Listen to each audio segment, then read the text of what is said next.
It keeps happening. Dan! Hello, everybody, and welcome to another episode of Pathfinder 2nd Edition. And our dipshittery shall not be contained. My name is Jake, and I will be this evening's DM. Me, as always, is Dan, Dustin, TJ, Cam, Dave, and Warden at the bottom there. Hello. They continue to try and They continue to fuck with me at every conceivable level. I mean, that's what we do. We do it because we care. That's a lie. No, it's because we care. It's also because it's one of the two ways we know how to express ourselves. No, that's fair. That's true. That's the truth. Yeah. Yeah, that's... Ouch, but yes. Why does it hurt so much? Because it's true. It hurt itself in its confusion. Sorry. I mean, where's the lie? Where's my pencil? It's right here. I was about to say, I have a bunch if you want one. Oh, this mechanical pencil is my last 0.5 millimeter pencil. Is the best graphite size. 0.5 is better than 0.7. Fight me. I gotta fight him. Sorry, y'all. Yeah, I was gonna say Turn off the debatable. camera so we don't have to witness a domestic. I have plenty of graphite pencils here that would love to argue with you. I would love to argue with them too. They are inanimate and they do not fight back. So what, you'd have a 50-50 chance of winning? It's 25-75. 75 in their favor. They are a lot sharper than you. Oh! Okay! So that's how we're playing it tonight. Okay! Oh, no. Pax has a heart attack and dies. Wow! I can't believe Cameron would just come at me like that! What the fuck? No saving throw. Pax just has a heart attack and dies. Woke up and chose violence today. Apparently! Man. Ooh! That's okay. Sorry, Oliver's been poking me. Apparently, 8-Bit Do has made a fight stick for the Switch. Okay. It is. Does that mean that one guy who showed up to a Smash 4 tournament and played Street Fighter while everybody else is playing Smash has a chance at glory again? Maybe. But on a very interesting note, Dave and TJ, you two I think would be the best to know this. How much on average do fight sticks cost? At least if you want a decent one and don't want to put in the work to do all the upgrades yourself, at least 2-3 hundo. Yeah, I was actually about to say 2-3, maybe even 4 if you're going real nice. I was gonna say 300 myself. This goes for $89. Hey, damn! I'm gonna get one of them just to see how it is at that point. Yeah, Shit. at that point, that's worth just throwing some money at the wall just I will to put see. the link in our text chat for everyone. Appreciate it. That is a $90 fight stick for the Switch that is apparently high quality. It is, out of 967 ratings, it has a full 5 stars. Damn, and it's Bluetooth, I assume, yeah? 4.8, but still, that's pretty If it's good. Bluetooth or Wireless USB, I guarantee Bluetooth. you can use it. Yeah, okay, get a dongle. $2 dongle, there you go. There's a PC fight stick, too. Yep. It already says that it's Yeah, I Windows was gonna compatible. say, So. it has Windows, so Compatible with Switch Well, and Switch- Windows, yep. looks like I'll So beat shit. the shit out of people with that on PC games. Right? Now Honestly, I'm not gonna have that's an not excuse bad. to not learn how to use a fight stick. You but don't. You aside really from don't. to spite people because I get weird looks when I show up and stomp dick with a controller. Nah, to be fair, that's just people being assholes. Yeah. Oh, I know. It's just, I do it now as a point of pride because it's like I didn't grow up in the arcade, y'all. I played Street Fighter 2 on the Super Nintendo and the Sega Genesis. I prefer 6-button controllers. That's fair. No, I did not grow up in the arcade, and I still taught myself how to do a fight stick, and my quarter circle game got better. More correction, my Z movements got better. My dragon punches. That's fair. I just find them easier to do on a fight stick. But we are massively off topic now. Guys, if we get the teacher That's to par talk for the about course. anything, if we get the teacher to talk about anything else, they won't make us do the homework. All I can think of now is Mr. Hill. I'm All about I to can- bust. All I can think of is the fucking college professor that would fucking dump trash on his students in my class if they fell asleep. No, I'm not joking. Bitch, you paid to be here. Why are you sleeping? Yeah, people are like, that's mean. Why would you do that? And I'm like, well, don't fucking fall asleep in his class. He's just being nice and trying not to rip you off. Yeah. I had a shop teacher that would literally go get his nail gun and obviously not load it up or anything, but it still makes a loud ass clack sound when that thing fires off. So he would just right next to your ear, and you would wake up one ear ringing, trying to figure out what just happened and what war you signed on to fight. And I didn't know I Oh. was in the fucking Argonne. Holy shit. God. But Yeah, no. no, with like the tangents for teachers, Dustin, if you remember Mr. Hill from school, he was very much the one to get sidetracked. I was gonna say I was not in Mr. Hill's classes, so no idea. Really? Oh, right. I forgot he was usually like 9th and 10th grade. Yeah, that's right. Yeah, I only went to public and junior. Yeah, that's fair. That's fair. So, Y'all went last to session. school? Wait, what's that? Said y'all went to school? Oh no. Also, thank you, Dustin, for the Prime sub. you went to school for a little Hey, bit. get them Bebos dollars. Jeffrey Jeffrey Bezos! Jeffrey Bezos! I need to find the RCR. I'm Jeff Bebos again. I lost it. I'm Jeff I'm Bezos. I will link it to you, Dave. Please do. I wanted to send it to Kai and I couldn't find it. When we last left off, 6.5 minutes into the stream, you guys had, returned to the Roseway Tavern to relax after your day out in the Devarian capital city, where you took in the sights, went to the college, did some research. Lorenz gave his mother the gifts that he bought, and potentially gave himself a new, potentially facilitated the creation of a new little sibling. We will find out in 9 months. During which the a crier for the Empress for the royal family came into the tavern. The following morning, everyone went and listened to the Empress's speech, finding out that the presence of the worm is now public knowledge, for better or worse, and that while the Empress says that while she would like to send aid, unfortunately, due to the current war effort, the humanitarian aid cannot be sent further north. Right, because George Bush hates black people.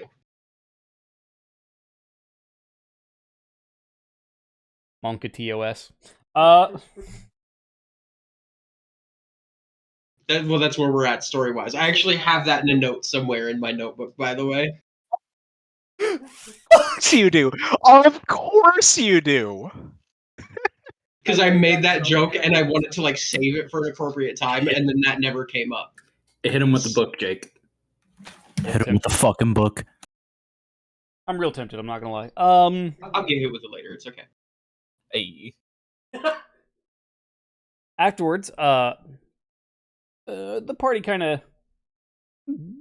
After the speech, Aslan decided to do some searching of her own, some research, and came across a name that she had not heard before. That of Sir Caleb First, here in the Devarian capital city, who after a surprisingly friendly interrogation, actually, revealed the name of one Maximilian Holtz, who was a contact that that Mr. First had been sending various different herbs, fungi, and medical supplies to in Goshore. Aslan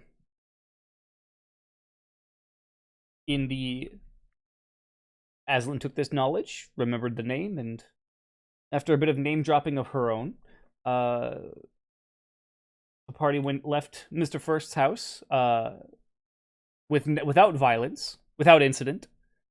And upon returning to the Roseway Tavern, with some burnt taste buds from downing tea much quicker than I should have. yes, I did do that. Yep. when back at the Roseway Tavern, Japet finally sat the party down and revealed his past and his connection to not only the royal family, but the war in general. Yes. Yeah, the history they don't want you to know about, TM. God damn it. Yes. Could you maybe not monetize and name YouTube videos before YouTube's even like a thought yet? Nope, I don't think I will. Oh god, gosh. Mahajapa just became the Alex Jones of this fucking setting. Please, God, no. I like. The word I feel like that would be Blood more. I feel like that would be more Glyn the Duke. Like Glyn the Duke Yeah. with enough contact with Maha definitely becomes Alex Jones. They're I feel giving like your if children to anything, dragons to turn your children gay. I feel like Maha would probably end up more on the lines of like Joe Rogan. I can see that. Hold on. I'm It's amazed like, that's not dude. Thef, actually. Thef would be the Joe Rogan. Yeah, okay, I'll tell you. I'm not personally a fan, but that is fitting for Faf. That's exactly. It's personality-wise more than anything. There's Fef that. is definitely the hey, wow, that's really interesting. Have you ever done DMT? Right. There you go. Y'all ever had a Just taste like, of the weird wow, red? that is fascinating. Like, I was just like, that is fascinating. Hey, you ever seen a dragon? You ever seen the tails on those things? They would fuck you right up. Fighting a gorilla. It's Joe Rogan's same obsession with fighting a gorilla. Thef, bring that video up. Bring that video up. Pull that shit up. Yep. Well, then Thef would absolutely be Jamie. Holy shit. I hate how real and accurate this got. Oh. This started as a joke and then became totally like logical. Look, I don't know, because I'm going to date myself a little bit here. If y'all remember the Tom Green show, I constantly make jokes while I'm streaming about how Frax is just my guy in the background, like on the moon drop with the fucking coffee cup. Oh my god! Yeah, he interacted so little, they replaced him with a cardboard cutout for a season as a joke and didn't reveal it until like 3 episodes in. Frax is totally your guy in the moon drop. After that, the party kind of went for a small walk around the city. Just the neighborhood. Because it is a humid, but not insufferably so, pleasant summer night evening. What? What? I was gonna be an absolute asshole about the fact that you used summer night evening. But I made middle of summer. Yeah, but I made myself drop that, and then you inquired. Give me the rum. A warm midsummer's eve. Hit him with the book. One moment, I'm gonna go get alcohol. With the alcohol. That's a lie. I've already got the alcohol. He's going to get Sprite.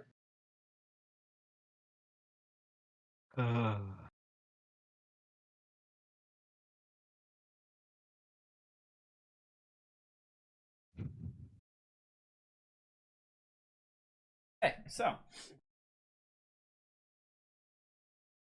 we return back. We resume the session, the campaign. 13 minutes into the stream. I think that's a new record. I think it is. Yeah. With you all returning back to the Roseway Tavern, and give me perception checks, everyone. Hidden or no? Yeah, hidden, sure. Oh boy. Why is Lorenz in combat? Oh, we were testing out loot stuff earlier. Okay. Actually, which did you tell them about that? By the I way, did not. Okay, so I can do that. There was an option in the Foundry stuff to make NPCs lootable.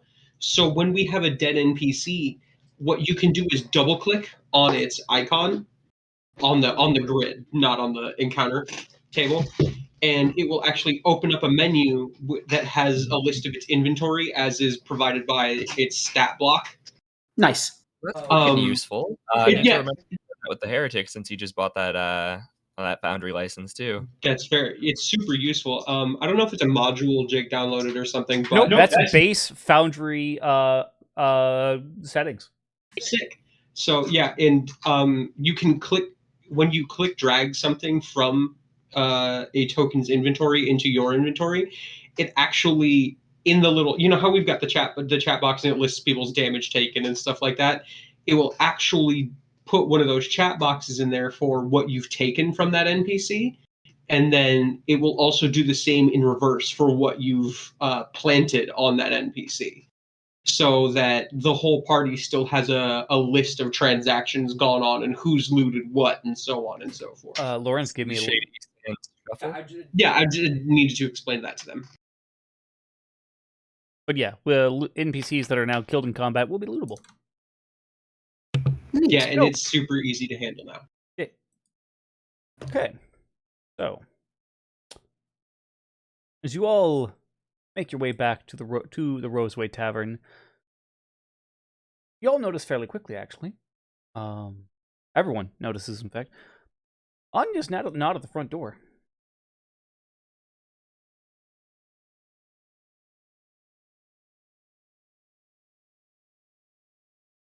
I'm gonna go around and check the tree, her usual punching tree.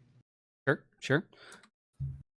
As you head around the back, there is no one there.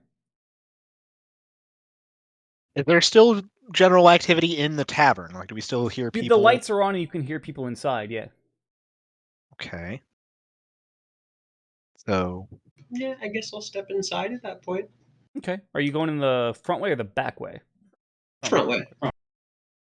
Yeah, I'll go along with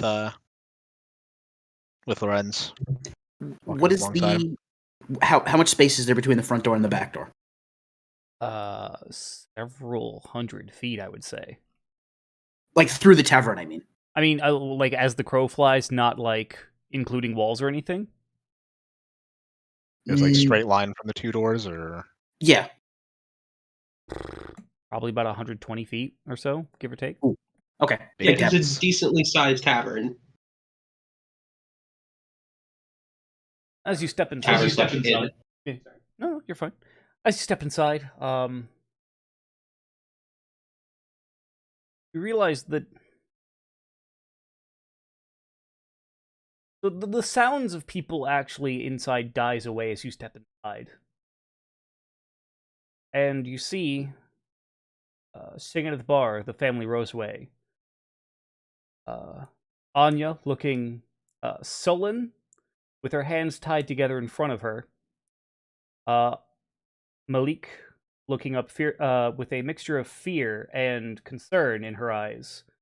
The brothers Linus and Leonhard sitting at the bar, just trying to be stoic, with Soren actually behind the bar, pouring the glass of a dwarf standing amidst the family Roseway, who looks up as everyone enters, just ha ha, Lorenz, the prodigal son.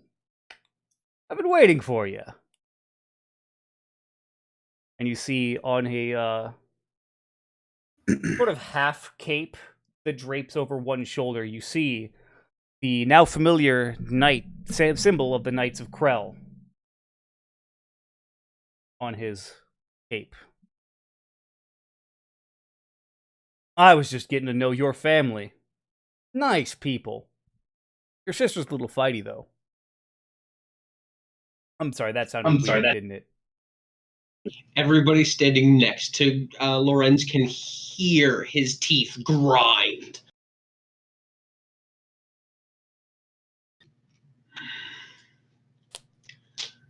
Good. This saves me trouble. I would like to get to know you as well. Well, you know what they say. The best way to get to know somebody is Over a drink. Oh, I was going to say combat, but okay. Oh, one and the other. I like the way you drink. Fuck, fight. And he actually, his face actually like twitches a little bit. Like the way you talk.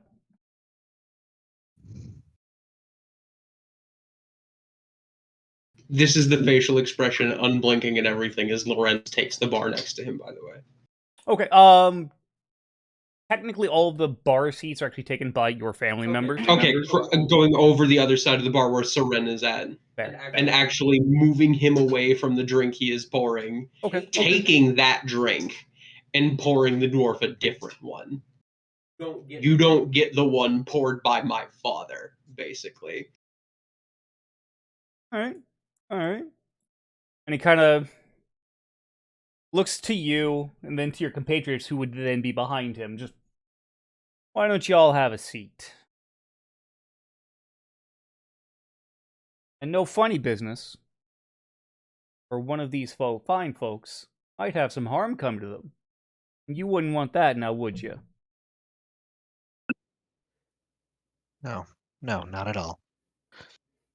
Uma is gonna keep himself sit down at a table about halfway across the tavern, Okay. keeping a very watchful eye, but keeping well clear. Right. That makes sense. Zendros gives a very icy stare before sitting down about halfway across as well.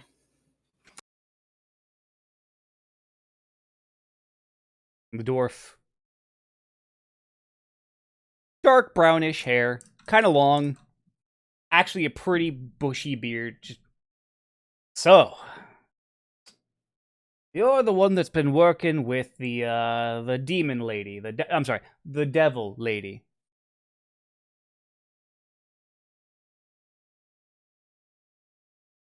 You would know. I would. Ah. I would like to remind the jury that there's actually a devil lady currently in the party. No, that is fair. That not concerned about your devil lady. At least at the moment. It might become a thing later on. Who knows? So realize this is only going to end one way, don't you? I do. He nods.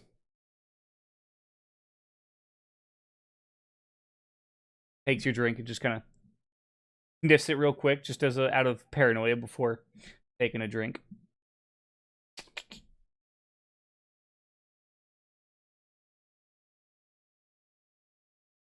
Not bad. Not bad. I have one question. What is it? Make my life easy. How many of you are there? Oh, including me? Ones that matter. Including me then. Okay. Oop.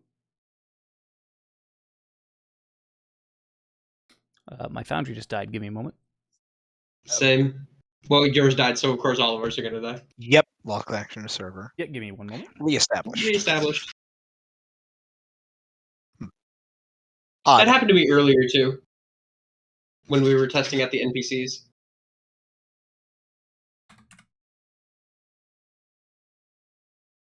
Okay. I am back.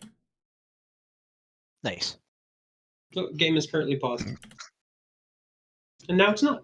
Yeah, weirdly, I don't see anyone else online. Let's all try refreshing then. Reloading now. You guys might want to refresh.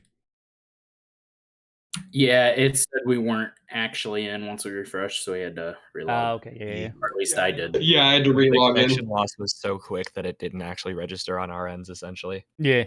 Yeah. No, that's fair. There we go. Hey. Perfect. All told, 12 of us. Including the Shining Blade. Oh, that prick. Christ. I mean, yeah. That prick, yeah. Yeah, including him. 11 then. Oh, yeah, I heard about that. Well played. Well played. He was a fool. He was. Didn't like him much. What is this person wearing? Some very, very basic, very plain studded leather armor.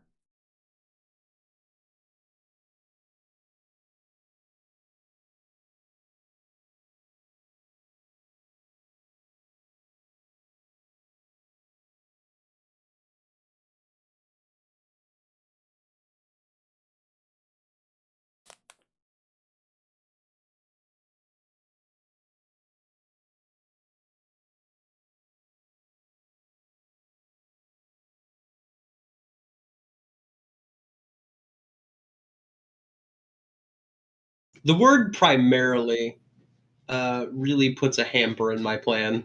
Oh, I know exactly what you're about to do. Heat metal? Yeah, No, I that had a does not quite work for studded leather. Anything above studded leather, though, and he was fucking victim. Oh, yeah. Oh, yeah. right. Heat metal is a fucking brutal spell. Oh yeah, I was gonna do it before a fight even broke out. You kidding me? Shit.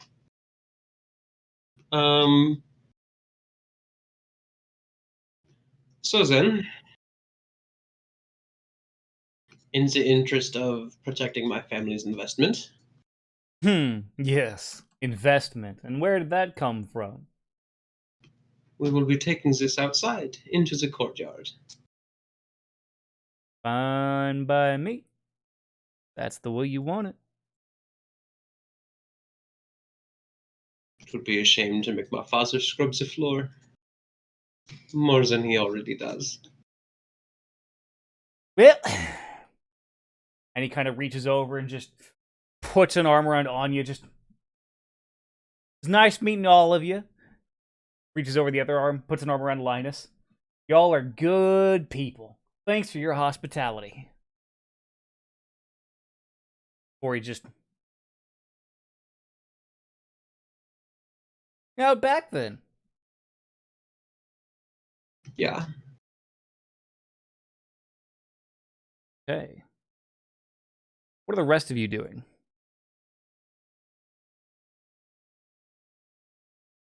If they're going out the back door, Aslan's going to go out front and then try to climb the building. Honestly, Fef was considering trying to find a high point in a window. Fair enough. You know what? Maybe this I can make this easier for everyone. Oh boy. I don't know if I like that.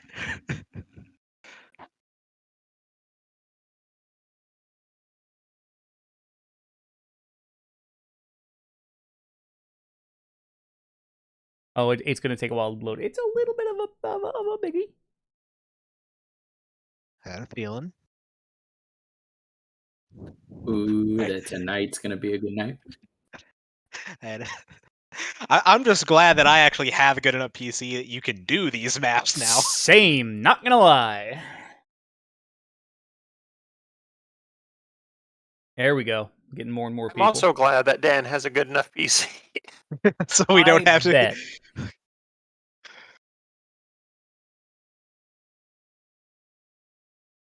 So you all can now see yourselves. So I assume that over here was like the bar where.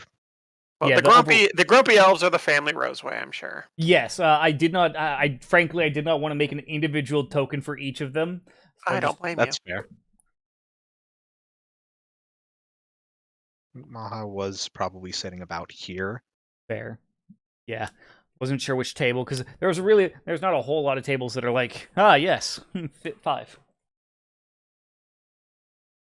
I like watching the priorities of everyone, by the way, just like getting... Okay, so is this the front door over here? No, that's the back door. No, That that's is the the- back door. We That's went the out the back. back door. That is the kitchen right there, as you can... Okay. For the record, the only reason I feel comfortable winging my token around like this is a building in-game we are familiar with. That is fair. Right. That is fair. Yes, you are. Okay, I'm just trying to figure out where we came Yeah, in. that's the stairs up. Yep. Here. Yeah, the door over... The front door is over there.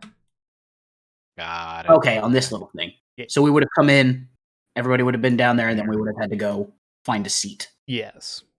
Okay. Well- Probably sat about there. Well, you guys are... let's get some initiative. My plan is still to like head upstairs and post up in a window facing wherever they're going to be fighting. Okay. And see, that's why I was actually asking what the format for this place was, because By the way, don't forget to set yourself into combat. Dance it. Right. I actually don't have that option. Right. Icon's there, but it's just, well, the button works, but the icon's not there. There we go. My character sheet's a little transparent right now as well.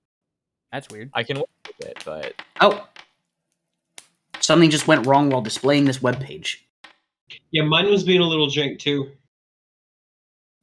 Don't know. I'm refreshing. Hold on. I don't know how to do anything about that, and I apologize. Yeah, everybody, connection reconnect. Oh, yeah. That was a crash, it looked like. Oh no. I think it's because the map is big and there's a lot going on, because mine was lagging for a second, but I'm still in.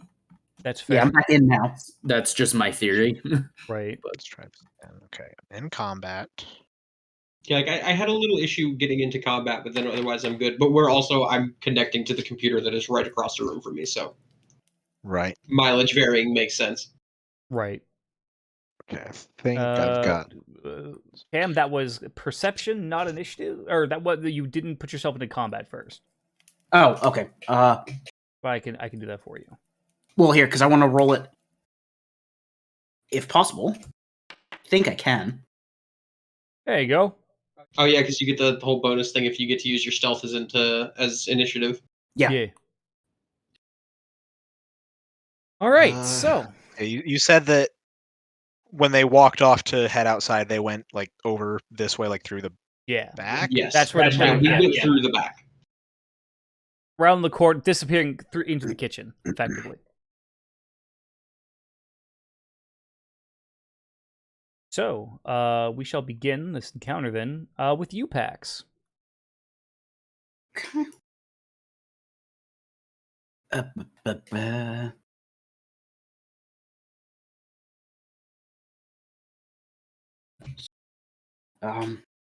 One, two, three, 4, 5. 1, 2, 3, 4, 5. By the way, at this point, the family Roseway untying Anya from her makeshift binds. Right. But also not super eager to fuck with that. Like, they want to, don't be wrong, but they don't have character sheets, so Oh, they're incapable. they know their Some divine- place. They know their place. Yeah, their place is not put in combat. NPC. Yes. Yes. All right, that's my turn. Okay. All right. It is now the dwarf's turn as he reaches down and pulls out a rapier, actually, from his hip, from his waist, and you can see a rune glowing brightly on the pommel, and a green haze seems to drip off of the blade ephemerally. Mm-hmm. Oh. Been a while since I've been in a brawl like this. And with that, he comes forward and goes for a stab at you, Lorenz.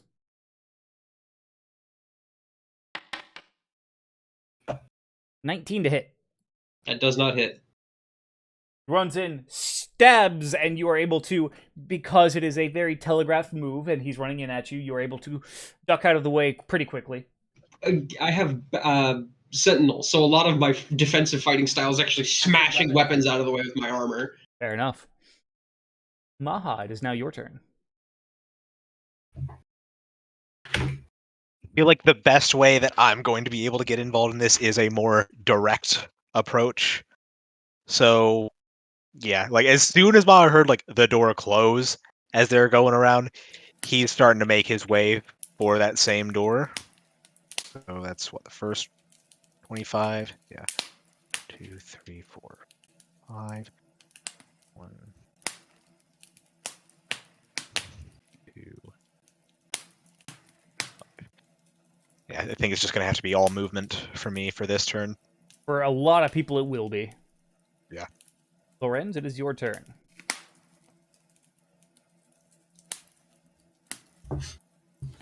Oh, right. I can actually also... That's right. We're using the amended Magus rule for how spell strike works, right? Yes. We're using the one that has been confirmed to be in the final edition of... So I just have to hit with the attack to hit with the spell. Yes. And but it has to if be an that's attack. Yeah, it has to be a spell that uses an attack roll. Right. Yes, that's more than fine. That's still most of my spell book anyway. Right. I'm not gonna lie. Yeah. In that same vein, though, with the amended rules, I believe wasn't there also the one where manifesting the Eidolon still gives the Eidolon 1 action on summoning? Yes.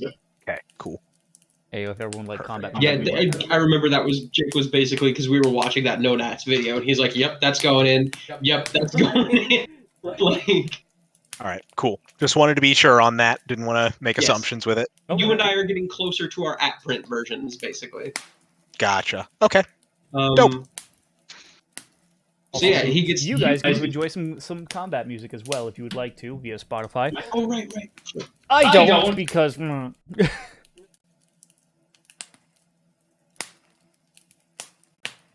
Also, even though people have moved away from it, I can still hear the crackling of the hearth in the tavern. Nice.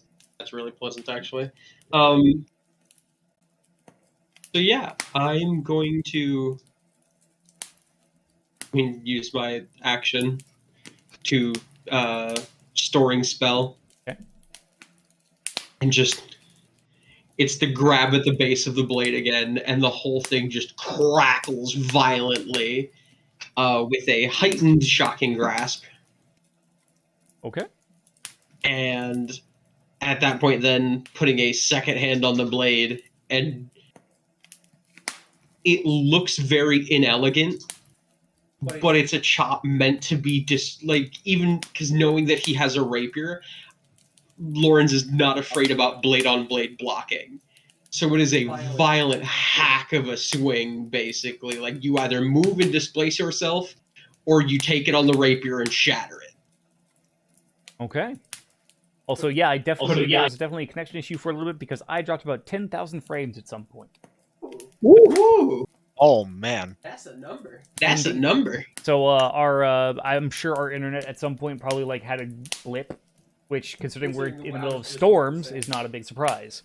We've got some massive thunderstorms right now, so. So yeah, I'm gonna take a swing. Please do.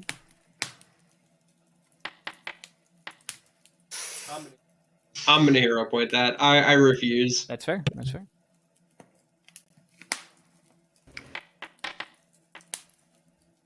That hits. Okay. So we'll do the sword damage first.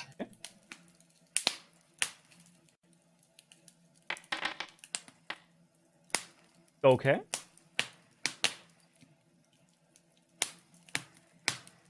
It's 3d12 because this is a heightened shocking grasp. Nice. Jesus Christ, 3d12, did you say? Baseline shocking grasp is 2d12, and then you add another d12 for heightening. Ooh, let's go.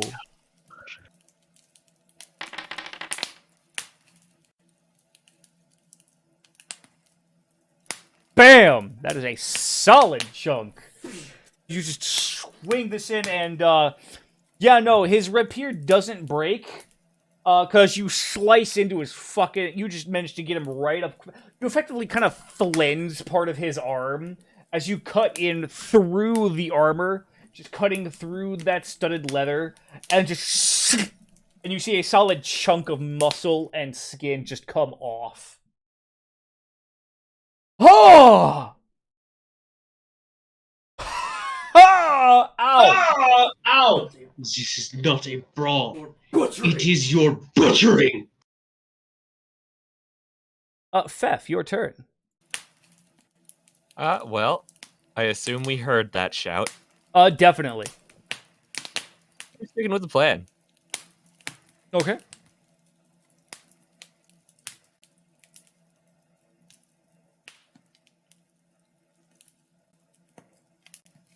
And then just assume, because I don't know if you have upstairs I yet, don't. be that monster to you. So, like, just assume that the next 25 feet is spent getting upstairs, and then you tell me how many more turns of just straight up move actions it's going to take me to get to a window. I would say 2 movement actions.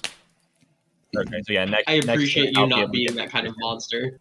I do appreciate it as well. But yeah, no, effectively, you'd be able to get upstairs with your last movement action, The first one would be getting down the hall. The second one would be getting into a room and then just to the wall from that room, from the doorway. Okay, sick. So yeah, by the end of next turn, I will be in position. So if the fight's still going on, Yes. In fact, I will play because I don't have a token. I will put you about here, with it being upstairs, second floor, looking out over the alleyway, effectively. it's sick. Yeah. Zindros, your turn.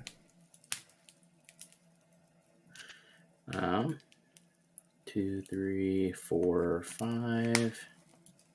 1, 2, 3, 4, 5. All right. Malik just. So this happens often, then. More than I'd care to admit. Oh. Very concerned. Concerned mother noises. Is that all 3 of your movements? Or I should say, all 3 of your actions. Yes. Okay. Aslan, it is your turn. All right. Let's start moving. 5, 10, 15, 20, 25, 30, 35, 40, 45. Open the door. 45, holy shit. I still had more room to move, but I had to stop and open the door. It's true. Right. She gets 5, like 10, 15, 20, 25, 30, 35, 40, 45, 50. Done. Don't She has a bug 50-foot shit. move speed. and you have one more move action as well. Well, opening the door was one of the actions. Oh, yeah. Unless Yeah. the door was still open from us walking in. Yeah. No, it was not. It had closed. Yeah, I think that did get closed behind us. I'm assuming so. Yeah. If people had stayed in the doorway, I would have like left it open, but because everyone kind of like moved, oh well, don't want to. Yeah. All right. But anyway, I'm done. Yeah. Okay, Pax, it is your turn. All right. You see this dwarf in the alleyway through the doorway, now missing a solid half of one of his arms, but not the way you would expect it to. Yeah, I guess the question is the door open? Yes, It the is. back door is still open. Oh yeah. Because that's why I can see through it. Mhm. All right. I don't think there's a way to do this in the game, like on the thing. So I'm just gonna have to say it. Okay. I use one action to activate the bracelets of dashing, so I get +10 on my movement for a minute. 10 turns. Oh yeah. Okay. I get what you mean. Yeah, there's no way Right. to really activate magic items like that. You just kind of have to verbalize. Yeah. All right, and then 5, 10, 15, 20, 25, And you 30, Yep. 35. Can't remember. Do we Yep. count this as flanking or no? Yes, it is. It is flanking. Okay. So that is second action. Flat-footed. Yep. And Actually, I believe there's actually even an option now on your actions. You can even click the checkbox of target is flat-footed. I believe when you roll an attack, that's a thing you can do. is it? I mean, I'm gonna check real quick. Miscellaneous modifier. Well, you could. There's that checkbox also at the top of your thing that just says target is. Oh yeah, flat-footed. yeah. Right at the top of your actions, it says target is flat-footed. Okay. I'm assuming Right- that would also right like under- probably Oh. that might actually trigger any effects that are predicated on Like flat-footed. That sneak might attack actually, and stuff like that. that I'm actually would be unsure. here. Good question. Worth a Would shot. you like me to find out? Yeah, go for it. Okay. So Only got- way to I've learn is got learn. target is flat-footed checked. So let's Okay. try with the regular striking spike chain. Your third action does unfortunately, even with the flat-footed, not hit. Yeah, no, I'm gonna hero point that. Okay. So I don't think it'll be an issue, but just as a heads up, apparently the area of Michigan I'm in is under both tornado and flood watch. So if I very suddenly cut, that's why. That's fair. Understood. Fuck. Yeah. Also, that hits. Okay. We've been under a pretty heavy storm system, so yeah, that's Flash just flood kind of warning moving all day, around. baby. Yeah. Right, well, and we're in the swamp. We're below sea level down here. Yeah. All right. So let's see if this adds the sneak attack damage or not. Then. Yeah. Right. Sneak attack 1d6 plus precision. Yep. Yeah, so it totally does. And that's how you do sneak attack without Having to make a new Have a weapon. whole different macro. Okay. I'm good with that. We're learning. So I will need a refresher on that when it's my turn, by oh, the that way, is to do fair. it. That is fair. Super Nintendo Chalmers. Pax, how would you like to do this? Oh, How big would you say the wound on his arm is? From shoulder to elbow is just gone and to the bone. I'm gonna aim for that. I want the chain to wrap over the shoulder, around under the armpit a couple times, and then I'm going to violently pull as hard as I can and basically rip his arm off at the shoulder. I can imagine the spikes digging into flesh and oh Metal. god. Mm-hmm. So, Lorenz, you watch while this dwarf has been busy looking at you. I actually want to say, as I watch Pax come bolting onto the field, Lorenz just grins. Pax coming around behind him. The chain wraps around the dwarf's arm and just tugs, and you hear the visceral ripping as the arm comes off and goes flying away in the chain. And the dwarf just...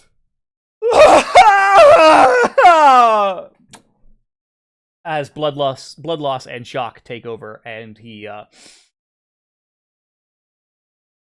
dies.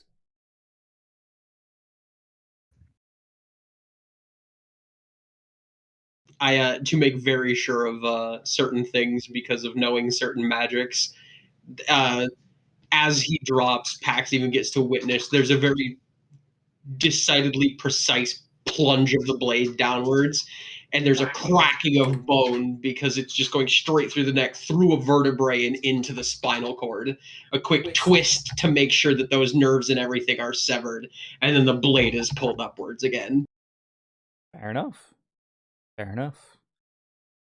That's admittedly short encounter. The threat to the family Roseway is ended.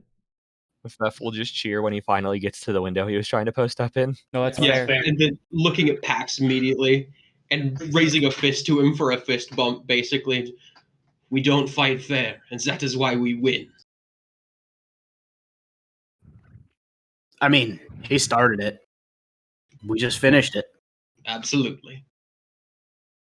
I take his cape and his rapier, of course. The rape. I don't think he's lootable because technically he is not an NPC. No, he is not lootable. I just tried actually. I was like, wait, hold on, I don't have to tell you that. No, I was it is- double clicking too. That's fair. Yep. It is a rapier with a potency rune inside of it, actually. Okay. And correction, a potency rune, a striking rune, and a corrosive rune. Yeah, the green grossness. Ooh. Right. Yes. Yeah. Ooh. More importantly, though, taking his cloak, Okay. his little half cape. Yeah, his little shoulder half cape of having the Knights of Krell symbol on it. Okay. Yeah. Maha's just gonna like get his way to the doorway and say, well, thank gods that went quickly. Though I suggest we figure out a way to handle this quick, and we should probably get a move on. If that scream is anything to go by, we're probably going to be having some attention this way shortly. And then just, if it works at all, because I know in this city, at least, kind of mentioning by name works. Just Lorenz growling under his breath, Elysia, where are you? There is no response.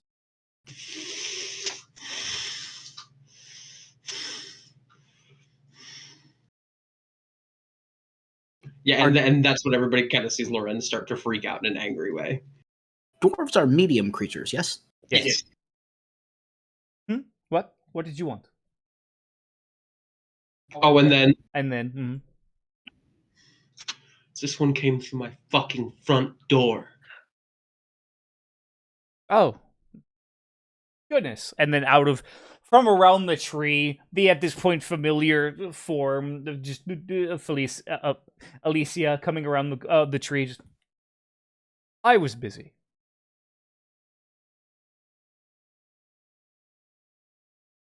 I'll dispose of that for you, though, if you like. I toss the cloak at her feet as well.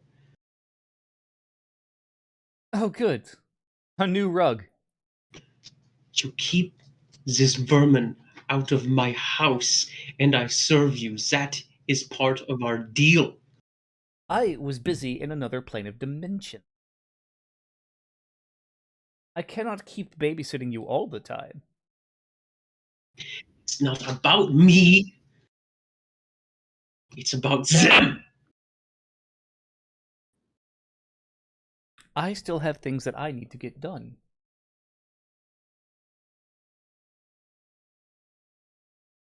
But I will... And she just reaches down and just plucks up the now one-armed dwarf and just... Well done. Shakes him out, just like watching the blood drip into the dirt and mud. And then just a portal opens up behind her and she just one-handed throws the dwarf's body into the portal. Look at that. Could you ask for a better crime scene cleaner? You missed a piece.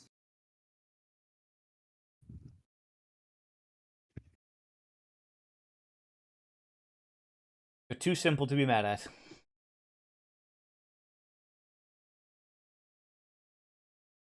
I wasn't sure if you wanted to keep that as a trophy or not. Now, Lorenz, as for your issue...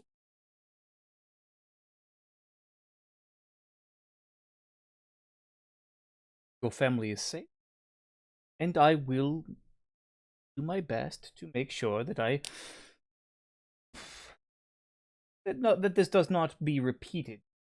Again, there will sometimes be times where I will not be able to keep my eyes on this city, this plane of existence, even.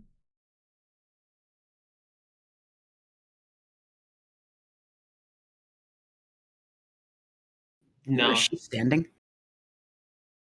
Right there? About here, actually. No words, just at this point, cold quiet. No. He's definitely calmed down, but not in a good way. Will that be all? Keep this off my doorstep. If you want me to do this work, I must know that as much as you are busy, I am busy. Yes, yes. Of course. And then she looks at you, Pax, just... Yes? Nothing. I just want you to feel uncomfortable. Because I know she's smart enough to know I'm technically flanking her. Technically. I'm not going to do anything about it, but... I assure you, I have been alive for millennia. There's nothing you can do. Ta-ta! And then just walks back around the tree and just disappears.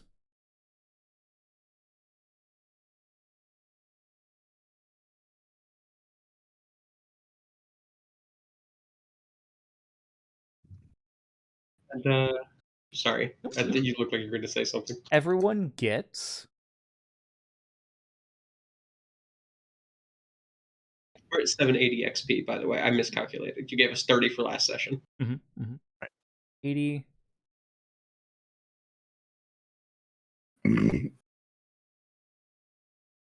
100 experience points.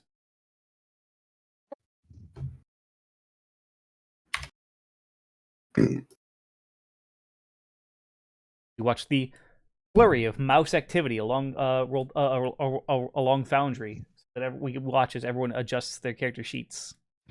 It's all in the same generalized areas. First, it's over here real quick, and then it's over here real quick, and then it all goes away again. Yep. Oh, right. Oh, mine's all the way over here because I shift mine over to the left side. Oh, fair. Because there's a pocket over there that just kind of fits it.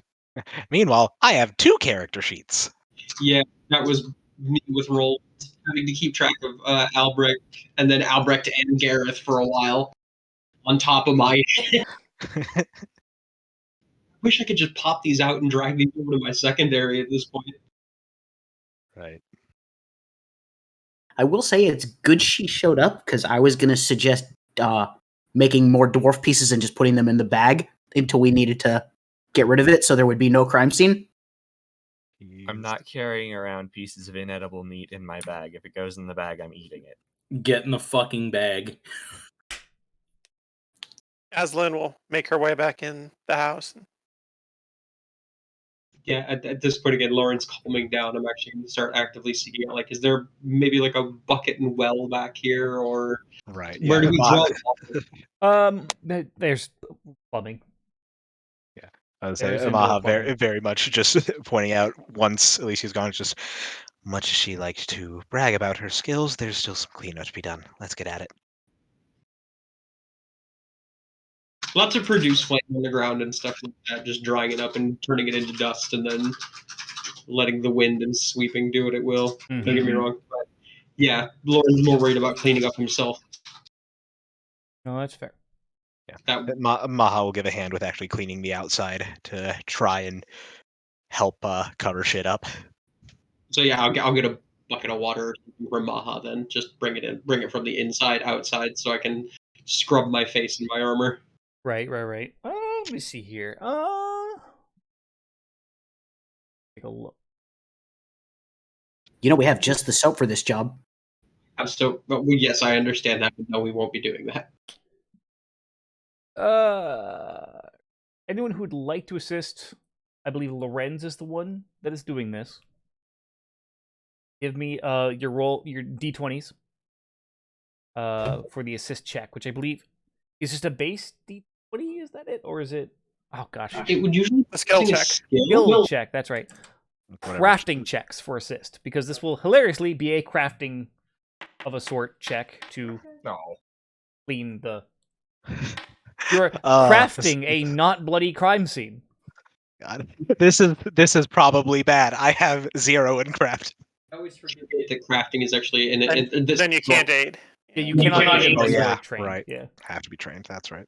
However, you will aid in non stat block Non-direct ways. ways. Just like, yeah. Probably, I'd assume I was probably trying to like retrieve any water or anything to Yeah. get this set up. And Lorenz, after a bit of working, you are able to get it looking like there wasn't just a fight to the death out here. Just to say, it's nighttime now, basically, right? It's getting close to nighttime, yeah. It was like evening when we arrived. Early evening, yeah. Doesn't Maha have the spell equivalent of a power washer? Hydraulic push. There is hydraulic push, but that is a single very powerful gush of water. It's not a like a continuous stream. It's just a single blast of pressurized water. So if you want me to like blast a fucking hole into the dirt by just launching a fire hose into it for a second, I can, but I don't think that's really going to serve to make things look less suspicious. I don't know, Chief. There's just screams and there's just a hole in the ground. I don't get it. Training accident. I got better.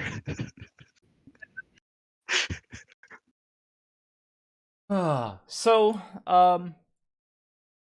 Family Roseway is, of course, a little shaken up, but better than you would expect.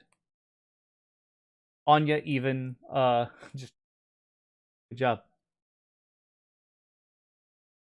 Not even giving you shit for once. And that arguably is how you know she's serious. Yeah, exactly. I can just second as well. I know if you hadn't been restrained, you would have helped the way he did. Yeah, and after now that she's free, you can see a very large, dark purple spot on the back of her head. That is going to be a big goose egg.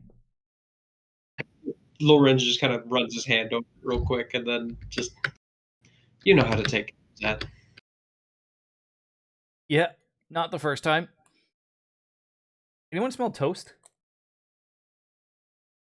Anya. I'm sorry. What's Bread, we know this one. Oh yeah. So, And someone, then someone cooked some bread, and then some genius said, "Do it again." Right. Repeat. Add butter. oh, and then Anya just reaches out and just hugs Lorenz around the chest and just. I need you to get stronger, okay? Mhm. I need you sharper and faster than you've ever been. And I will get sharper and faster and stronger too. We will take care of them. Yep. Look after Mother. She is very upset. Yes, I'm going to go see her now. I needed to clean. Yeah. Yeah. Take care of my friends. Everything is on me. If Linus and Leonhard object, punch them in the kidneys. We are fine. Thank you. You are more than welcome to. You are more than welcome to tonight for free. Yes. You go talk to my mother, and then we should quit this place and be about our mission. The sooner done, the better.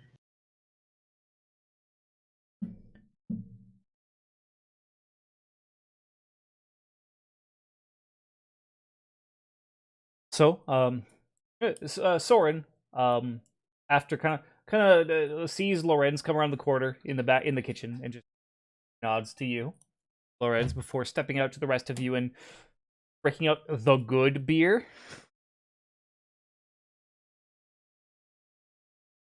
Hey, this is the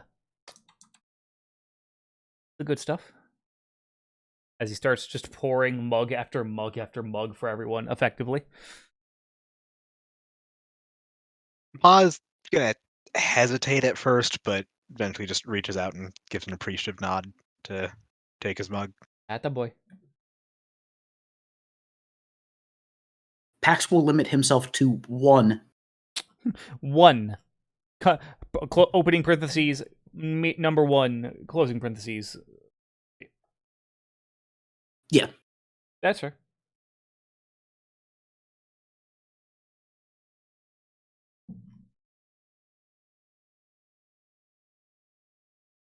And then Malik looking to you, Lorenz, and just.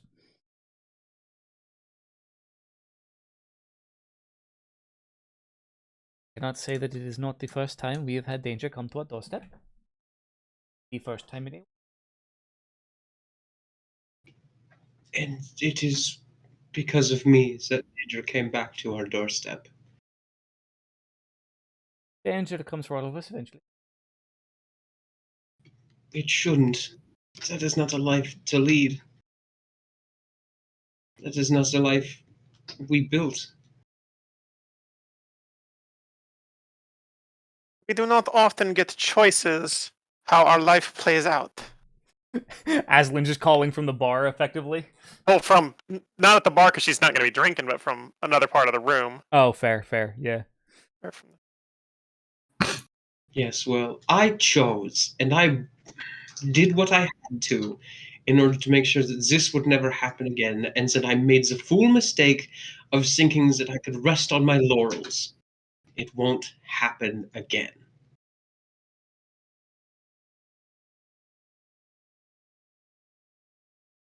Do not beat yourself up too much, my son. No, that is not easy at this exact. We are safe. Are alive. Safe. And alive. We will be soon, Mother. We're going to the T-Fault proper. More adventuring business, stuff you wouldn't approve of. Well, Veps is going to cut in finally. Just Beth's we head are poking going around to the- go poking around see the my kitchen. family. We could always send a few back here. I make more than enough to cover their wages, I'm sure. That would Lauren's actually turning slowly, real quick. Just that would actually be quite appreciated. Just a little thumbs up from like behind whatever he's drinking. As long as they promise to not cause any property damage. Yes, Dan. But We have had problems with the Wallace brood previously with some minor property damage, and we would appreciate it not repeating. Oh, they'll be What on is the this job. Any accent? property damage will be incidental. don't the accent. Okay. Once we get him out of Germany, he'll be okay. We've been at the family Roseway, who all effectively are just 5 different permutations of the exact same accent, and I keep fucking it up every time. Once we get to a little more diversity, everything will be okay again. I speak in one accent all the time. I don't want to do it. Speak American. Anyway, sorry. I speak. Not very well, apparently. I didn't know our DM was Foghorn Leghorn. We could do worse though. But anyway, yeah. So I'll be going again soon. We had begun to gather, and we will miss you very much. Please do not be a stranger as long as you were last time.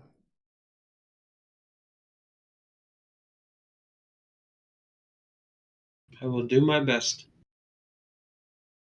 Reaches down and she reaches out, cups the sides of your head,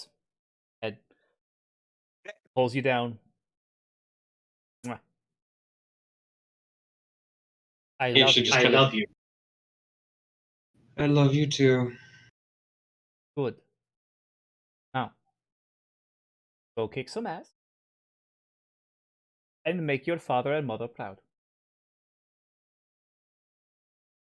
I can do the first one. The second one, maybe keep half the stories concealed just to make sure that works.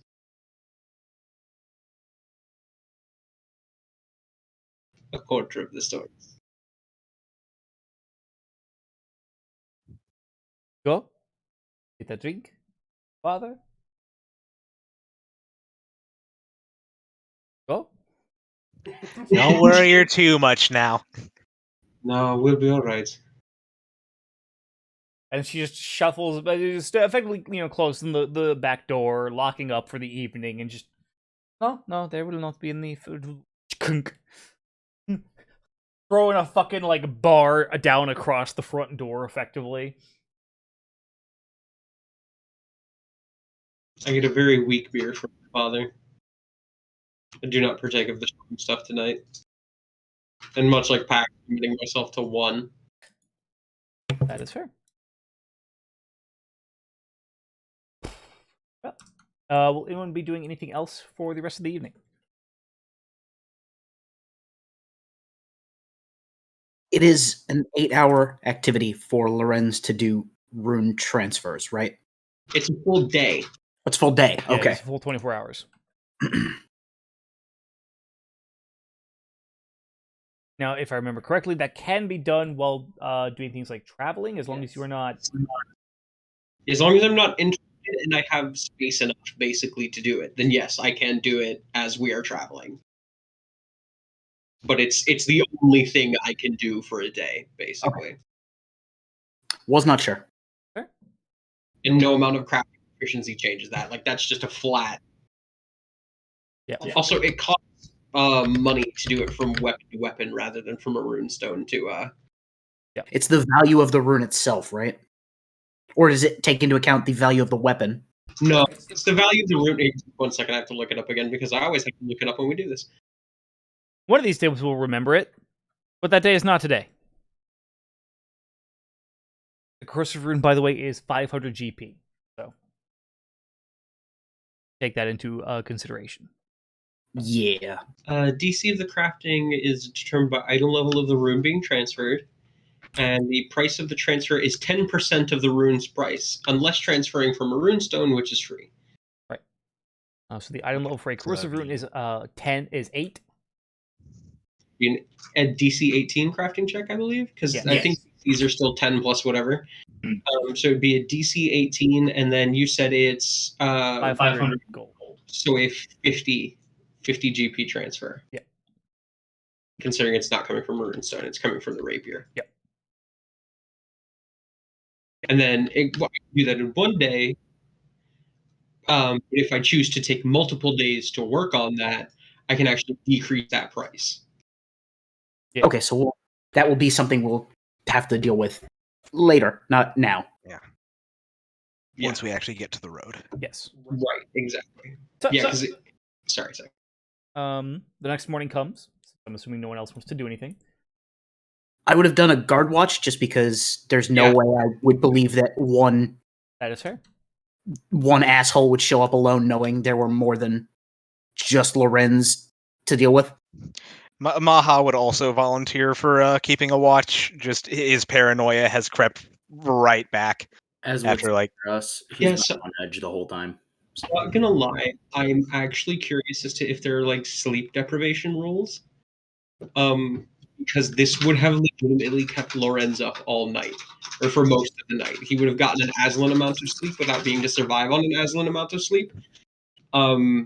Just there probably is ruling on that, but I don't think exactly it is. That would be fatigue rules, wouldn't it? Yeah, fatigued. Yeah, I'd set you at fatigued 1.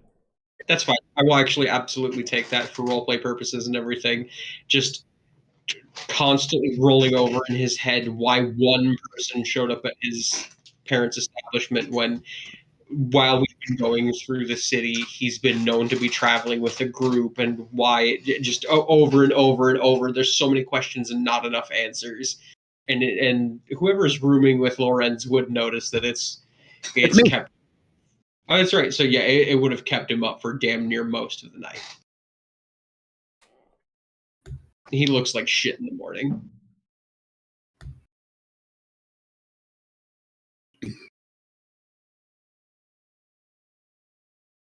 Meanwhile, Aslan probably spent, after her 2 hours of sleep, probably spent the whole night just sitting in the downstairs area, keeping watch.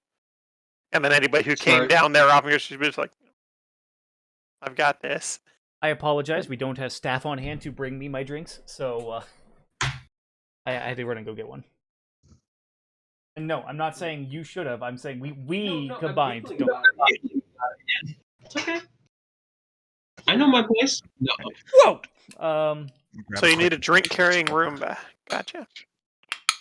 Yo. Yes. Unironically, yes. Preferably one that screams and curses. So R2D2. R2D2, yeah. We just need a R2D2. It's not just not to a wall and just, God damn it! The Michael Reeves one. You need one of those really old. You need the Nintendo robot. The little Rob, one. Yes, Rob. Rob bringing a drink to us, runs into a wall, just, motherfucker! No, I need the robot from Rocky 4. There's a robot? Oh, God. 4? There is, like a robot housekeeper that watches over his kid while he's in Russia. What?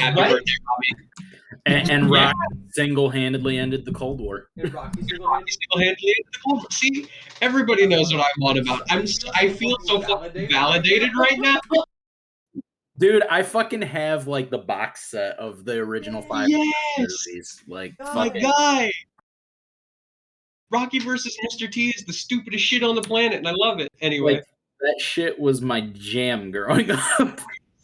Yes.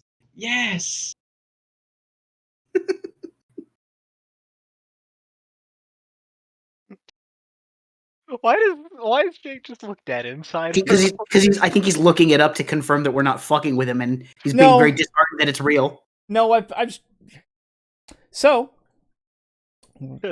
you all wake up, or some of you just notice that the sun has come up. Anyone that stayed up all night is now fatigued 1. Or if you at some point just took sleep, Aslan got her 2 hours. A regular night's sleep, I just took a guard shift. Right. Yeah, same with Yeah. Maha. Fair. If Lauren slept, it was instantly. Right. So, Lorenz, you wake up more tired than most. You all wake up, however, to the delicious smell of home cooking. And as you come downstairs, you see dear, sweet Mama Roseway. Pancakes stacked higher than Mahajapit. Eggs, bacon, sausage, waffles. Something stacked higher than felon. Something. I'd eat it. I know you would. Yeah, waffles stacked higher than Fef. Pancakes stacked higher than Mahajapit. Isn't Fef like 5'8"? Yes. She's very. I like that we're kind of enveloping like all Germanic cultures into this very. So like, yeah, it's a little bit of Austria, a little bit of Belgium, which is also pseudo-French. So waffles. Eggs, bacon, cinnamon rolls, fucking orange juice, and not any of that Sunny D shit. Because that doesn't exist in this setting.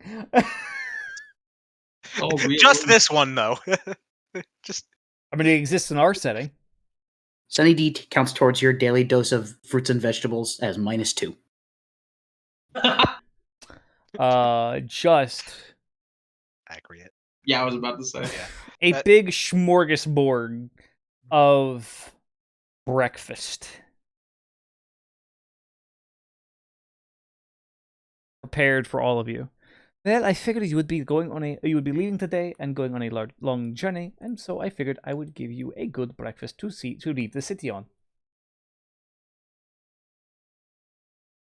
Quite the send-off.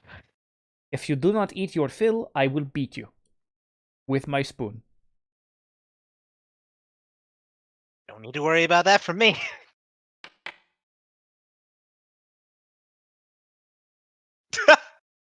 That's not nearly high enough. That's something I wanted to. That was entirely me decision making on my own. Yeah, so Lawrence just kind of tucks into breakfast, very quiet. Okay. Aslan is exempt from the beating because, of course, Aslan does not eat, as has been stated numerous times.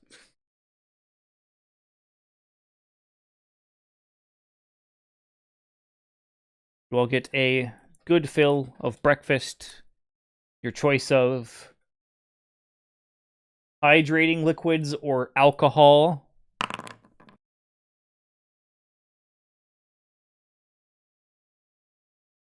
Ma's gonna stay away from the alcohol for the morning. Same. Again, smart, but it's an option. Yeah.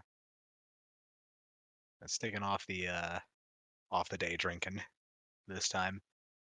Does coffee exist? Yes. I would like coffee. So coffee and tobacco have been part of the human species since we were building big old geometric shapes with rocks. Like, we like fucking with our brain chemistry. Not wrong. Yeah, no, Aslan will walk by the table and grab a waffle off of Anya's plate and then go back and sit down and just eat the waffle. Damn. Anya legit. She stole my waffle. You stole my waffle. Under his breath, so hopefully Maybe Mom she'll take a doesn't bite of it. hear. Come Fef take is just it gonna back, mutter, Sam. Oh, "She's gonna steal more than that." I will like a challenge, and she just stands up and just starts going over towards Aslan. Just Okay. gets that waffle back. We not in public. Aslan is just basically taking a bite out of the waffle every, few seconds. That basically the longer that Anya takes, the less waffle there will be. Anya also has a move speed of 50.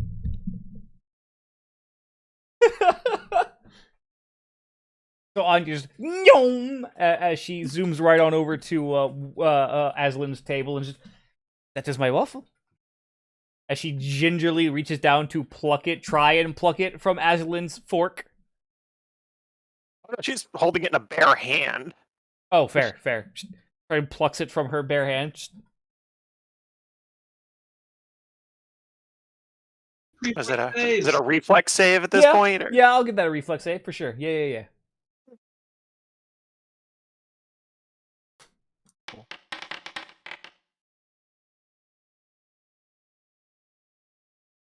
I will say almost a really good roll. Almost.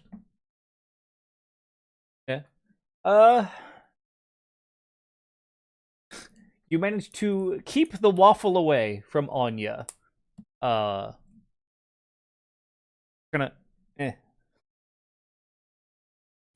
go for where it's going, not where it is. Shut up. If you do not put actual effort into it, you will not succeed. All right, at this point, Faf's just losing his mind and leaving the room before he gets scolded. Faf just, I gotta put stuff on. I gotta get our stuff ready. I got things to do and places to not here. Yeah, at this point, Lauren's even just looking over at Pax for a moment, quirking her brow, and then just draws the letter S in the table with the finger real quick and leaves it at that. She left her plate unattended, didn't she? Yes. Is there another waffle? I'm gonna steal another waffle off her plate while she's gone, very loudly, so she knows. She does not care about you at the moment. Meanwhile, Linus and Leonhard are both just sipping coffee quietly, just with both one eyebrow each raised. Just. Do they have opposite eyebrows raised? Yes. I love my twin brothers. They're a bunch of fucks. Aslan, give me another reflex save. See Pax take a waffle. Also, Ma's gonna take, if there's another waffle on there. Ma's gonna take another to even oh just my say. God. Anya's She's just getting not ran getting- for these waffles. I was about to say, she's not getting this waffle. It's over. She's not getting any waffles at this rate. She's really trying at this point. She is. Ma, just not even caring, reaches to take like one of the other, like if there's even a waffle left, just yoink. Like actually says that out loud. Yeah, no, she tries. She really tries this time. And Aslan, you just do some kind of fucking card magic trick with the waffle and just keep it away from her. Basically, at the end of that, what's Anya's probably dumbfounded by that, she will just put the waffle in Anya's mouth. This place is not this place if it is not loud and boisterous. And then she will walk off. I will be in my room. And then she turns around and walks back upstairs.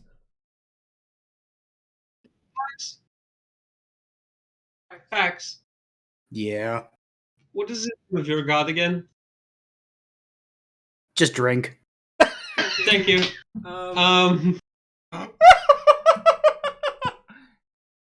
And yeah, Lawrence will actually have one beer with breakfast as a form of worship, more than it is actually the sake of libation. Was I incorrect in my assessment of this place? Not at all. I'll just need to give thanks for certain forms of gifts that I have been given.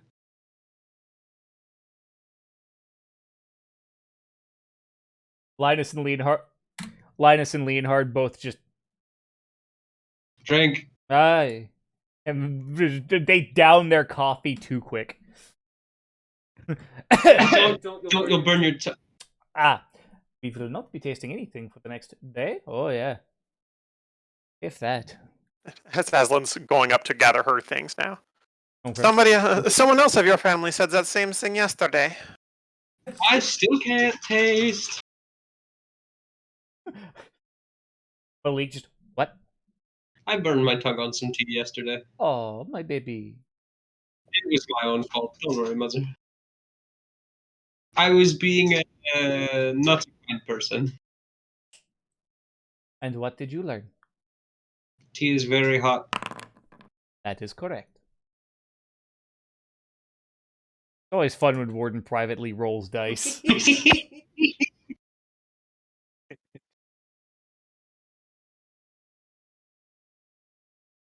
I mean, sometimes strange things happen that It's way. true. It is true. Like guys fall over dead. Right. Also, I do love when because we all have the dice rolling thing enabled. I love when you can hear dice rolled and a number doesn't pop up in the chat window because it's a big like, oh, who's doing what? Who's fucking around? Blind rolls. Blind rolls are easily one of the best things. It's such a good thing to capture from real life tabletop in an online system like this. Right. Yeah, for sure. Just even hearing the clattering of dice or something. Yeah, Except here you know that it means something and not someone just fucking around with their dice at the table. Right. Fucking dice towers. Super guilty. Anyway. With the D12 because its sides are flattest. It's also just kind of fun seeing what shapes it makes the various dice when you put in a number. Oh yeah. Like when you do a D2, it's literally just a coin. That makes sense. I wonder if What it happens is... with a D3? Roll a D3 and see what happens. Bucket. We could do. Yeah, we could. Oh, it just rolls a D6. Oh, a D6, It's but only doubles got up one sides. D3s on it. Yeah, all right, that makes sense. Yeah. That's a very Warhammer way to do that, actually. Oh yeah, and of course 1D100 is. Percentile in a D100. I actually have seen a 100-sided die. Yeah, basically a fucking snow globe. Yeah. Pardon this. Let's see what this does. Nothing. No, Damn. fuck you. You don't get one of those. Don't get one of those either. All right. Moving on. Yeah. No, not Euclidean geometry. Quit fucking around. Anyway. Yes. Well, gather your things. Time to start packing. Yep.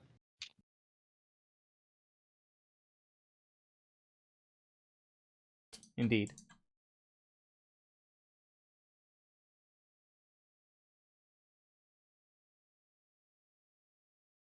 That was quite rude. My apologies.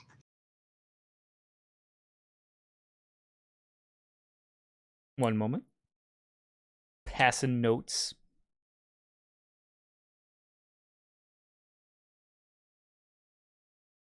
Did you bring enough gum to share with the whole class? No, fuck you. Well, have a nice day. So as you all gather your things for the road trip ahead, takes a little while to get everyone ready. Unless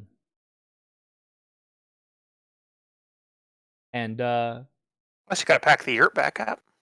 That is true. Yurt is an easy pack, actually. Really? Yurt is literally you pull a cord on the inside and it packs itself back up.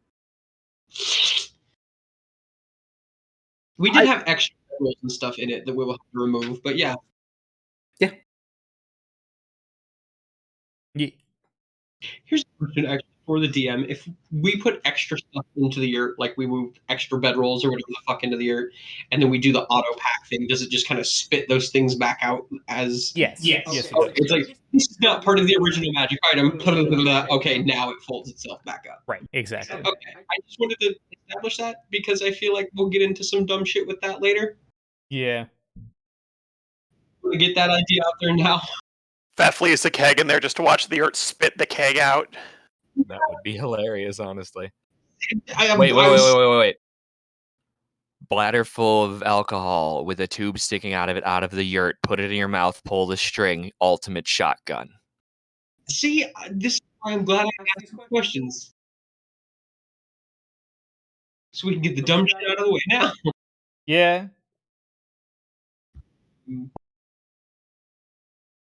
By the way, So we can get some dumb shit out of the way now. Yes, For other dumb shit down the road. right. Let's not delude ourselves here. Fair. We get silly super shotgunning beer's dumb shit out of the way now, so that when it comes time to using the yurt in a very stupid way, we can get the idea of the alchemist fire deployable yurt bomb. What if we just like tie up a guy and throw him in the yurt? It would get him out, I think. Yeah, it would just put him out. It doesn't compress them. It just like blah, and then it folds itself up.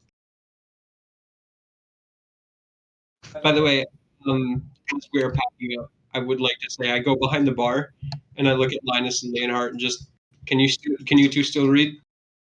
Yeah. Can you two still do maths? Huh? Okay, good. Then I'm taking my tutoring tithe, and I grab a very nice bottle of booze. And they both just, he's got us there. Yeah.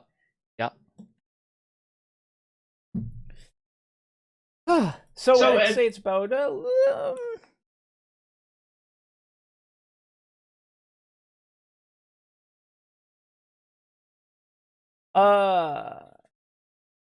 mid to late day. I'm sorry, mid to late morning. By the time everyone is ready to leave. Right.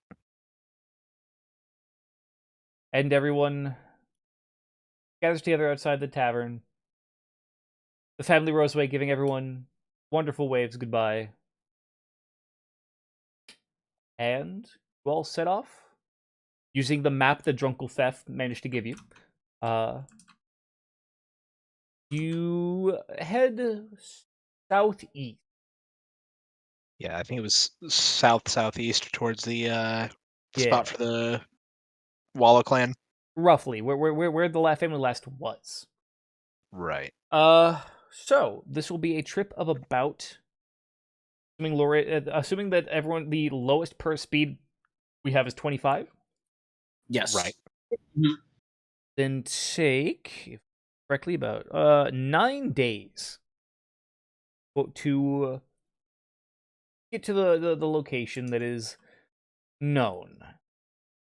The location that was marked on your map. 9 days ain't bad at all. No.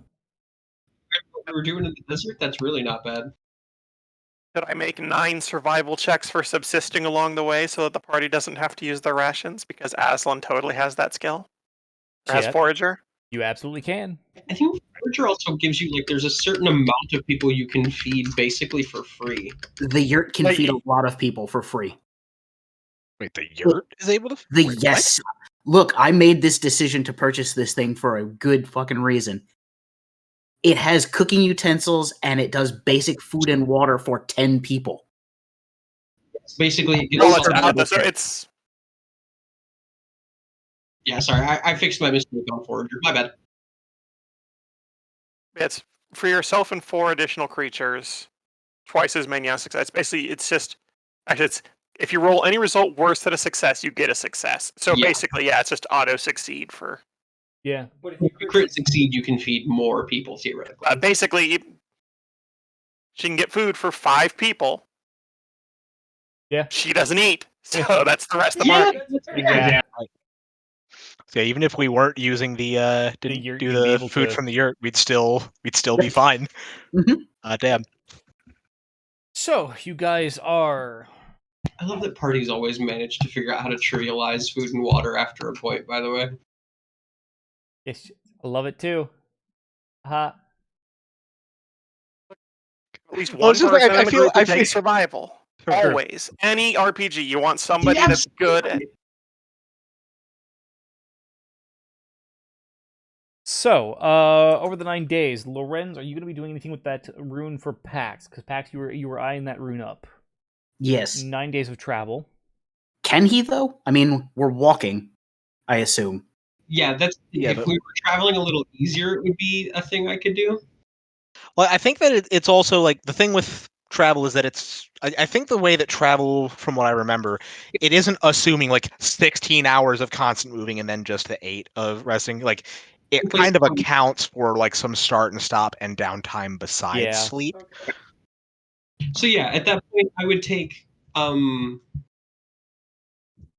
going to go ahead and take 2 days, I guess, to kind of bring the price down on that, too. Sure. Okay. I forget how price reduction works by multiple day crafting. I watched that whole video. I legitimately took notes, but I can't remember anything. It's basically when you make a crafting roll based on the difficulty, that determines how much cost you shave off, and then for every day that you shave off that much again. Okay, so well, I mean, I still have to roll for my first day of crafting anyway. Right. So that's D18, correct? Yep. And it's half the gold. Yeah, 10% total, but you do the half. But you spend half the cost up front to make the roll, and then spend the rest, or you spend additional days to. Yeah. Right. At least that's for normal crafting. Yeah. I'm going to spend more than 2 days. We'll say 2 days provisionally, and then we'll see how my rolls go from there, basically. I always look for a skills tab, but I forget it's listed as proficiencies. Can I roll to 8 on crafting for this or no? No, you cannot. No. Yeah, no. With crafting specifically for stuff like this, it has to be just me. Okay. Right. Oh, come on. Them's the breaks. Literally just had to roll a 7. Yeah. So the cost goes away, but none of the other materials are damaged or anything like that. So it's just the half of the 10%. Oh, that was a lot more than my brain could take. What is the 10% of the 500? So you lose 25 gold. 25, yeah. Okay. That fucked with my brain really hard for a minute. 1 platinum is 10 gold, right? Yes. Yes. So on a failure, you salvage the materials. You don't lose any. Oh, wonderful. Cost. Yeah, critical failure, you lose 10% of the cost. That's right. So you don't lose anything in the failure. You just don't succeed. Okay, yeah, it's a crit fail where things get Okay, funny. so he can try again Yeah. in Just the next day he can try. Day again. 2. Yeah, exactly. Crafting check again. Yeah, it's just sadly a waste of a day. Just try again. It's like, nope, can't get it. Right. Yeah, the party breaks down, or party parks in a field in the Devarian a field, a field with fields, prairie fields, and just in the yurt, and just any luck on the rune? Fuck no. So is this a craft level 8? Yes. Task level 8. Okay, so you are. What are you? You trained or expert? Expert. Expert. Okay, so success shaves 3 gold pieces off per day.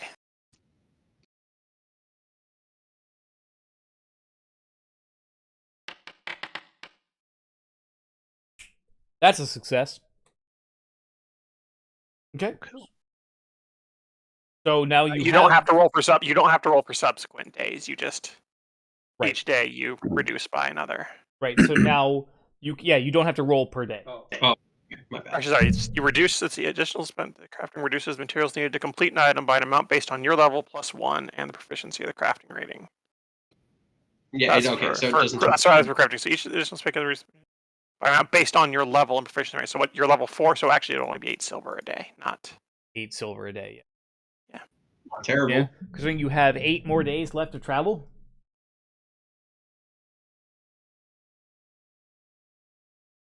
So you would be able to save 7 because the first day doesn't count towards the reduction. So 7 days at 3 silver a day.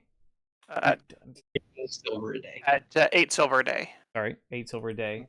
5 gold, 6 silver. Yeah. If you did it every day, if you took cost off every day, you guys were traveling.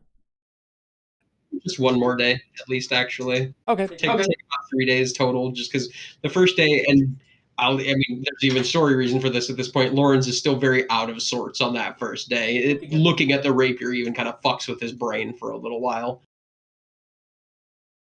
All right, so just tell me how much I need to subtract then, because not doing math. Sorry. No, that's right. So I take 1 gold, 6 silver off of the total because I did 8 silver for 2 days, effectively. 48 gold, 4 silver. Yeah, 48 gold, 4 silver. Okay, so if you want to contribute to the cost. So I subtract 5 platinum and then add, what, like 2 gold? basically. 5 platinum, and then you would add a gold, 4 silver. Gold and 4 Add silver. 1 gold, 6 silver. 1 gold. 'Cause that was the discount cost, yeah. Right. Okay. My brain. 1, 6. I'm okay at math. Okay. And then I need to added the edit my corrosive weapon. rune to your spiked chain. Yes.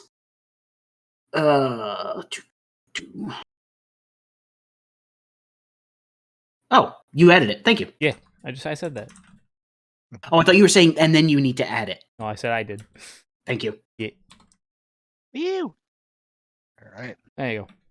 And then technically, you can also get rid of that spiked chain in your with sneak attack in your inventory because we figured out how to work that now. Yeah. Yeah, I can get rid of that. Go on. To be fair, that target is flat-footed box wasn't there. No, it wasn't. It when we was did it. actually. It has been there the entire campaign. Has it? Yeah. Yeah. It's been there since the last campaign. I think that it got added in the middle of the last campaign. Like, I don't think it did was not know there at the start, but I think like after a couple of sessions, one of the updates to Foundry added that checkbox. All right, here. Let me just real quick.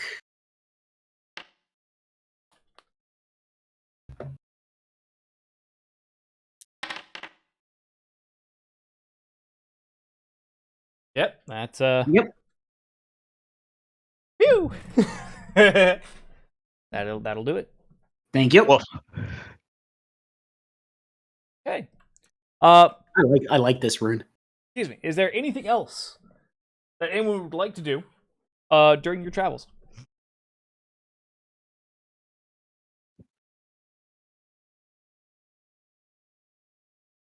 I'm just gonna keep Loren's company since he's doing this shit for me. That's fair. I can't do anything, but I can just like walk next to him so he's not like toiling alone. I'll do a nature check while we travel every so often to like gather shit for making the red. Okay, fair. That's fair. Oh, right. During which, by the way, I would like to say, Lorenz takes one swig of the bottle of very nice liquor, and then hands it to Fef, just as a present for your family. Oh, we're gonna have a time when we get there. Fef, I would say you find enough supplies to make yourself 3 of the good red. All right, that is going just stuffed into a one of my belt pouches for now. Then, and that's all I need to do while we travel. That's fair. And it's not a whole lot because as you guys are traveling, the city, the grand capital city of the Devarian Empire, falling away behind you.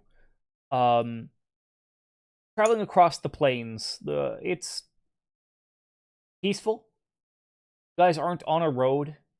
You aren't on any real beaten path. You see farms in the distance. But for the most part, it's just you, yourself, and nature. There are no other travelers. It is serene, actually. You see the occasional airship in the distance behind you. But even after even like the first day or two, that you stop. I should say after the first few hours of the first day, that disappears and you're left alone with just yourselves. It is not. It's funnily enough, as you get out onto the plains, while it is still it is getting into the heat of summer. The wind when it blows is actually quite nice. It stops it from being too hot. And actually, funnily enough, the further away you get from the capital city, the drier the air gets. It's not super dry, like it's not as dry as it was up north, but it becomes immediately less humid as you're going along. It's right the fuck on top of a lake. Yes, a massive lake that is roughly 80 miles across. Yes. Yay. So, as you guys are following the map along, Drunkle Faf's map, which admittedly is really scribbled. Look, the drunker you get, the more sense it makes. It's fine. Sure.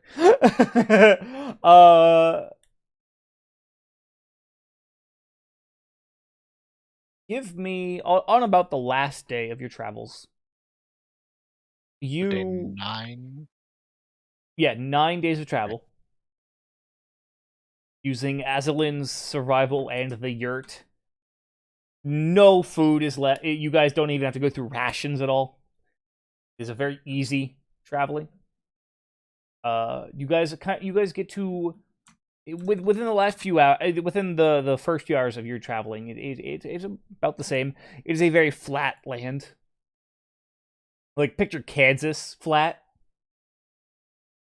Ah, one of those. Yes, which makes it very apparent when you begin to see something on the horizon in front of you. And then the closer you get, you begin to realize it's green, it's tall, it is the Tiefwald. Finally in view. And it eventually, to those of you who have been to a coast, the sensation of seeing the ocean in the distance and then slowly walking up to the shore and the ocean expanding in front of you, it is that, but the Tiefwald. Right, just a green, expanse. A green expanse on all sides in front of you. And as you're even getting closer to the Tiefwald, give me nature or perception checks. Your choices.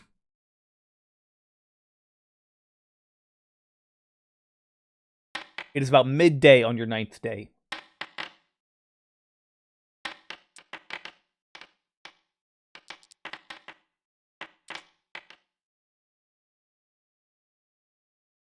So, Mahajapit and Pax.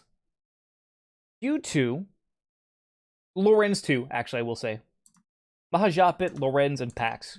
You three realize, as you're getting closer, there's a lot of trampled down foot traffic where you guys are. Where the grass has kind of been trampled down into more of a dirt, muddy kind of consistency. And as you're getting kind of closer, you realize that there's more and more of that foot traffic.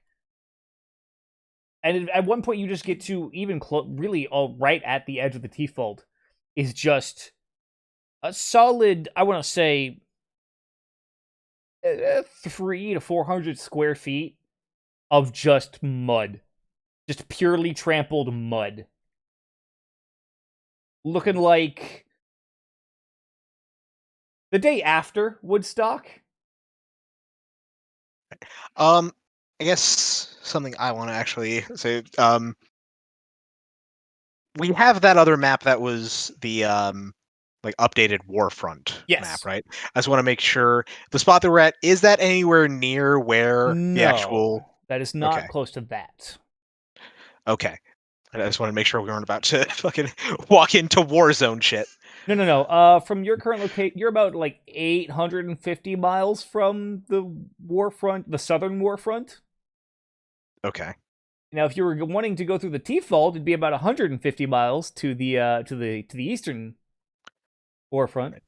Right. But that's to be crossing through the Tiefwald, though. Yes. Yeah, which is its own Warfront in its own, I imagine. Like that's I don't know much about the Tiefwald, but I've heard enough ominous shit to know that it's probably for the best. Throw this out there right now. Roland and Azalin came from the Tiefwald. Don't fuck with the Tiefwald. Azalin didn't come from the Tiefwald. She ended up there. It's still not great. Yeah, Roland was born, effectively grew up on a border town of the Tiefwald. So yeah, that's right. Azalin didn't end up there till much later in her life. In her 40s. Right. But still, that I imagine that place does things. Reads a specific type of person or it's a specific type of personality.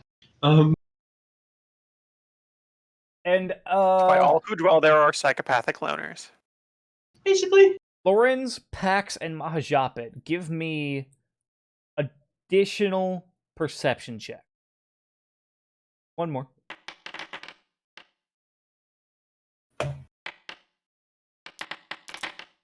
Awesome. Mahajappan and Pax, you two especially, see that the trail of trampled grass and mud leads a bit further north along the edge of the Tiefwald. Question. Yes. Since I succeeded that perception check, could I roll a Warcraft lore against this potential staging area and get anything else? Sure, I'll allow that. Try to see if you can forces marching through.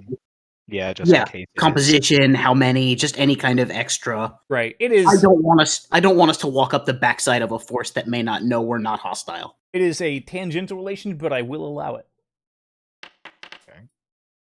Okay. Oh! You are able to tell that this seems to be a well armed and armored force of roughly 200.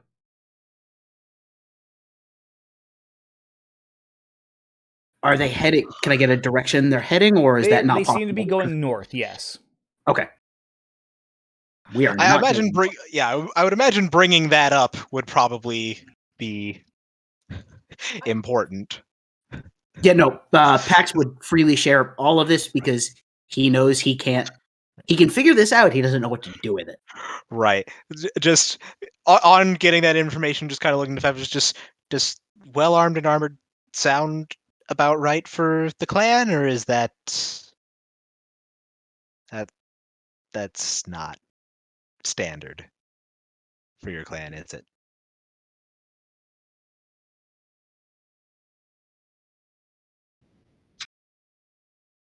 That? Sorry, got a little distracted. What I missed? Somebody came down the stairs pretty quick. It's all good. Yeah. With did you catch what Pax had picked up from the tracks that we found? I did not know. What did I miss? Sorry. Said that it appeared to be like on just trying to look over them closely, that it seemed to be a very well armed and armored force of about 200 heading north. And Mahad, like when Pax mentions this, just looks to Fev, is like, well armed and armored doesn't quite sound what I'd expect out of the Goblin Clan, but I don't want to assume. Hey, we're professionals. That's fair. That's why I didn't want to assume. But a force of 200, is that I is mean, that to be expected, or? yeah, it happens sometimes. Sometimes you need one body. Sometimes you need a couple thousand. We got them.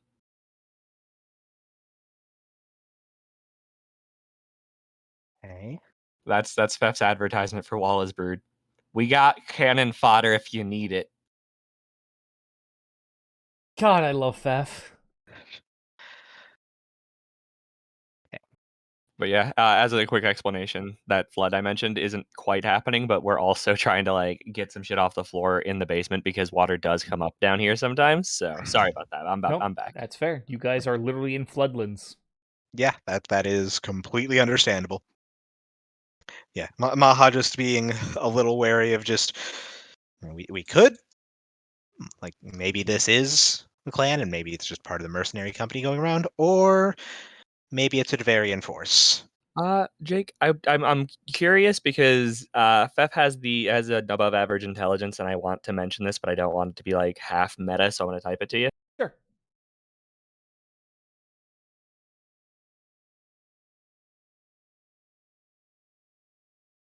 Da da da da da da. Ah ba ba ba ba ba da ba da da da ba da da da da da. And DMCA'd by Nintendo.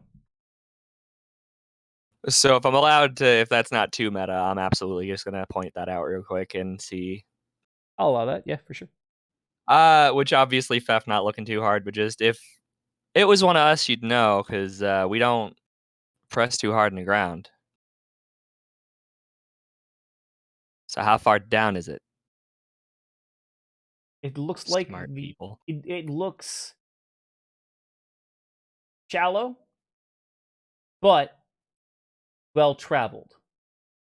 Oh yeah. I'm assuming like this is just a trail I'm not aware of yet since I haven't been home in a while. Yeah, I was actually gonna say, Fef revealing that, then I actually want to take a step into that mud basically, and see how far down I sink versus where the trail lays, because I am in heavy armor and shit. Like, I am what would be considered, for a fighting force, heavily armed and armored. Are you on the large mud patch? Yes. You sink down a little bit, but not much. Compared to what's been trod, though, is what I'm going for. Right.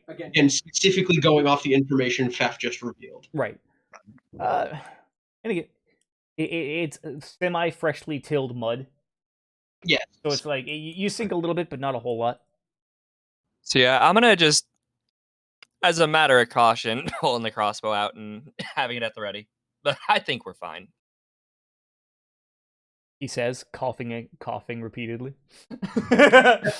No reason for that. Yeah, no reason at all.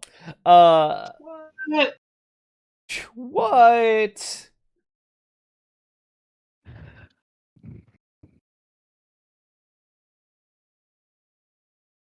Oh, that was a mistake. I bet that tasted awful. It had a taste. I think you're right. So you guys are then, I'm assuming, heading north, following the tracks. Yeah, I think we go ahead and follow, and I hope we're right, but definitely keeping eyes peeled. Like I think we might want to actually travel a bit slowly along There's the path. a reason so my we can keep- crossbow's in my hands. Yeah. Yep. Yeah. Not quite drawing a weapon. Well, the crossbow isn't loaded because I don't know if Jake's going to be a twat and be like, "Oh, well, your bolt fucking flopped out of the goddamn crossbow because it ain't got no cover or anything while you were running around." So I'm not loading my crossbow yet. That is fair. I don't Rude, I don't but think fair. I'm going to summon Glinthatook just yet, because I feel like that's also going to raise a lot of red flags and questions That is fair. That is that fair. that we don't necessarily want to get involved in if it's not a combat thing. But Yeah. just It's very much a hand cautious. on the hilt sort of situation. Yeah. Especially because if you do run into a Duvarian force, it's not like they're immediately hostile. It's one of those, hey, Right. no, we are in transit. We have a member of one of the goblin broods that live out here in the mountains. Like, we're here on legitimate business. Right. Wait, hold on. You're legitimate? Anyway, Legit-ish. shockingly legit. Yeah, for an adventuring party and a Pathfinder campaign, we are shockingly legitimate. No, that's true. That is true. Yeah. Okay. Just not hostile, I think, is the overall thing here. Yeah. Okay. So then, you guys are traveling along further north, following the trail. You do get to something of a in the distance. It's sort of a hill, actually. That's like kind of a lump in the ground, about 200 by 200. Okay. And as you get closer, you hear from behind you, "Don't move." Gonna try to jangle my earring just a little without moving too much of my body. Oh shit! It's Theft. Hey! It's Theft. Maha very much like froze up on hearing the but a visible like slump and sigh of relief on the shout. At Just- the shout of it's Theft. Lorenz even said, like, Lorenz and Maha, I almost imagine in synchronous, like, sag as that Approximately happened. like 600,000 to 500,000 goblins come out. About 175 hobgoblins seem to appear out of nowhere. Just out of the hill, a false door is thrown open in the side of the hill, and a clown car's worth of hobgoblins begin to just pour out of this hill, this mound, and just swarm. It's like Pep is just all fucking teeth at this point. See, Vietnam is fucking terrifying and I want no fucking part. Oh no. This is I'm seeing literal images of the hells in my mind. And this concerns me.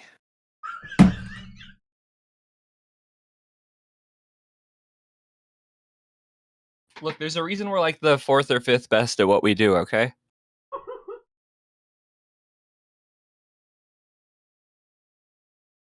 I fear the man. That thing scares me. Is that saying pointing to the mound that still has hobgoblins coming out of it? That scares me. We still haven't figured out how to get the hills to move, but we're working on it last I knew. We are, and just a absolute cacophony of deafening noise, of hype, is the best I can put it. As Feth is quite literally thrown up on shoulders, tossed in the air, and carried back, and all of you, in fact, are tossed up on shoulders. Lorenz included with his heavy-ass armor. This is life now. And you are carried back, you are carried inside of the mound and down into the earth. It's not menacing at all, I promise. And that's where we'll take our break. Down to Goblin Town, bitches! Oh, Come on, but I don't know any of the Goblin Town songs, Dave. I actually know most of the Goblin Town song, just unrelated. I am Jack's complete and total lack of surprise. I just blew into my White Claw can and a vape cloud came out. You know? It just feels appropriate. They do. But yes, we will pick up in about 10 minutes with the introduction. Yeah, the Goblin King and Gandalf's gonna show up and everything's gonna be alright. Of what's Oh, about to boy. happen to you people. Happened. Oh no. Alright, also, I am like, my fucking bladder's about to burst, so I'm popping up now. Yeah, Yeah, fair. go. See you guys in about 10 minutes. Yep. Yeah.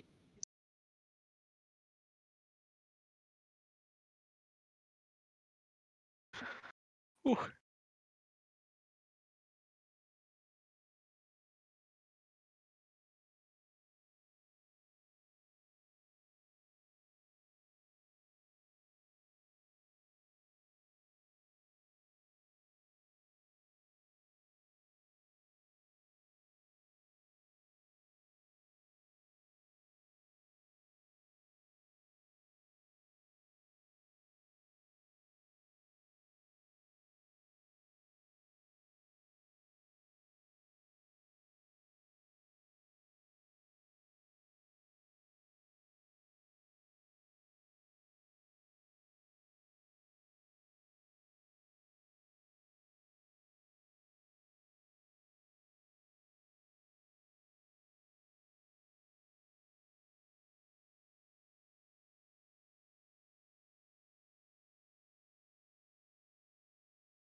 I'm back.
Hello, everybody. I have returned.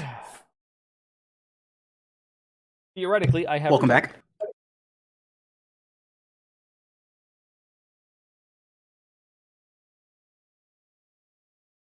I hope everyone is doing wonderful. Good. Good, good, good. I will wait for everyone to be back, and then we'll begin anew. I'm back. I'll need to step away for like a minute and like 2 minutes. What's that? What's that? Said I'm back, but I need to step away for like a minute and 2 minutes. Just to get something out of the microwave. Yeah, you're fine. I am back. I was just muted. That is fair.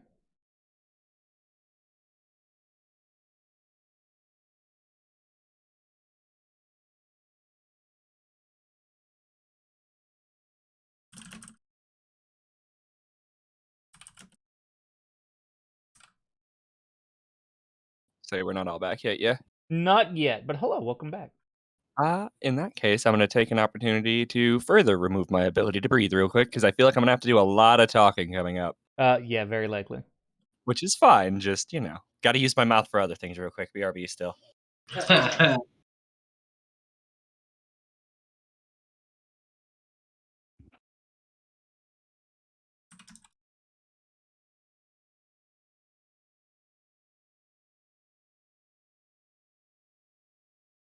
Also, I suddenly remembered Jurassic 5 for, like, no reason earlier, and that's what I'm jamming on right now.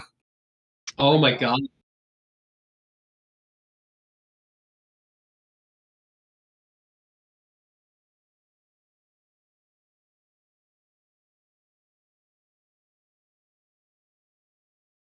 Oh, buddy, buddy, buddy.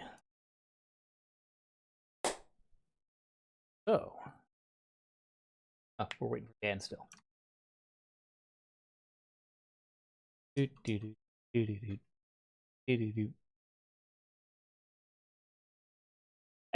speaking of, there's our boy. Hey. So. Everyone, where we last left off before the break, you were all picked up and carried into the mound that is currently the host for Wallace Brood, or the Clan Thef. Because you guys are technically Wallace Brood, but this is also Wallace Brood. So it's about to get weird. yeah. So we're carried underground. Immediately, by the way, the temperature drops to like 15 degrees. It goes from a not unpleasant, but still not exactly comfortable 85 to 70 and dry. So there's that right off the bat. And as you guys are carried down into effectively a tunnel system. And you guys are kind of carried through darkness of the tunnels. Because hobgoblins have dark vision. They don't need light. So those of you without dark vision, you can't really see much right now. Which, if I recall correctly, is Pax, Lorenz, and Zendros. You guys are the ones with a low light, but not dark vision. Yep.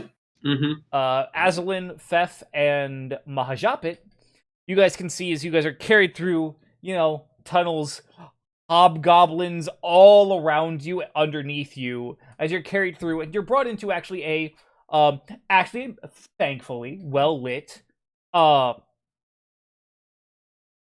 if it were about 5 digits fancier, it would be a banquet hall. But instead, what it is more of a feast pit. Like It's it like was a 5 conversation pit. digits. Well, it's like a conversation pit, but both more and less advanced at the same time. Right. There are tables, and there is food, and there's lights. So if the food gets trampled here, would it be a mush pit? Ooh. God damn. I would have gone with Munch Pit, but that's good too. They really are perfect for each other. Dan, I just heard you revving up like a fucking motorcycle. 'Cause you're like, Won't pick it up, but I was just like, Yeah, you're like, I'm just like, God damn it. Damn, he even gear shifted shifted. halfway through his anger.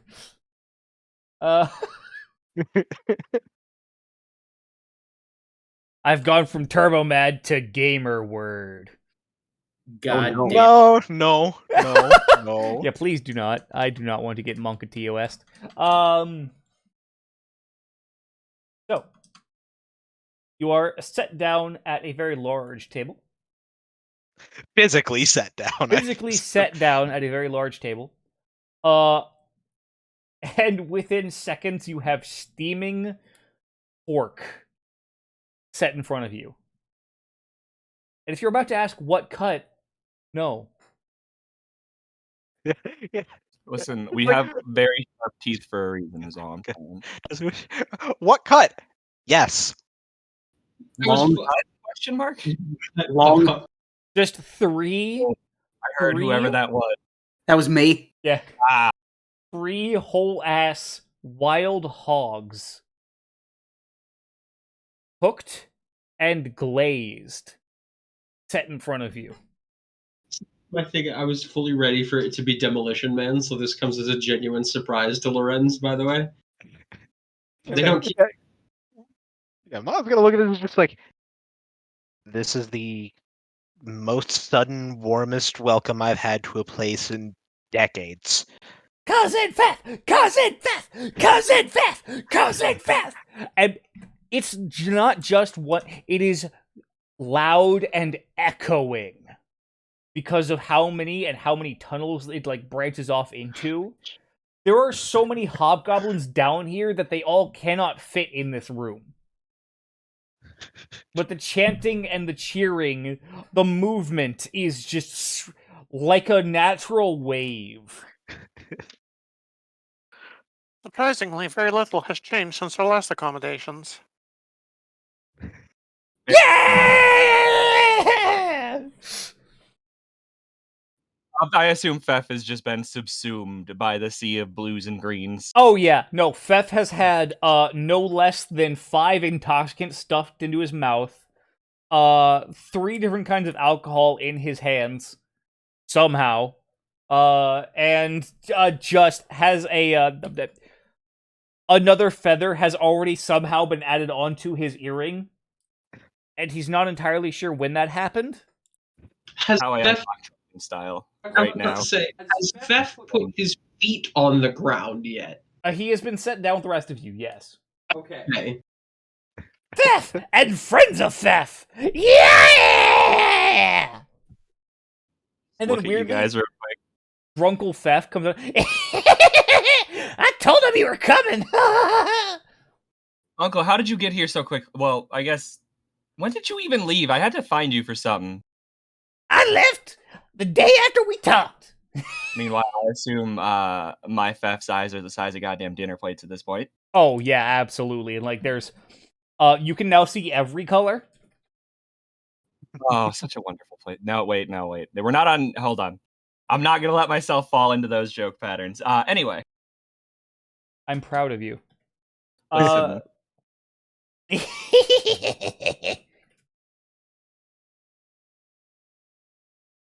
So, go ahead. No, you go ahead, please. Honestly, I assume that's just what's happening right now, constantly. Oh yeah, pretty much. There's just lots of cheering and revelry, and suddenly people are dancing on your table. Just hobgoblins dancing together, and it's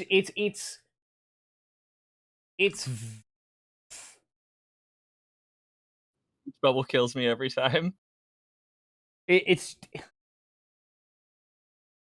like if you took the party scene from Hook, and dialed it up to 12. And made that movie R-rated. Into it. Okay. That's what we're dealing with. That's about the scene, the level of revelry that we are at in this underground den. There's a competition. If you can remember tomorrow, you win a prize. You're told the prize, but the challenge is to remember what the prize is by the next day. Is writing it down cheating? Absolutely. Yes. Fuck. Sorry. Out again. Carry. And Theft. What is your Aunt Wallace coming up? Just, What's it like? How's it been? Where have you been? Have you been eating properly? Did you give me grandchildren? Did I? Before we started our adventure? Maybe. You're I not don't sure. know. You're actually not sure. Straight out, that was in character. That's my boy. Also, after the I'm gonna look at the party just when I have a sec. We don't tell them about the dragon until after we're done partying. Please let them have this. Dragon. Shh, shush, Auntie. You didn't hear anything. Okay. Also, It's fine.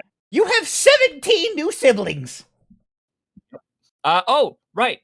Honorary inductees into the brood, Auntie. And I'm jammed behind me.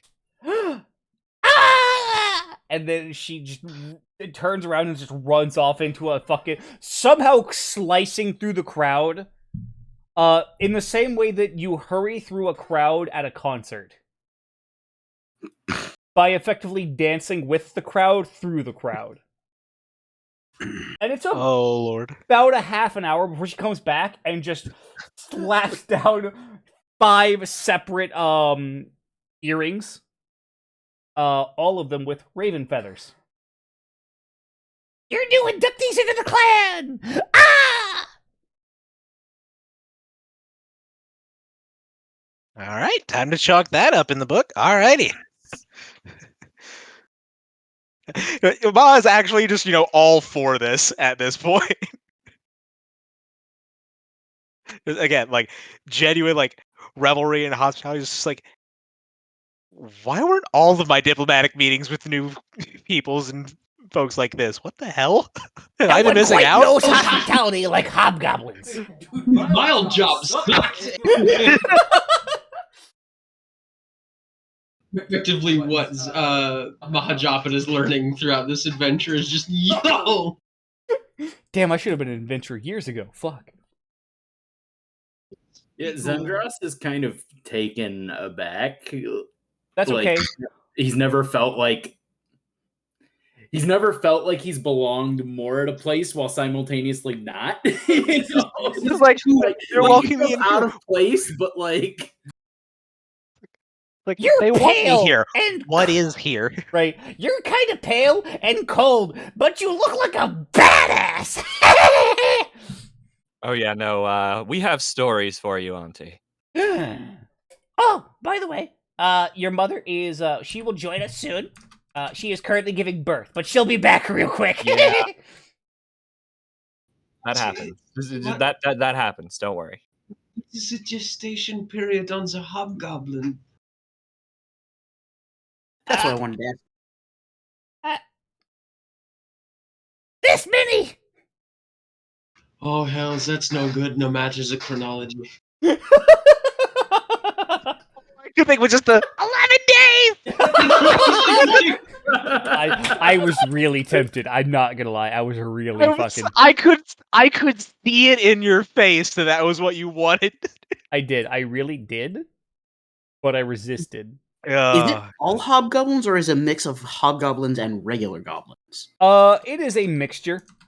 It is a solid mixture. Which is very interesting because the hobgoblins are all like your guys' height, and then the goblins are like Mahajapit's height. It's literally like rolling fields of like Movement, cascading movement. Oh, it's Yeah, there is no quiet here. it's beautiful in a pure chaos kind of way. chaos. It's beautiful in the way that a in progress train crash is beautiful. Right, it's beautiful in the same way a house fire is beautiful. And then, What? That you take insurance out on it? Yeah, we'll go with that one. as you guys are partway through your meal, a large hobgoblin woman shows up. Just kind of pushing her way through the crowd. I want to see my boy. I want to see my boy. If I am in the path, I clear. That is fair. Like Lauren crosses the table by going over the table if needs be to get the fuck out of the way. Yeah, hey, Fef, give me a reflex save.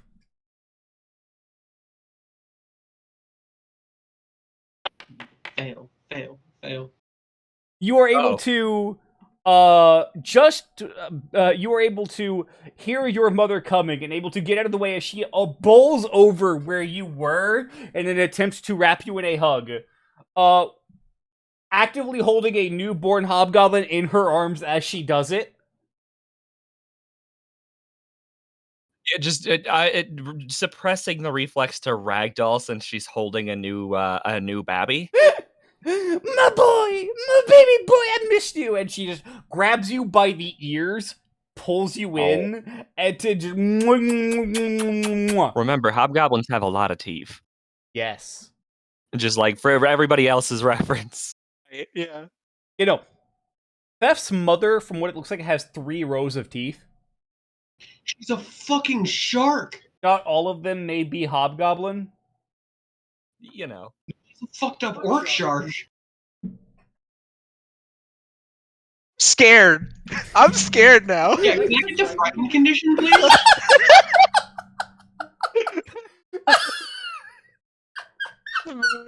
I'll take frightened too, that's fine. Yeah. Oh, God. your father's out on the front right now. He'd be so happy to see you. Oh. Also, meet your new baby brother, Fef. Hello, Fef. I'm so Also, happy. what side is father on right now? He's And she legit just, like, freezes for a moment as she just, like, wee. the Eastern Front. Got it. Okay, Thank you, mother.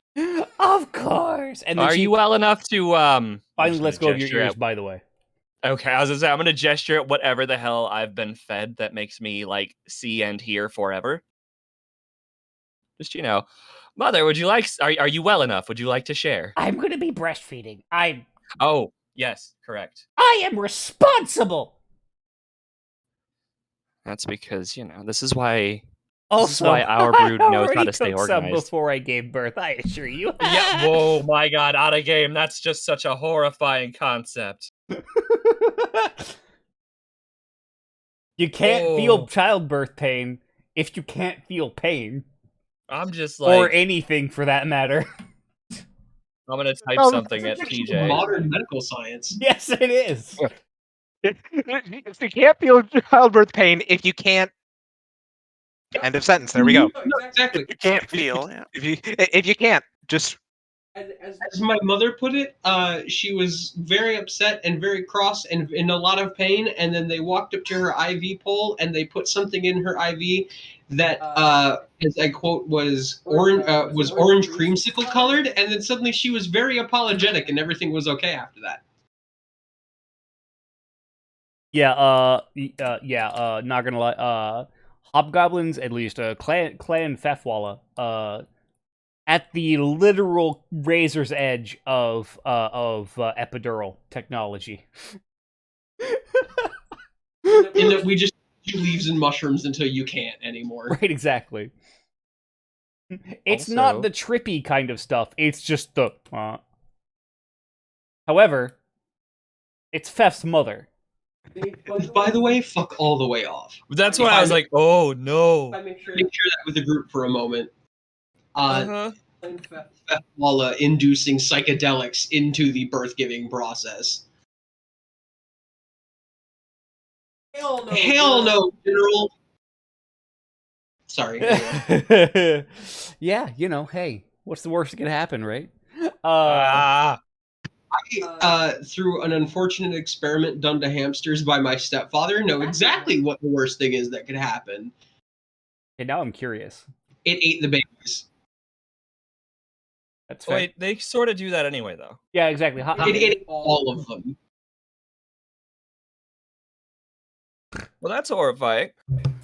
No, you guys actively see Fef's mother reach over, grab a literal pork leg, and just rip it off and just start chewing into it, while actively breastfeeding. It's a weird sight because she's just rip rotating a whole fucking ham hock. Yeah, just. She's got 3 rows of teeth, so she's just stripping that bare. Oh yeah, like a corn on the cob.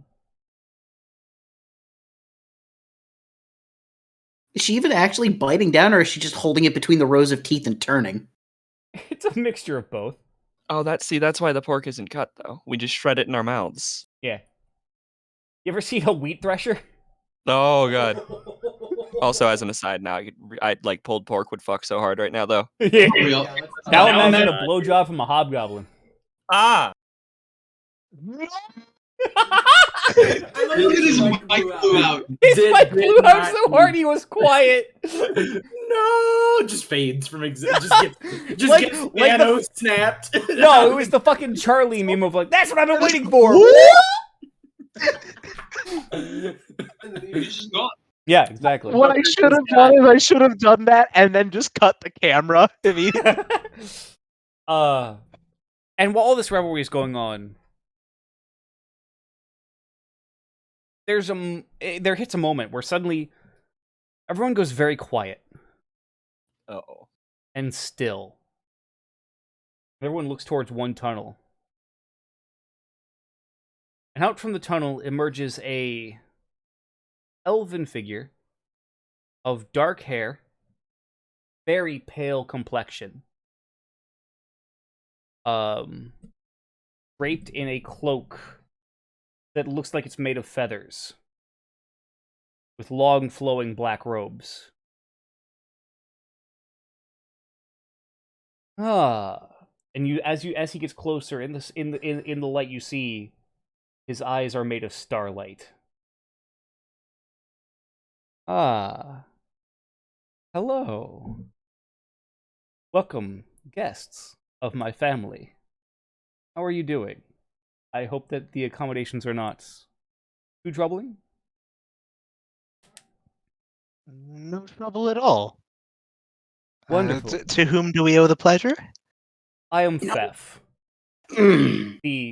Though, admittedly, my children and grandchildren, so on and so forth, have taken to call me Father Fef.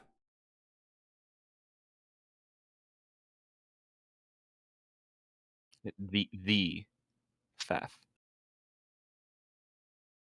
TJ, you can put your hands down. Your brain's not going to run out. You sure about that? So much right now. I'm good about my brain. It's more of my brain. No one saw this coming. I'm not gonna lie, I actually was not prepared. Yeah, right, cool. Let's go. Fuck it. Nah, I'm into it. I'm just like, damn, usually I'm pretty good about calling shit like this. Good job. I get to pull one or two every so often. And as Father Fef walks over, pulls a stool up to your table, and just carefully sits down. It's a wonder to see you all.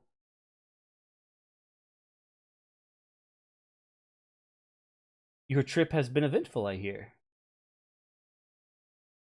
There is much to discuss. There is. There is. And not much time to tell it. In the grand scheme of things. Just gonna look back at the party. Father Fef doesn't time. He doesn't. Shrugs. I'm very glad to see all of you again. Again? And he just smiles and waves his head. Don't worry about it. At this point, shooting a quirked brow at Fef. At this point, this has just been a fact of life, so this is not out of the ordinary.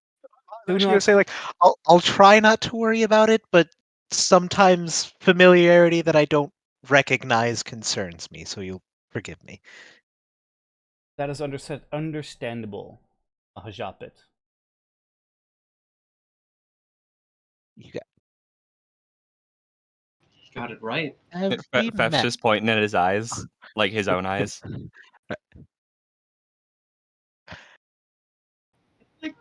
I would. Arcana check? Sure. Occultism? I don't know. Porque no las dos? Whatever. I'd like to try and do Arcana. Just Arcana or occultism. Yeah, sure. You're gonna Arcana this one, Maha? Yeah, I'm Arcana. I'll Occultism this one. We'll high-low it, basically. Like, especially just like seeing the eyes, especially with Fef like making the gesture to the eyes, just right. Exactly. That's the big tip off. Yeah. I like how you threw in the frightened condition, by the way. That was really good. I forgot I still had it on. I put it on as a joke. To be fair, it works, especially now. God. Yeah, no. From all, you're not entirely sure what the fuck is going on. Zendros is furiously scribbling in a book at the moment. That's fair. That's fair.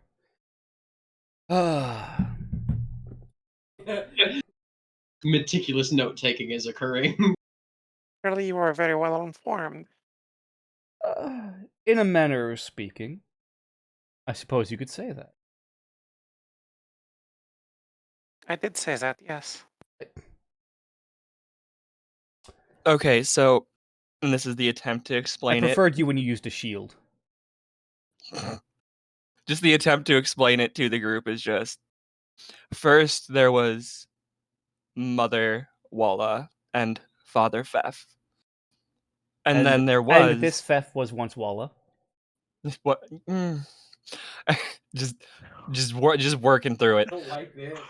I put the picture together, and I'm not a big fan. But then... Why aren't you a fan? Stop. As he Then- tilts his head and looks up. Oh. No, he does. It's okay. He'll be back. Oh no, no. Why aren't you a fan? Oh no, I get it. Just that was also in character. Oh yeah. He just goes other places sometimes. I'm used to being Laura, not the other way around, okay? But yeah, in the beginning there was Mother Walla and Father Fef, and now there is Walla and Fef and Father Fef, and there will be Father Fef, and there is.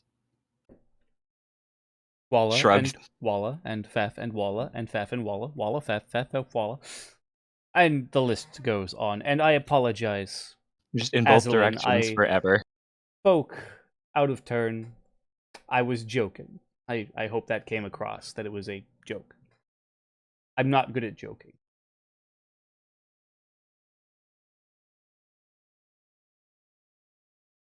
Continue.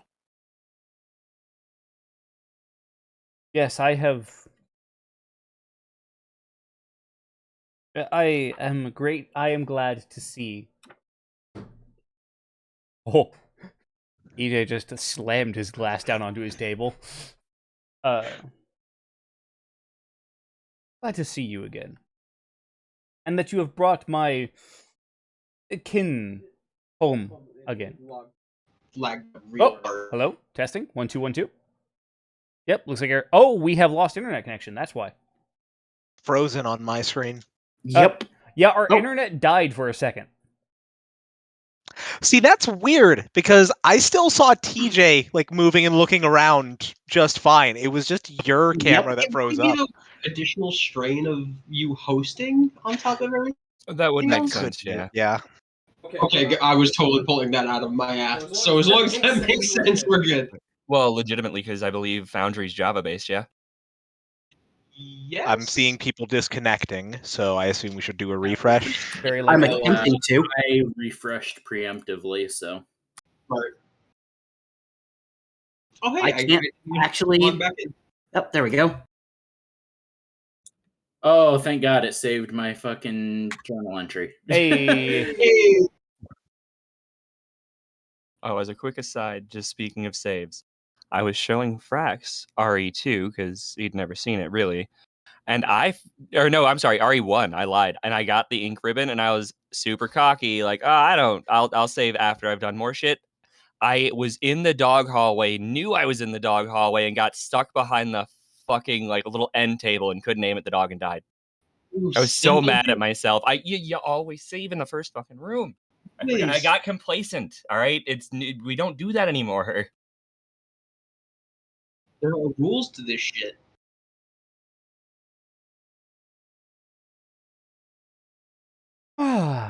So, we've come to our family den, both to bring our wayward son home again, which I know you cannot stay for long, but I appreciate seeing you nonetheless. And he reaches over and just pets along Fef's head. Again, this is life. Is indeed. But I assume then you already know what we have to tell everyone else. I do. Will be okay. I mean, worst comes to worst, we have a lot of swords. That is true. Though, against what you have seen, I'm not entirely sure how well swords would do. But you never know. Now, wait, you say that you already know what we've come here to say. Yes. But I take it you have not shared this with the rest of them then. And ruin your thunder? Why would I steal your dramatic moment? They're for the theatrics. I suppose this shouldn't be surprising.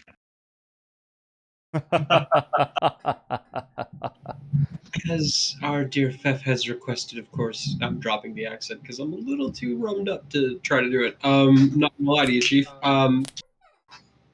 We will wait until after this glorious homecoming to drop the news. We applied the same courtesy to my family. It seems only fair. Yes, they were very appreciative.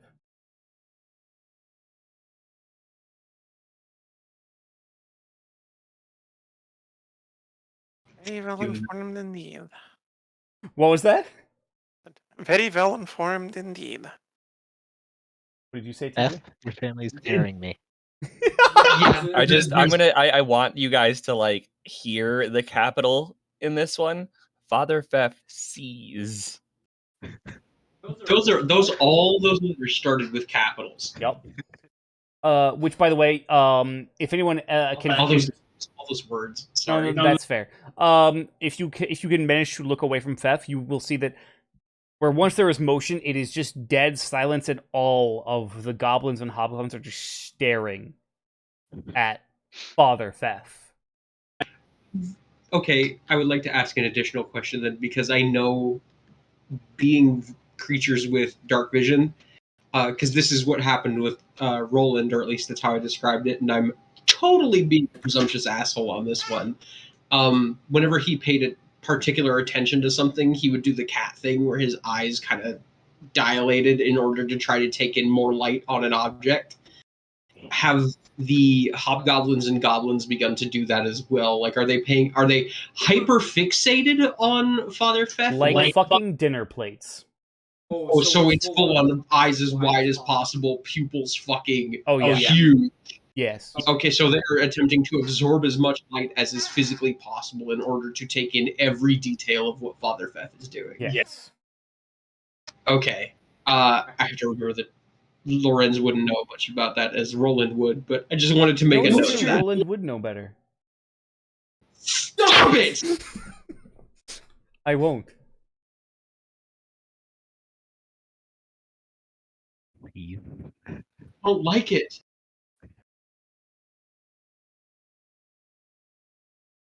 Again, and this reference literally only you and Dave will get. I am the one who Laura's people, not the other way round. Well, the shoe has to fit on the other foot eventually. Dear Lorenz wants Roland.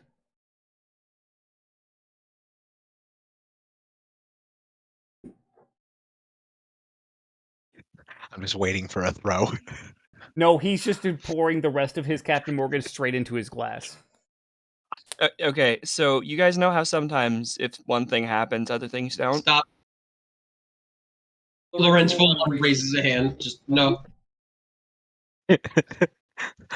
No. Please. Oh no. EJ just poured about, I would say, a third of a glass of rum into his glass. And then, oh, fuck. Yes. Oh, fuck. Yo, you ain't got work tomorrow, yeah? No. No, I work Monday through Friday. Isaac. Jose, I'm not gonna lie, I've been ripping pen hard while I've been muted. This is genuinely too existential for me to deal with right Oh, now. I fucking love it. Oh, I'm sorry. Should I hold back? Again, just turn the cameras off so we don't have to be accessories to domestics. Oh, no! Oh no! I'm keeping mine on for evidence sakes. Anyway, sorry, I'm super sorry for being genuinely No, you're disruptive. fine. No, We it's a should good time. continue this rivalry then. Yes, please do. And then he stands up to his height, to his full height, of about 10 feet 7 inches. Jesus! And yet, despite the fact that the roof is not that tall, he does not seem to stoop at all. Is he basically, when he's that tall, is he mostly robed figure and then head? For the most part, yeah. I thought it was a fucking Schrodinger situation of being everywhere and nowhere at once. For a Well, second. technically. It is something like that, actually. That's probably what it appears like to our perceptions, where it's like every time we look up at him, he encompasses everything that we can see. So, y'all remember Kill la Kill, yeah? Oh, Yeah, I God, can't remember. literally. Yeah, like literally his power is he's as big as the scene needs him to be. He is as tall as the frame can be. It's very fun listening to all of you try to dissect my abilities and my form. Please continue. I don't like it. Of course you don't. Stop. I won't. No. I missed you too. Oh. Just remember, don't eat the purple mushroom. Or do. That's an entirely different game. Fuck all the way off. As he turns and just like goes back into the tunnel that he came out of. He is legitimately over there, wide-eyed, fucking like breathing heavy. Holy Yeah, I can see it. shit. So for those of you who aren't in the know, which is everyone but Dave and I, Laura was TJ's World of Darkness character that started as a mage and then became an omnipotent, fourth wall-breaking goddess of time. Yeah, she was an archmage because she literally, semi-forcibly, mostly out of experimentation, touched the forces of heaven and the forces of hell together in a place that had been occupied by simultaneous acts of extremely depraved evil, and it was the home of half angels for a very long time. So this place was soaked in divine and infernal energies to begin with, and then she meditated in the middle of it over a piece of a broken demon's horn and touched the forces of heaven and the forces of hell together, which resulted in an explosion that almost sent her to the lost city of Atlantis, which to mages is basically the city of infinite magic, and instead rejected that power and came back to the real world, but came back with a portion of Atlantis's power and learned how to grow her power sort of organically. So after a while, it became such a thing. And we never got to this point in the campaign because this was the campaign, fun facts, that Dave was running. Yeah, my games are nonsense, by the way. I loved it. It was so good, especially as the one mage player in a sea of people who are playing the normal game. I'm playing the weird over meta game. At some point, Laura as a character started to recognize that every one of the player characters was controlled by a player, and I could speak in character to players very personally and stuff like that, because her connection to reality was so tenuous that she understood that there was a reality beyond the reality that she was a part of. And oh man, World of Darkness Mage gets so crazy the moment you start breaking the fucking rules. And the best part of it was the fact that from the beginning of the campaign, she was self-taught. She wasn't part of a covenant or anything like that. So she never had the systematic rules of a covenant beat into her, which means she actually started the game super fucking weak. But when it came to the idea of, hey, you are beyond time and reality now, her brain very easily flexed around the idea of, hey, shit's fucked. Here's how to play with it. So this is very this is taking me back to when I was 18, maybe even 20, and playing this hella meta character who could speak to other players, and now it's on the other foot, bitch. And super not fucking comfortable with it. I'm not gonna lie. I now fully understand what the other players were going through, and I'm not okay. I don't know why you wouldn't be. Stop. You left. Also, it's true. This is something reminiscent of Psycho Mantis. Yes, it was very psychomantasy. As he just steps into the tunnel and disappears. Now, to be fair, Laura used her powers 9 times for 10 to go to different realities and sample their Chinese food. Because she was a 20-year-old college kid who had achieved magical goddesshood at the age of 23, and her first idea was, I wonder if Chinese food is different across realities, and started to travel through realities in order to sample their Chinese food. I mean, look, same. I can't say I wouldn't. Right, exactly. But god damn it. Because it was that character became, what's the first idea that pops into my head? Okay, fucking roll with it, because that's the character now. So that is the second, by the way, pretty not evil, essentially god we've made on accident. Sorry, by the way, Jake. No, you're fine. So Father Theft disappears back into his tunnel, into the shadows that even your dark vision cannot penetrate. and you are left with the brood that very quickly becomes. Yeah! Woo! That's what we've been waiting for! Yeah! Oh God, yeah, this was a meeting worthy enough of encouraging Father Feth to come out. I imagine these hobgoblins have lost. Well, hobgoblins, regular goblins, my apologies, have lost their shit. Oh yeah. Oh yeah. If we Assuming they ever had it. no, that's what I'm saying. If we thought things were bad before, they're about to get so much worse. So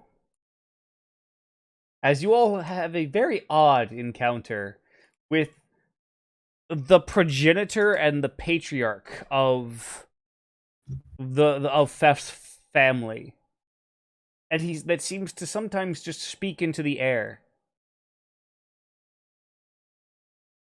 Weird. You're not entirely sure what to make of it. We are sure, but we are not sure, and that's a weird feeling to have. You're welcome, Dave. Oh yeah, I'm fucking loving this, by the way. Who are you, sick bitch? Anyway, What did you mean, by the way, about what you wanted to tell us? Yeah. So gonna find the good liquor. It's all good liquor. what? Oh no, yeah. Yeah, the The bottle from the city. Yeah. especially good imported shit. Like Okay. The actually good liquor. Okay. We're going to start pouring. We have news, Auntie. Okay. I will attempt, but hope that those with bigger brains than I will assist. Some very large-headed goblins and hobgoblins kind of make their way to the front of the fucking crowd. There we are. Ah! Oh Jesus, that's Yeah, the big brains. Thoughts exist, whatever in this universe. Just that's not okay. Are you well? Are you? Yes, I'm very well. I know what the hypotenuse theory is. Yeah, they're the big brains. I told you we had to go visit them. Not experiencing extreme cranial trauma or anything like that? Oh, we got over that years ago. Got it. Never mind. Carry on, please.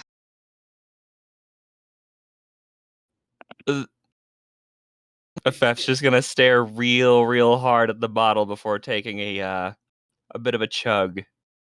By the way, I'm an absolute anus and will specifically list something in your inventory.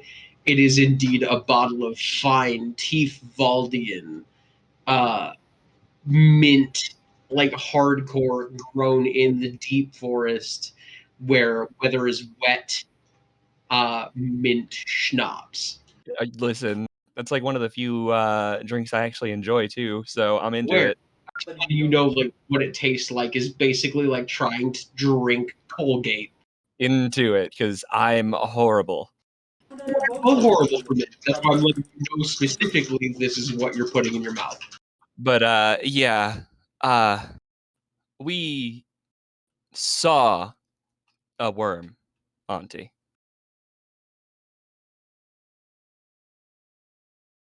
And she literally just reaches down, grabs a fistful of dirt and mud, and just pulls it up. And there's Maha just like raises hand just with a Y. worms and no, Auntie, large in the air. With a Y, as that one said, actually, motioning towards Maha. And they all just stop for a second, just The progenitors of arcane. Big dragon. Okay. I suppose living under the mountains doesn't. Yeah, well, I told you guys that. I told you we could just come hide under here, remember? No, I understand. Well, we come to talk to the big brains because it seems outsiders know not of these things. We left one in the mountains. I mean, how bad could it be? Oh. Excuse me. What? Yeah. You left one? Yeah. In the mountains. Yeah, there's just in the mountains. There's just a big dragon just sleeping. Oh. And how long has it been there? Mm-hmm. Since you discovered it, I imagine? Yeah. Got it. Are you sure it's still sleeping? Yeah, we've been on the road for like 35 years. So the whole clan goes a wandering. No, the whole clan got no, it's one of the big brains speaking, by the way. Dislocated by the war. Of course. Because the Roshadrins came over the mountains and it wasn't safe for us anymore. They're very conscription heavy there. That's gonna take another chug, and then I get a mutter just. Someone found cave. And then they built their big war machines on top of the mountains. Beginning of the war, yes, where they took down the Duvarian. Yeah. That was a great light show. I imagine so. I apologize if you lost anyone in that battle, by the way. It's more than fine. The nobles deserve what they got. You hear from the shadows. Kelsier? Okay, come on, man. I'm gonna need to do a little less meta than that. So actually, I am going to produce, because I kept both of the maps on my person. I didn't write them down in my inventory. I've just kind of kept it as a mental note this whole time because I'm a selfish prick. I have the maps on me, both the map that was given to us by Drunkle Fef, and then our quote unquote updated map of the warfront. I'm going to lay that map out on the table. Okay. Can you tell me anything that's changed here since you have observed in your multiple years? I know that we all know the start of the Duvarian-Rostodran conflict was the anti-air establishments within the Rashadran Mountains. Yes, so on and so forth. We all know how this started. But with your people being actively engaged in essentially both sides of the conflict, you can provide us information that even both the Rashadran and Duvarian sides of the conflict could not. First of all, you misunderstand. We are only involved in the Duvarian side of the conflict. We have not been contracted by the Roshadrans, because if you contract with the Roshadrans, you don't leave Roshadran. I did not know that. They are a very warrior culture. And while is that consistent with, like, What does you that know? check out with Yes. what I know? Yes. Okay. Right. It's admittedly a lot simplified, but it does overall check out. What of the Empire holdings across the mountains and on the sea? I speak more specifically of Kalint. Kalint is entirely held by Roshadran. And you know, I don't know how well we of the main clan host have kept to ourselves for the most part. People like Fef and Fef and Walla and Fef and Walla and Fef over there, they leave the clan to do their work as mercenaries. Lorenz tries to keep note of who they gesture to, but it's not happening. If you wouldn't mind, and of course you would be compensated for cartographer's work, if you have any personal information that can be given to this map, that would be wonderful. Thank you. And he nods, just sets both hands on the map and just BAM! Just smashes his face into the map and just starts rubbing his face eye first along the map. Again, looking at Maha and Fef and Zendros, and honestly, the whole party just, get not saying things out loud, but there's a very definite look from Lorenz of like, And about after a couple of minutes, he kind of pulls off of the map, and there's eyeball juice just slicked across the map. Oh, my bad. I hurt when you said eyeball juice. I was about to say, first off, poor Dave. Could you maybe never use the word eyeball juice ever again? That would be super great. Thanks. Okay, so based off your map, It tastes great, by the way. No. No. No. Ew, I don't like it. I don't like it. I don't like goblins. I think is the thing we're reinforcing here. Are there flaws in Pathfinder Second Edition? Can I take the flaw xenophobic goblin? Make a sand roll. okay, so like from the mountains that separate Kalint from the rest of the continent, Rashadrin at the moment, according to this map, has taken like 300 miles of land just straight off the southern end of the continent, right? Yes. Thereabouts, yes. Yeah. I'm sorry, what were you asking? That's perfect. I was just asking for if you had any updated information that perhaps this map didn't contain. No, the host has just been moving north for the last like several weeks, keeping a low profile. We got moved out of our last place quite forcefully. We were told About that thanks to the Fef that we met in Duver. And I try to look for him, but this is He just I'm looking- legit just raises his sword. Oh yeah, he's a nutter. Again, I'm looking for a blue and a sea of green and blue. I'm gonna do my best. But yeah, I gesture towards the one waving his sword and just kind of assuming maybe it's that guy. Yes, we were informed that you have been displaced from your home. And with the information that our dear Fef is given you, we were trying to draw perhaps a line of which it is safe to travel. Fef will explain to you why, of course, I will not presume to explain to family why family does what they do, but you did hear of Zashor potentially because of Father Fef, yes? Oh yeah. That's the place they burned. That got like destroyed in the north. Yes. Yeah. We witnessed the rise, potentially what was the rise of this worm. You were there? We were at least in part of its path. I immediately like the earring, the feather earrings that they have left for you on the table. Immediately, just people surge forward, and just another feather is added to each and every single earring, and another feather is forcefully added to Fef's earring.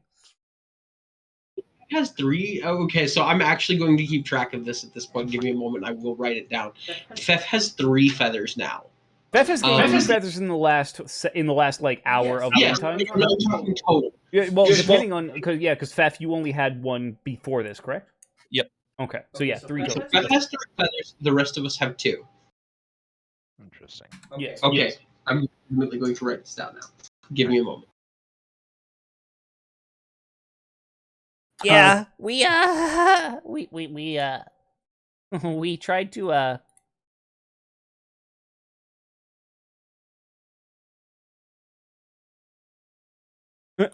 we tried to go to expand into the forest. That didn't go well. It is the teeth world. If I might ask something, I'm not sure whether this may be of consequence or not, but the great dragon that you said you found sleeping within the mountains, what color were its scales? And they all just they legit all have to like look around at each other and just you hear several different like colors get shouted out. Because it's very clear that like not all of these fucking people saw the fucking dragon. Right. But eventually, after someone mentions it, it does it seems to settle on a black scaled dragon. Hmm.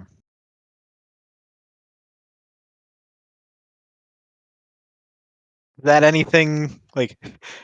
Would I be Yeah. able to do an Arcana off of that just to Well, know anything about what that might well, signify?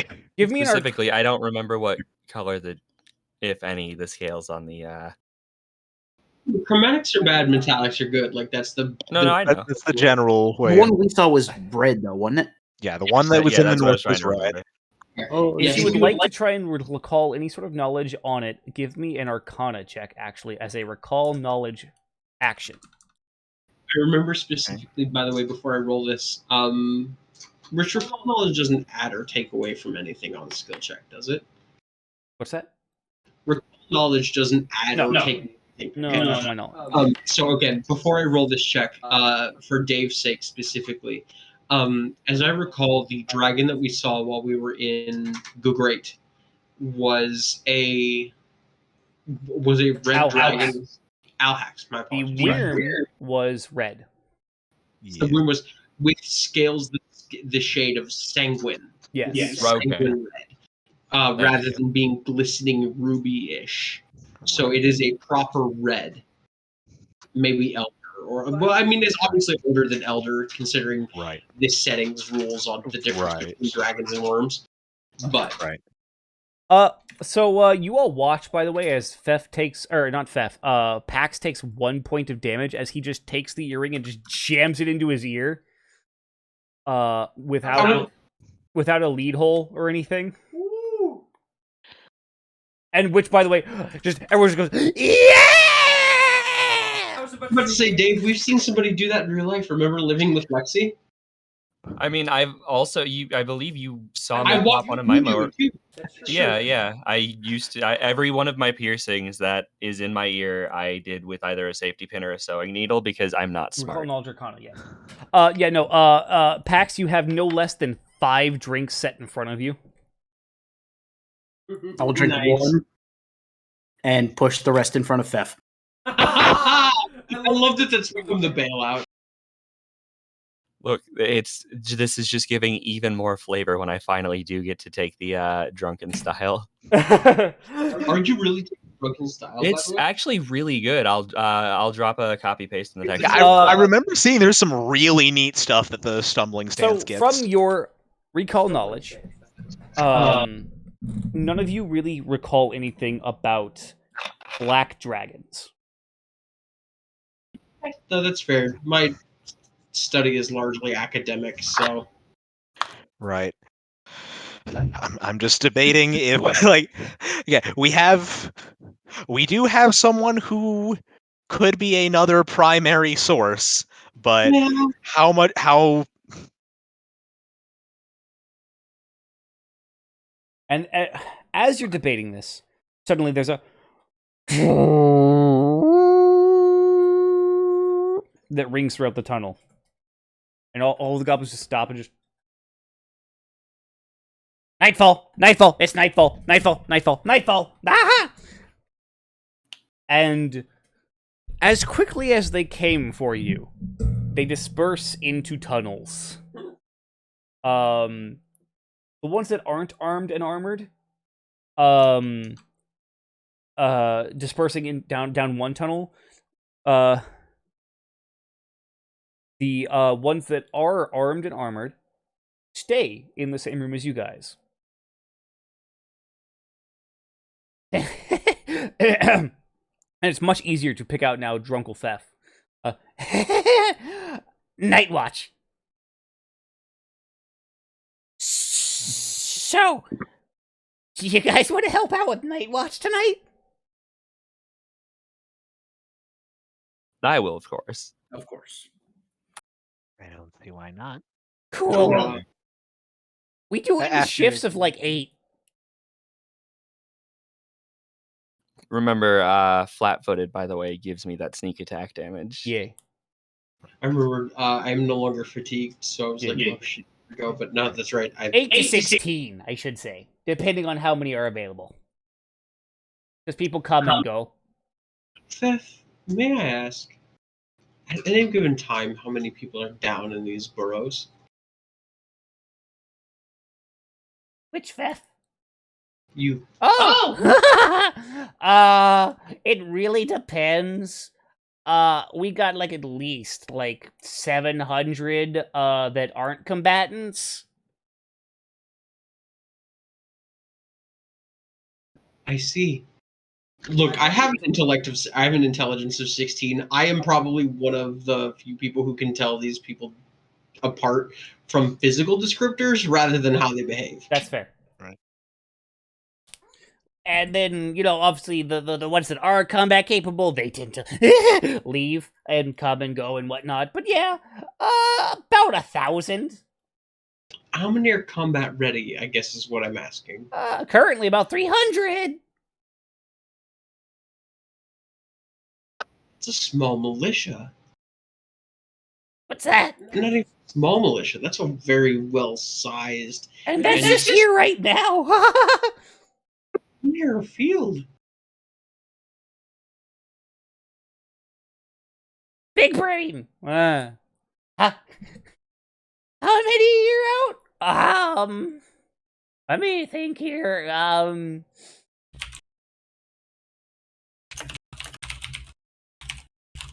3, maybe 4,000 or so. Combatants alone, not considering non-combatants. Yeah. That's an army. Yeah.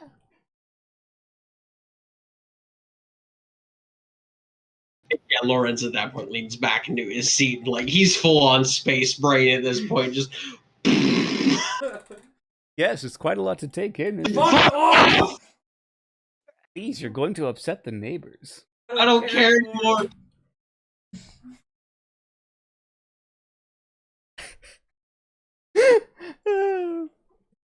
Not okay with being anti-meta maged.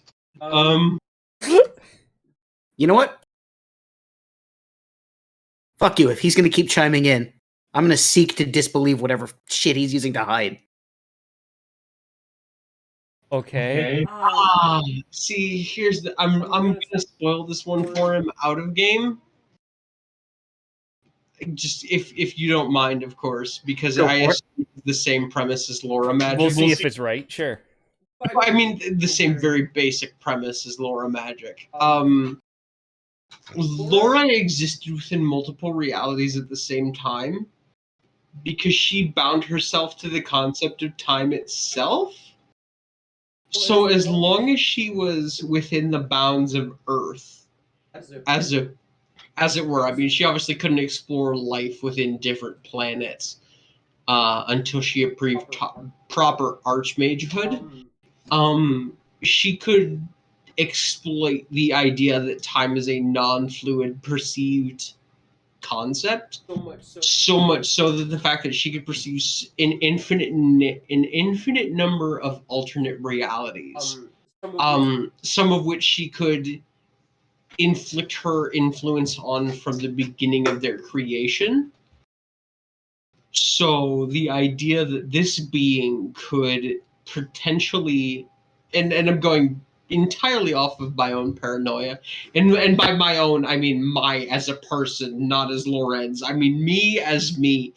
My own level of paranoia. This could be a situation. What's the matter, Lorenz? Fuck all the way off. He was so close to my face.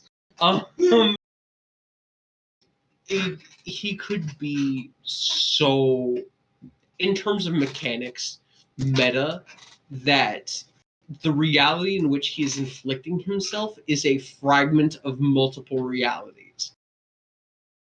He could be observing this one, actually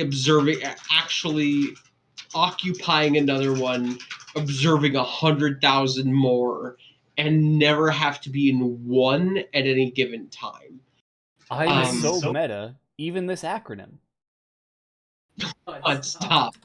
That was the thing. And again, Dave can attest because Dave was the DM in which the game that we took place started. Darling, Love I love you.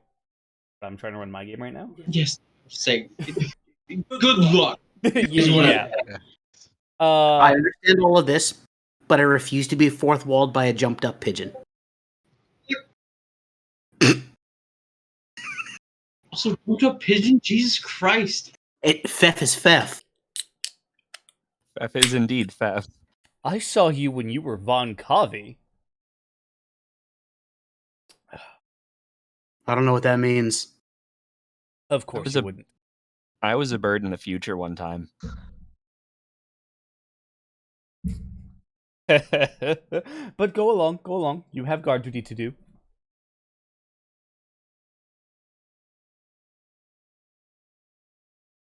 I assume this is normal guard rotations, basically, just with more NPCs involved. For the most part, yeah. It's like an hour.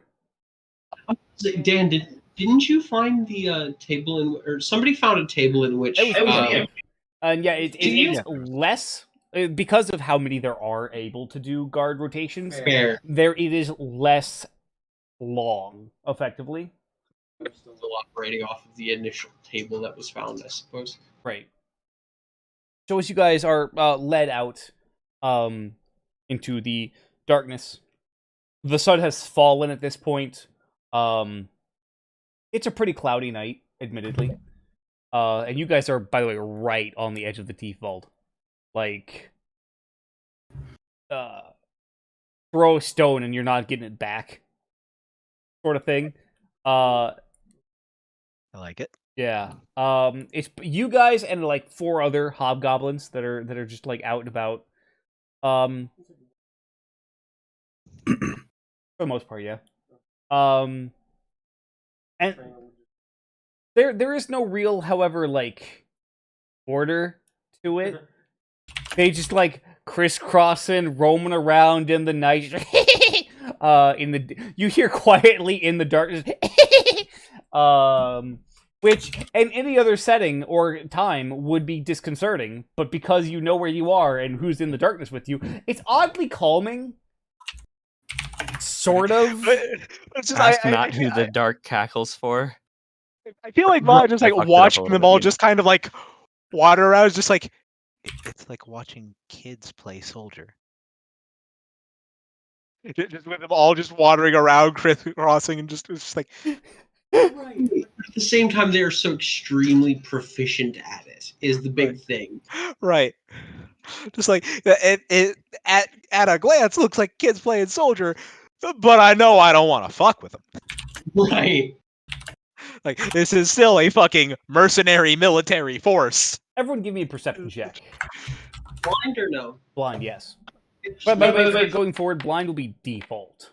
And if I say give me a visible perception check, then yeah. I wanted to be sure. No, that is absolutely fair and understandable. Mm-hmm. Damn! So I won't say who, but someone got a nat 20. Nice. So, Mahajapit, Pax, Azulin, and Lorenz. You 3, in the middle of the night, as you guys are doing your patrol, you hear...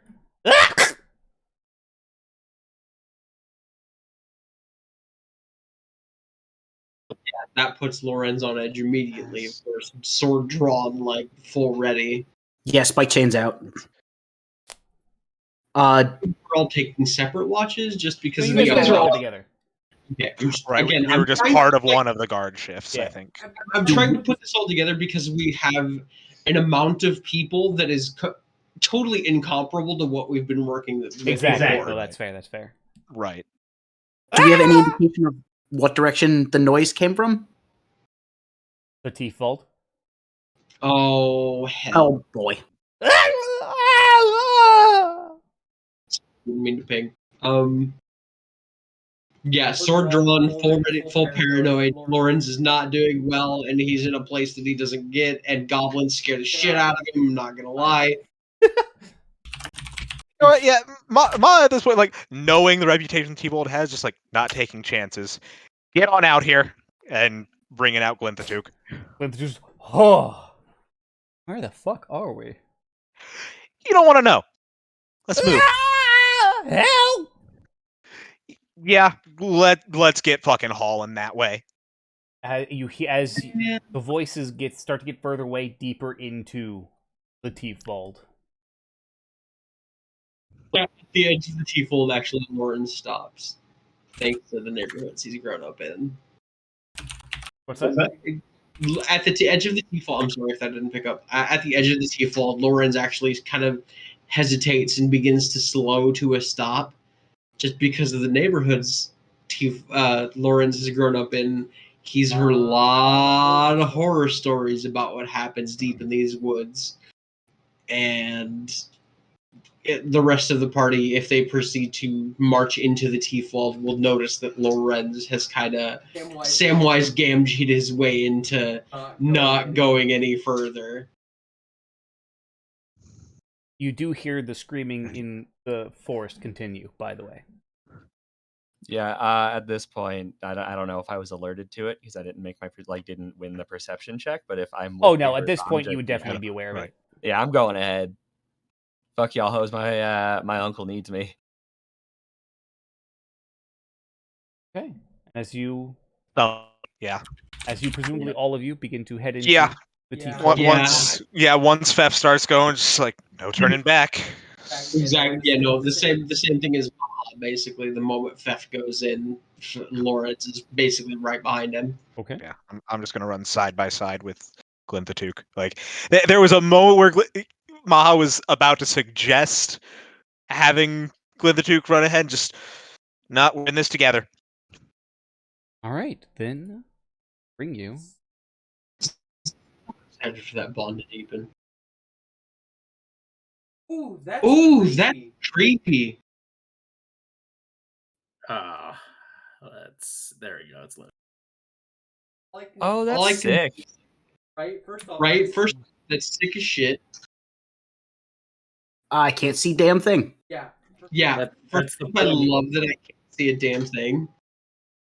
So all I've got on my screen is a semi-grayscale version of Lorenz's token.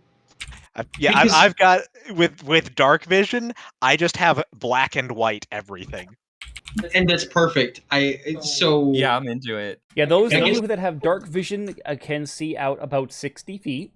Those of you without dark vision, because it is currently pitch black here, see nothing. Zendros is lighting a torch. Okay. Cool. I feel like just explaining because I don't know what your viewers can see. They can see. I've been clicking on various tokens to show what people can see. Okay. Also, crossbow out and loaded when the torch gets lit. Yeah. Oh yeah. By the way, the moment that torch gets lit, the bastard sword is out. I can't hold a torch and my weapon at the same time. Like chain takes two hands. Yep. I used to have a Warforged that did spike chain, by the way. That's why I super approved of your fighting style. And I don't want to light a torch and then throw it because it's a fucking forest.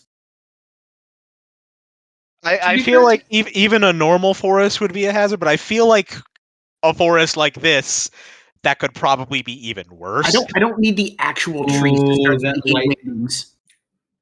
That lighting source looks so good. The flickering shit. Oh yeah, that's sick. And in the other hand, Zendros has his Kopesh drawn. How much damage does a Kopesh do, by the way, for totally non-related character reasons? Sorry, what was that? How much damage does a Kopesh do? Or what's all the special stuff on a Kopesh? I'm sorry. Well, first it has trip. I know that much. And then as for damage, I would have to look here.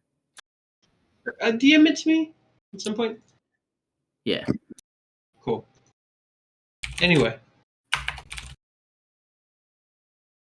So we see nothing in the light that, or I see nothing in the light that Zendros provides. Yes.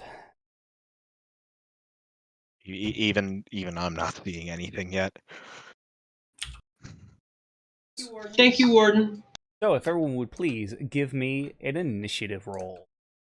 You If are the everyone true- would please give me initiative roll, I realized I was muted. Oh, Let's get into combat state. I managed to accidentally roll. Lol. Oh, one of them was my roll. Hmm. I if it's this black, would you object to me rolling stealth again for this? yes. Okay. Really, because now you are not. You are. Oh, because I'm lit. We're the ambushers, not the ambushees, basically, is what I'm getting out of this. Well, that and we're also in the middle of light in a dark forest. Mm-hmm. Yeah. The only source of light around currently. Yes. Yeah, no, that's fair. That's fair. Oh, wait, what? Okay. Can you just take that as my initiative roll? Apparently it 17? Sure. Yeah. It didn't do it. Oh, were you not? Guy? Yeah, I forgot to click the combat tracker on before I did the roll. Well, that'll do it. So easy to forget that in roll 20, so it's the same with Foundry, to be totally honest. You hear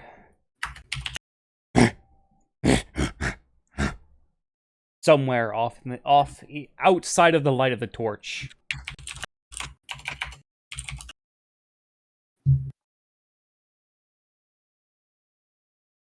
I feel a lot better going on the same turn as Pax. Beth, it is your turn. Which, by the way, those of you who are currently unable to see, I will actually post a quick screenshot of what those of you players with dark vision currently can see, because I do believe it is genuinely worth kind of seeing. The way the lighting works, it's really fucking neat.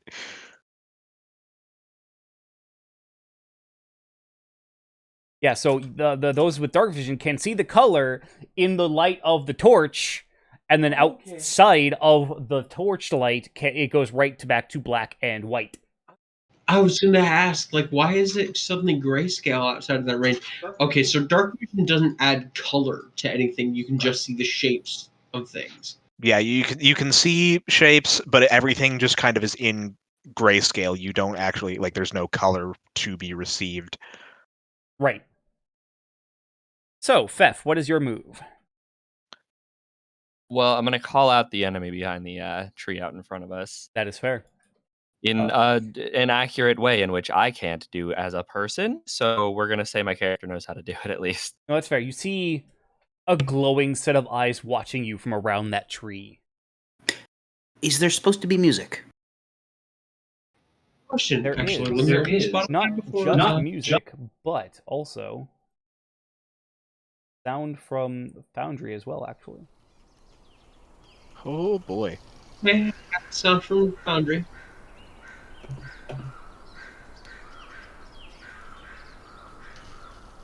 And here we go. New listen party for Spotify. Give me a second. I'll open Spotify and you know that whole bit.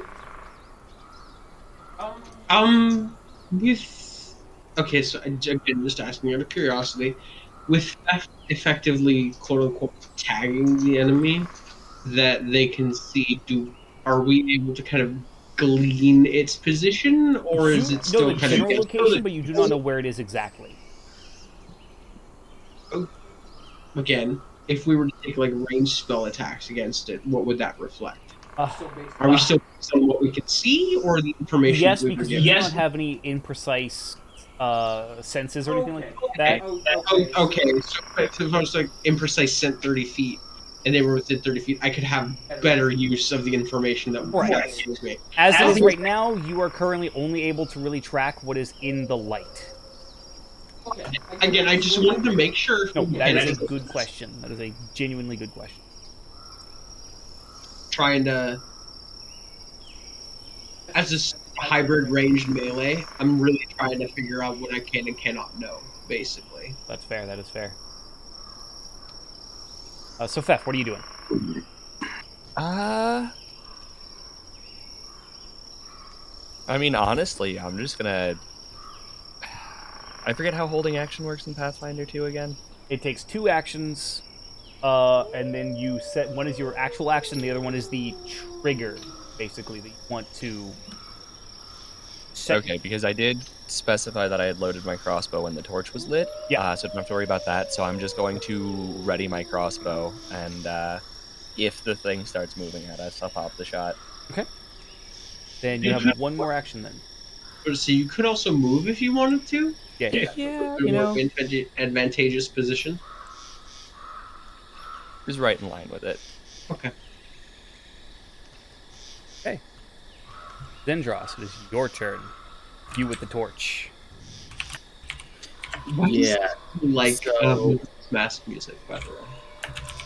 I have the music muted because That's fair. because copyright. So I'm going to hold right here, considering I have the light source for those of us in the party who don't have dark vision. So it would be kind of nice for me to be sort of the linchpin of what we're able to see and do in that sense. Sure. And just on the edge of the light, over about here, I would say, you're able to see a pair of glowing golden yellow eyes reflecting off the light and nothing else in the darkness.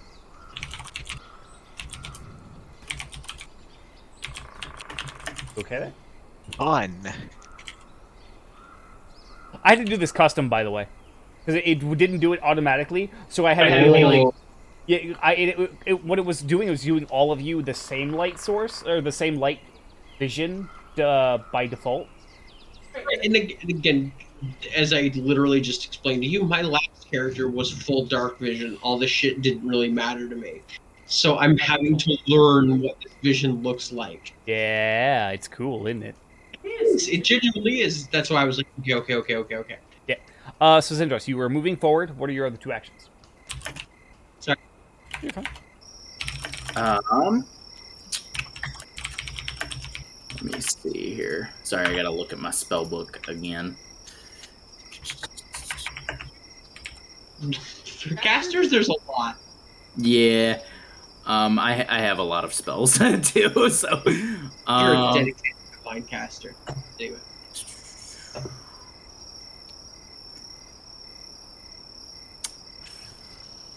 I am going to cast Bane, actually. Okay. So.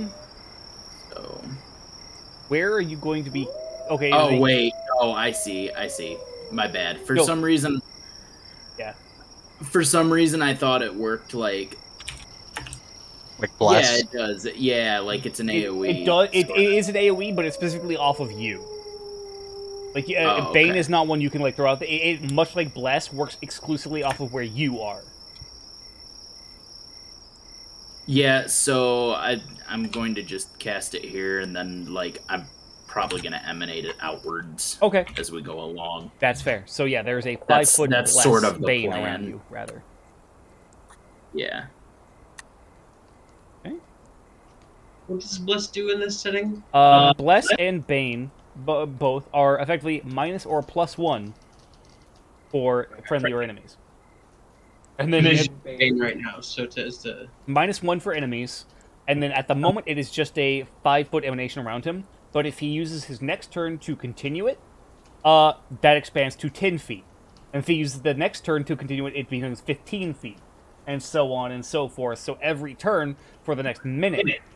Okay, so I guess I'm asking more on a meta level. Can that continue basically infinitely? As long as he spends the action to continue it, it can go up to 1 minute. Okay, so as far as you can get it to spread in 1 minute is as far as Bane or Bless can go. Yes. So to give you... So... Let's say, can I get a visual example of that? Yeah. It's a 50-foot emanation at max. Oh. Which, I know the lighting is going to fuck with what you can see here. Still. I can get a view of that circle. Yeah, it's a 50-foot emanation at max, and And that's anyone within if that. you channel. Yeah, if you channel it for the full 10 turns, and anyone within that gets a -1 to attack rolls. Yeah, to attack rolls. Okay. And the game of get to the circle. Good luck getting to the circle. You're at minuses to a bunch of shit. And for my own clarification, to use the action again every turn, it's a 2-action cost, just like the spell No, is. it is right? a 1 action actually.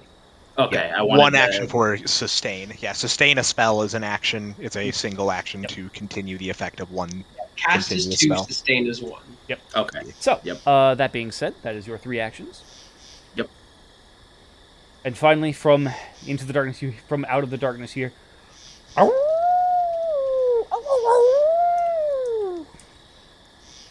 Beth, take your shot. As this triggers your held action. Oh yeah.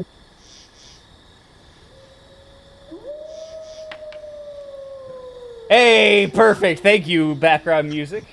That was really good. Also, damn, Steph. That hits. Surprised it's not a crit. It's not. That terrifies me Right. more than anything. So you watch as Theft fires into this medium sized wolf man.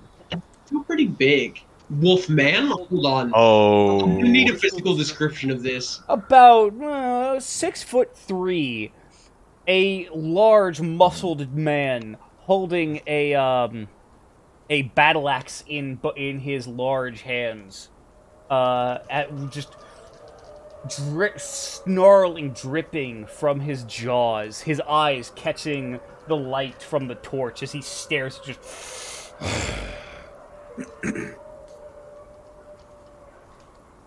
mine. And then, continuing with his move action.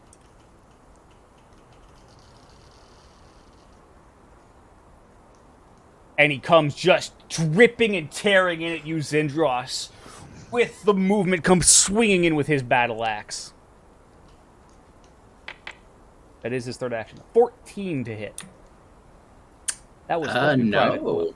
Yeah, I figured. Yeah, you see him coming, and as he gets into the torch, you sidestep quickly and just right into the dirt behind where you were standing.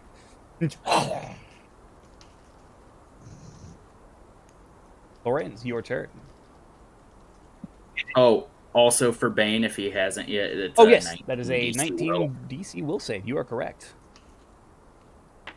Roll that real quick. Ooh, yeah, no, he succeeds. Unfortunately, Oh. he got a natural 19. Damn. Well, shit. Not bad. No, not bad at all. So I'm going to striking spell a normal level burning hands into my sword. Unlike Shocking Grip, where he grasps the base of his blade, there's the hand run along the fuller of the blade, and it burns brighter than it does with Produce Flame. Because I'm going to be an anus about describing my spells. Sorry, everybody. It is worth noting, by the way, in regards to Bane and Bless, to go back a little bit, they both counteract each other. Okay. So if you have an spellcaster, an enemy spellcaster that is casting Bless, if Zendros starts casting Bane, those cancel each other out effectively. Okay. So everybody's at a negative, at a net 0 at that point. Right. I'm going to use my slide casting, which allows me to move 15 basically. Actually allows me to move my full movement, but I'm only going to use 15 feet. Yeah. Okay.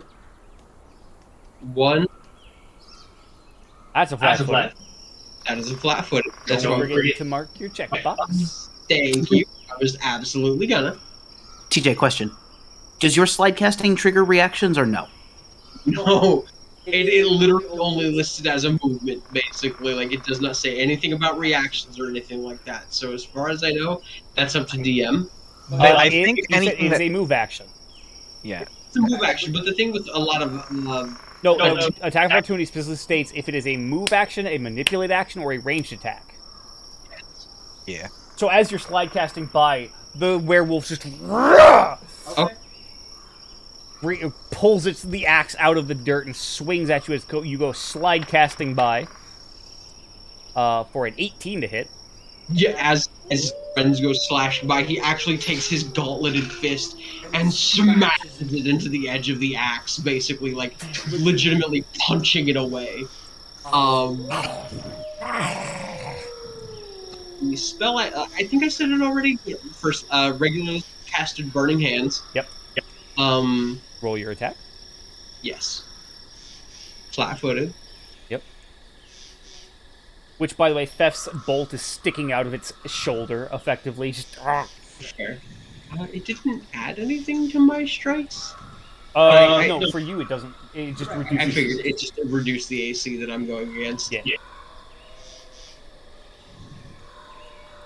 Yeah, that flat-footed is mostly for rogues. Sneak attack and stuff like that, yeah. That is a hit. Okay. So sword damage first as always. Yep. Okay. Is that rolling my persistent, by the way? No, that does not roll your persistent. You have to do the persistent manually, I think. Yeah, it is an individual 1d6. Yeah, so this 1d6, because it's not a crit, because crit becomes a 1d12. Mm-hmm. Right. But yeah, isn't the persistent only rolled at the end of its turn? Though? Yeah, at the end of its turn. That's very true. Thank you. Yeah. But yeah, so we would want to mark it that it does have. Which I can, in fact, do the do. Perfect. So much to fucking do with this weapon once you get certain rolls in on it. Like, as a magus, it's like... I'm not gonna lie. If we didn't have Foundry to do a lot of the heavy lifting... This would be a lot harder. This would be a lot harder, I'm not gonna lie. Very difficult. So I hit with my attack, so I hit with the spell. Yep. So I just do spell damage. Yep. Yep.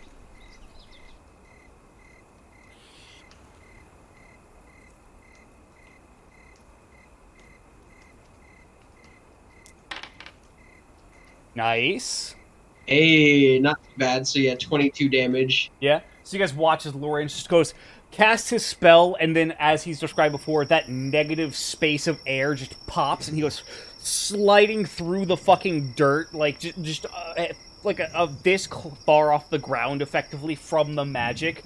The beast in front of you swings out, and he punches the axe down into the dirt before swinging his own sword around, and you smell burnt fur and flesh as the sword just cuts deep across its back as he gets around behind him.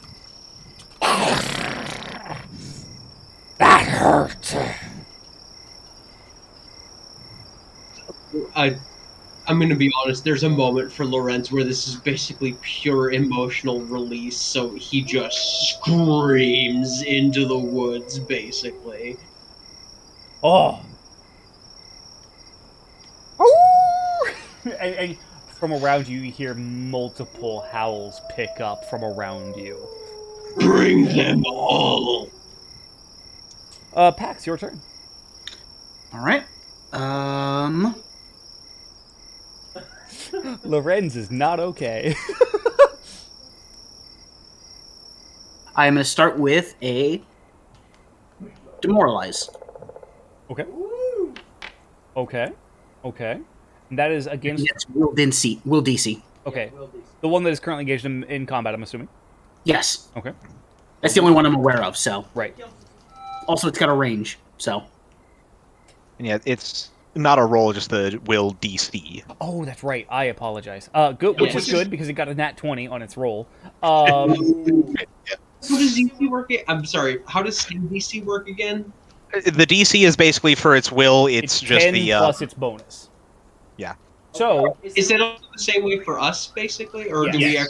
Yes. Again, I'm just trying to. It's been a while since we played, and we don't do a lot of save stuff. We haven't done a combat in a while. So what is it? So intimidation adds frightened, if I remember correctly. Yes. Okay. Yeah, demoralize adds frightened. Frightened 2 if they crit failed. Yeah, frightened 1. Frightened 2 if they crit fail it. Frightened 1. Or rather, if you crit succeed, I should say. He is bleeding. Yes. Okay, I just needed to put that out there. No, yeah, he is now frightened 1. Okay. Because of your intimidation. You That's see one his action. eyes lock on you, just... I don't know if I've ever described it. And again, I'm sorry for fucking always talking all the time. But the bleeding damage from Lorenz's weapon is less like serration or anything like that. More, it's so sharp it actually manages to cut into major arteries and veins, no matter where the blow lands. Got it. Sorry. It's all right. Go Pax. Okay. No, it's great to be descriptive, honestly. It is. All right, so that was one action. I hope everyone is enjoying my monster noises. I am. I get to have fun. I know you're probably cringing on the inside just because this is the same reason Dave can't play Monster Hunter. Oh, because you just explain everything? No, because the sound the monsters make. It's why Dave can't hunt Palumu, for instance. Yeah, because it's adorable and it makes me sad when it dies. And then there are other monsters that make sad sounds and thrash around, and it makes me genuinely sad that that animal is in pain, even though it's fake. To be fair, the reason that we're hunting things in Monster Hunter Rise is because they're causing natural calamities. Pax, what is your next action? I will step up to there. Okay. Now Because directly that gets flanking me. Lorenz. Yep, that gets me flat-footed against it. Yep. And it has no reactions anymore Yep. because of Lorenz. Yep. To be fair, attack of opportunity does not trigger when you go into it. It just is if you move while within its area of threat. Right. Yeah, and because No. I was Attack of opportunity will trigger if you move into it. That's why warriors with polearms with reach are so deadly, is because the second Yeah. anything gets 10 feet to them, they can hit them. So not quite. Basically, it's because it's a 10-foot reach. If they get to within 10 feet, they're fine. But if they try to move from that 10 feet to right next to them in 5 feet, that's when they can take the or opportunity. even within a 10-foot square outside of their reach. Like, if I was to move, and just to continue using this example real quick, I'm sorry. I was here, and I wanted to move here. That still invokes an attack of opportunity against a fighter that is using a polearm weapon, which is fucking terrifying because that means that basically within, and I don't know if everybody can see this, so forgive me if you can. I can. I'll do it. I'll do it. So yeah, if a fighter has a 10-foot reach, that is effectively if the werewolf was the fighter, that would be its fucking threat range. Any movement inside that square would invoke attack of opportunity. Moving into that square doesn't trigger it, but moving anywhere within that square after stepping into that square invokes AOO. Okay. Yeah, it's if you're in a square that they control and you move from that square. Okay. I thought it was the other way around. Nope. No, because that would mean that literally you can't get up to a fighter without getting smacked. Like regardless of the weapon, because if that would mean even if they were wielding like a dagger, getting next to them would provoke an attack of opportunity. No, you can get up in a fighter's shit all you want, but the moment you try to tactically position yourself against a fighter is when they realize what is up, effectively, and that's when they start fighting back. Yeah. Okay. So all right. That's last action. Start getting. Yes. Sorry. I'm gonna hit him. Okay. Obviously. So I've got target is flat-footed marked. Yep. And then it takes whatever minus from frightened as well. Yep. Frightened and. Oh! Me. All right. Well, I don't have a hero point, so that's it. Yeah, that's rough. Yeah, with that even with that flat-footed, that. We were not using fumbles. Yeah, no fumbles. So there's that. But yeah, unfortunately, that nat one does not connect. Yeah. You come in swinging happen. and like. This is your first bit of, like, night fighting in a long time, and, frankly, your only light currently is Zendros' torch, so it's kind of fucking with you a little bit.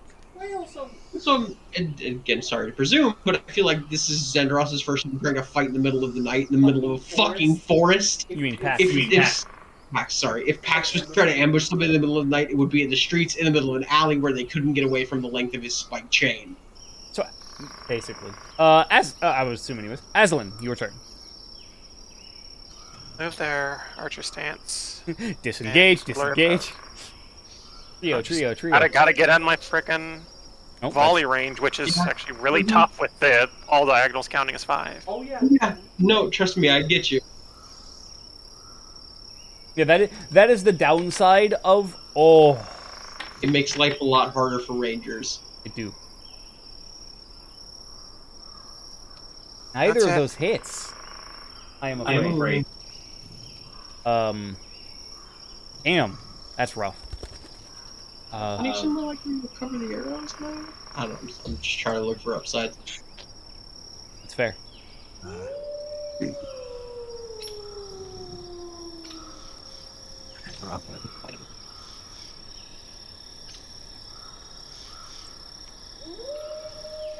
Don't worry, Aslan. I can make you arrows out of fucking nothing, basically. I have a basic crafting book and tools.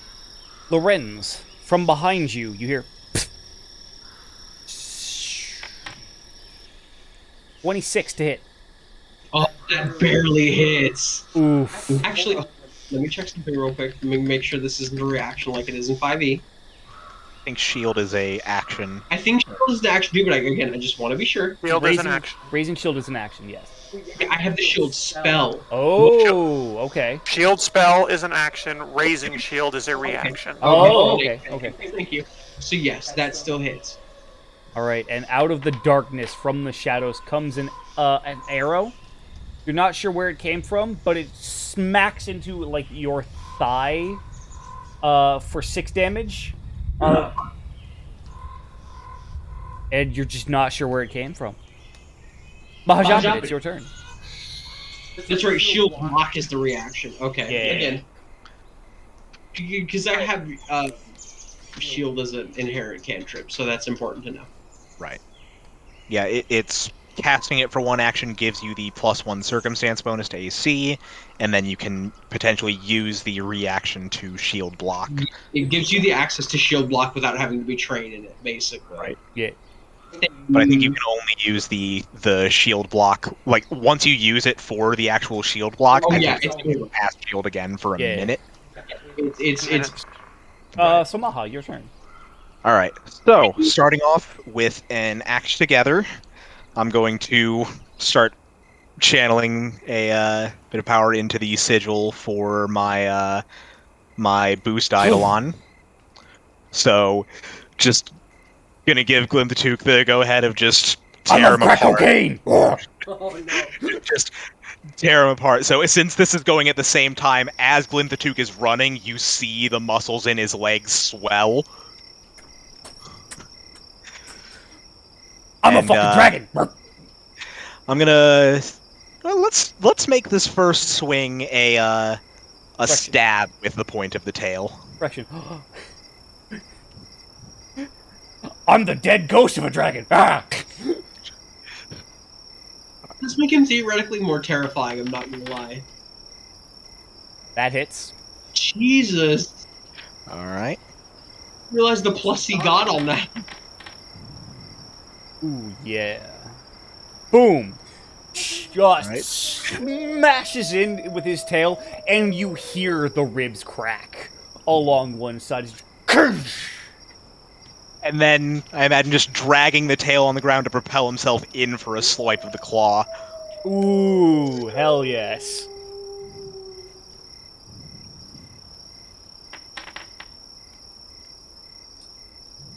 It is still flat-footed, but that does hit. Hey! Alright. Okay, so Yeah, I forgot to check the flat-footed, but I don't Nope, think that does. Yeah, with the flat-footed and with the Bane, that hits. Okay, that's right, because Bane is -1, correct? Yep, -1. So, metagame real quick, sharing with the party, because math. AC 20, non-flat foot, non-Bane. Right. Or around that way. It only affects attack rolls, but it's the frightened that probably did it. Oh yeah, frightened is what really lowered his AC. He's frightened too. Yeah. Right. So, okay, yeah, 20, we'll go 20. Yeah. He's frightened 1. Yeah, like, slammed in with the tail, and then just dug the tail into the ground to propel forward for a claw swipe. Yeah, and as the claw swipe comes in, he is not looking good. He is just... The ribs cracked, the claw comes in right at the exact same spot that Lorenz's sword came through. So he's just ripping into already torn flesh and just digging in. And you can hear the tink, tink, tink, tink as it hits bone with its claws like a fucking xylophone. As it just... Any other actions? Brutally by my standards. I think that was all 3, because yeah, the move and cast was 1, and then Also, I would like to apologize to Warden. I know you're not good with gore, like in any way, shape, or form, but I really enjoy describing combat viscerally. yeah, that was all 3 actions for me. Okay.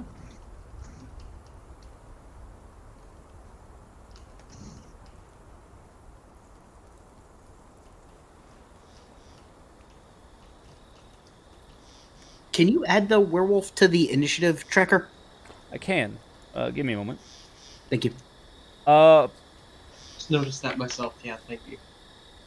Hey, Fef, does a 28 hit you? Okay, no need to be an asshole about Well, hold on. What does Raising Shield do again? Or not Raising Shield, it's Raising block? shield is an action you have to do on your turn. No, well, read the... Oh, talent right. breaker, Your switch block capuchon. You take damage from a physical attack, but you don't have the affixed shield raised. So you can activate it, which gives you the shield block reaction, even if you hadn't raised your shield. And what does that do for me? You take your shield's hardness away from the damage, and your shield also takes that much. Any damage beyond that goes to both you and your shield. Okay, then yeah, I will pop that upon taking the damage, because yes, 28 hits. That's fair. No, I assumed so, but I wanted to make sure. Sure. Wait, hold on. Like, what the fuck? Yeah, when we went shopping, I grabbed some talismans instead of random-ass magic items, because I couldn't put actual enchantments on my bracers like I thought. So, your shield's hardness is... 6. So, Or no, 3, sorry. 3? H. Okay. So, the damage coming in is 8. So, 8 minus 3 is 5. Yeah. So, both he and his shield take 5 damage. So your shield is now at 1 HP, and you go down by 5 as well.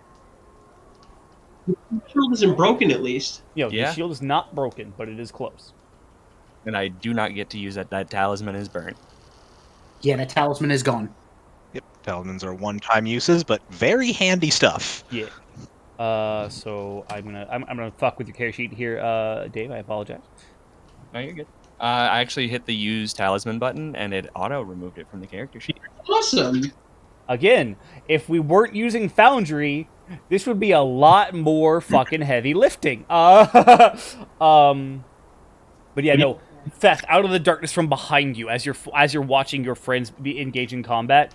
Another arrow just comes out from the darkness behind you, and you manage to, luckily, with the help of your talisman, your shield just kind of moves into place with your without your own body's recognition of it, and it really, it sticks through the shield into your arm.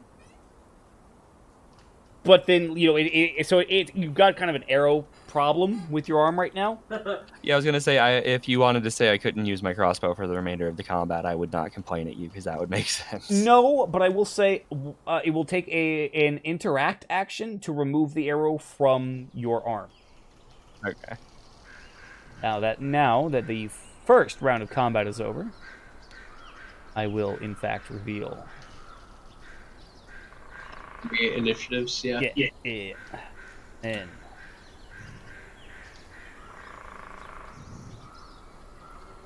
And then Fef, from around the tree you were next to, mine. It comes in and just comes swinging with its claws as it swipes at you. 25 to hit. Yep, I got a 21. Okay. Damn, are we all near above 20 AC? I think even I'm at 20. Glimsduke's at 22. I'm at 19. Beth, you feel these claws come in and just rend deeply across your chest, just diagonally across, and just. Which, Fef, it is now your turn to respond. But first off, not yours. I mean, the only proper thing to do here would be to drop the crossbow and square up. Thus, I shall drop my crossbow and square up. I love Fef. Punch him with the arrow. I thought about it for like half a God, second. full Legolas in the fucking boom fight. It does not hit, I'm afraid. Oh no. That is unfortunate. That is very unfortunate. Oh, we know Mr. Satan-sama. Pop, pop, pop. All three of your blows. Weirdly enough, like you see it has its own battle axe that it just hasn't brought out. But as it's just standing there, it starts. You start punching at it, and it just like drops into a very martially inclined stance and just starts. Oh, I have miscalculated. You have good moves. Mine are better. Yes, that is correct. You win. Zendros, your turn. Okay, so first action, I'm extending the Emanation of Bane. Okay. So now everything within 10 feet has a -1. Yep. Every combatant. Yes, every enemy. Right. That's more what I meant. Yes, every enemy. combatant. So both of these two werewolves now have -1 to their attacks. And then to the one directly in front of me, I'm going to cast my Soul Siphon. Okay. So. Okay, and that is actually a one-action cast. Yes. Insane. So it Oh, takes. shit. What is a fort save, DC 19. Mm-hmm. Okay. Some rough I saves. will say fort is, however, its highest save. These are very physically save inclined. Don't get me wrong. It fails. All right. Not a natural failure, not a critical failure, but a failure nonetheless. So it takes the full damage of 5 and becomes drained 1. Drain do. Oh, give me a moment. I think we. Adds penalty bonus to Yeah. Constitution-based saves, such as Fortitude saves. Also lose a number of hit points equal to your level times the drained value, and your maximum hit points are drained by the same amount. And then, So as you cast your soul siphon, you guys watch as Zendros' body, like, the skin just seems to sallow and slough off in a way, as bones begin to protrude from Zendros' body, and he just becomes much more paler in skin tone and just gaunt. The eyes also turn a sickly yellow. Yes. Glowing, much similar as the creatures you are facing. Also, I took out one of your focus points for that, because that is one of your focus spells. Yeah, that's fair. Also, I'm going to use a free action. You have one more action as well, actually. Yeah. That lines up with what I'm doing. So I'm going to use the free action to use this feat. Dispel weapon. Most recent action was a cast to a not. Okay. Okay. Go on with your bad self. And then I'm going to attack with my Kopesh. The Okay. one I have out. Let me see. I have to. Yeah, there it is. Which is a necromantic. man. So it's going to be an extra d6 negative. A 1d6 negative damage, yeah. On his Kopesh attack. You know, once it actually. There we go. There we go. Yeah, make that attack.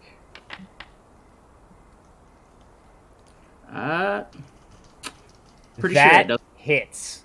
Oh, it does. Cool. Just barely. Yeah, I was about to say on top. Yep. Because of the flanking, it hits. Flanking and the frightened. Good shit. And then I will also roll another 1d6 for that extra. Okay.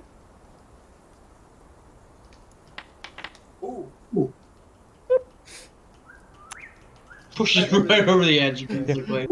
Yeah. So, now Zendros, you also gain temporary HP equal to the total amount of HP the target loses, which is from your first one. So it gains 12 temporary HP? 5, because I do not believe it's stats. Yeah, it's also the soul siphon damage. Yeah. Okay. It also adds from the creature's level, I think, too, doesn't it? Oh yeah, it's including the HP lost from becoming drained. So, however much they lost off of the drain, which is the It's HP equal to max level. HP lost plus whatever the damage he rolled from Soul Siphon. Yeah. So yeah, whatever the target's level was is how much extra. Werewolves on are top. level 3. So. Yeah, so Zendros, you have 8 HP now. Or 8 temp HP, yeah. Nice. That's a significant amount. Like, especially at this level, that's not bad. Yeah. Also, do I still have my reaction? Yes, you do. Okay, then I am going to use. God, the spell weapon is good. Holy fuck! I'm going to use my Death's Call. Oh. I want you to know I forsook the spell weapon in return for spell parry. I took it because I saw it as a feat, like for It's level so 4. good. And I'm like, oh my god, this fits exactly so well with what I want to do. Right. That's so fucking cool. I love it. So, using, again, another one of your focus points. So, because the thing in front of you dies, you guys watch as the soul of this creature, as it departs its body, becomes visible. And Zendros just reaches out, grabs it, and just shoves it into his own chest. As he somehow becomes even more deathly in appearance. And as a result, Zendros, you gain 12 temporary HP on top of what you already have. They must understand that shit. Wait, does temp HP stack? Yes. That, if it's not from the same source, Wow. is my understanding. Yes. No, that's kind of honestly how temp HP is always. It's like a shield, basically, in a sense. That's real fucking good. Actually, I'm not sure. I think because I remember in 5e it was just like whatever the greatest source was. But let me actually. And that could also be. Well, and that's the thing also because with 3.5 it was whatever you could stack with individual sources. So like a belt of lesser false life plus a cleric's ability to give temporary false life plus other items ability to give false life was actually able to stack. So you could be a cleric with 35 health, but actually you had something closer to 80, and Dave can attest to that. Yeah, it was fun. So it really depends on the system more than anything. Looks like you can only have from one source at a time. From one source at a time. Okay. So, regardless, your temp HP just goes up to 12. So, or I'm sorry, Nice. 11. No, 12. That's 12. still- 12. Sorry. Yeah, that's still like a quarter of my HP. Right, exactly. Yeah. And my max HP is 48, so I was So he's sitting at 60 HP as a fucking caster. Yeah, at a level fucking 4 caster. Yep. Right. Brody. Zendros, it is your I'm sorry, Lorenz, it is your turn. Yeah, And I just realized your name on the initiative is spelled wrong. Yes, it is. So the one in front of me just died a horrible death. Oh yeah. I guess I'm gonna never mind that for now. Just because there's no time to mind that. Combat is occurring and my friends are in danger. I'm going to cast Burning Hands again, base level. I'm not heightening anything yet. So again, hand along the fuller of the blade, blade catches flame, and I'm using the spell synthesis to jump myself.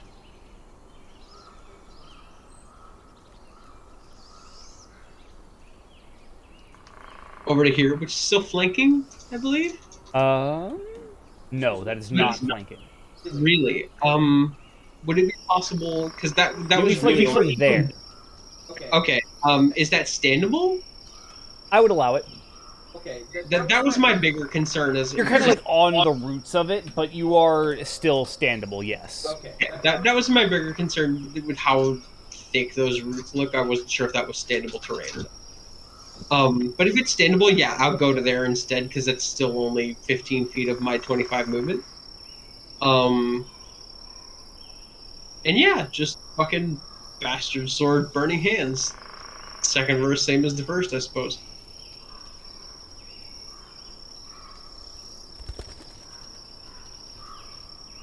Also, Zindros, you are currently at your, if I recall correctly, your moderate curse effect.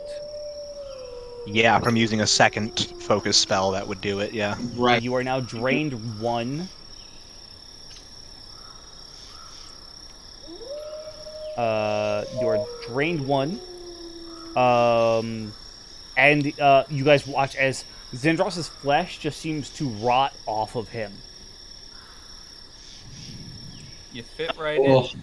Just turning right in. blackish yellow as it just begins to just like a liquid just drip.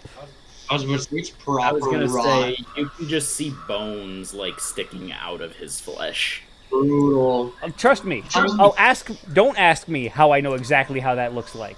Oh, I Look, saw I that wasn't tweet. gonna say anything, but yeah, I know. Now I will kind of hamstring myself on this one. I did just hop into this werewolf's attackable terrain. Yes, but because you did it, you technically, because I'm assuming you're just going that way. Yeah, So it would not invoke attack of opportunity because you are just going. it's still part of the same movement, basically. I'm not moving into Well, this no, area. if you went directly from where you were, you only enter your attack of its effective range on the last point in your movement. Yeah. Okay. Again, still Yeah. learning. It's all good.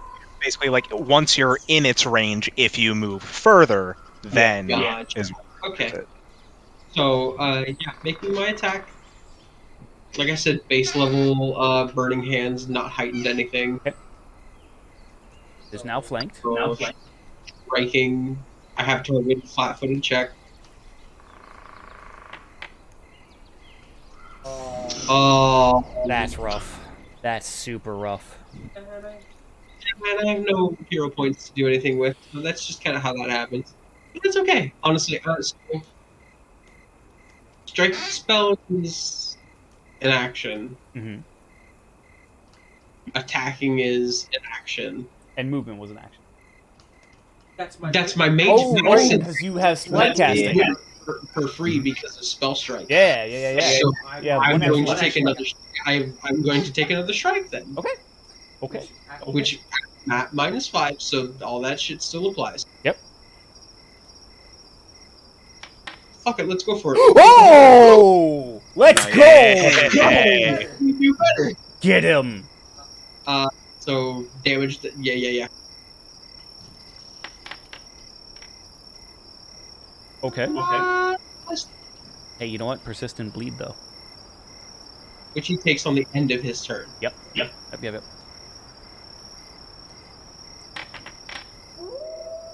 And the burning hands damage has yet again just the smell of just burning flesh and fur fills this small glade you guys find yourself in effectively as Lord just along this werewolf's back.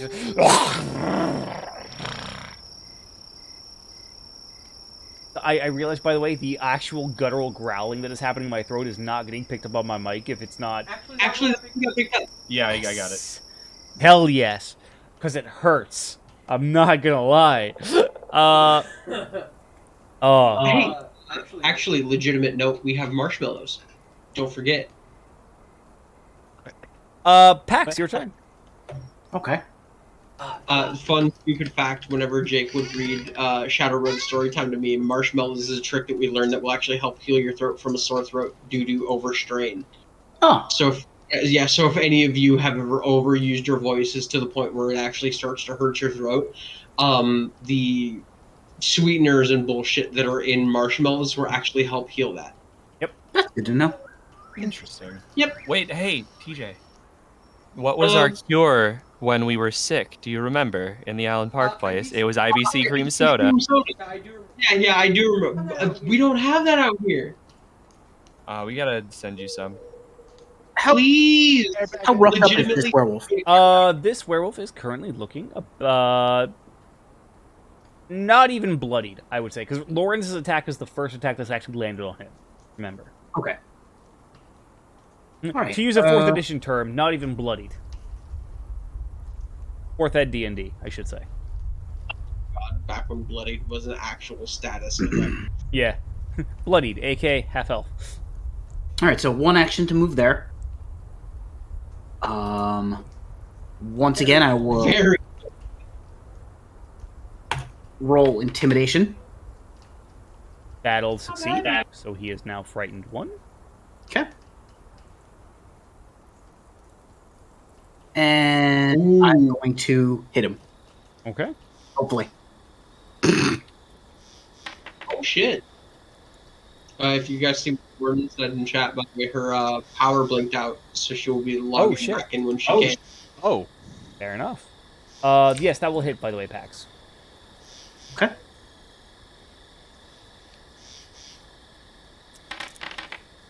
Holy shit.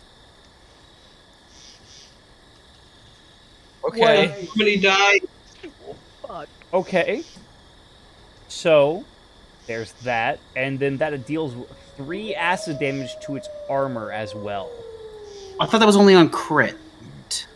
I'm pretty sure it's crit is when it has those extra effects that aren't just damage. Double check that. Double check. I read over it earlier today. That's the corrosive. Okay, yeah, no, it is on a crit. So, yeah. It's nice when it happens, but... Yeah. Nope. Okay, so yeah. It does not do any damage to it.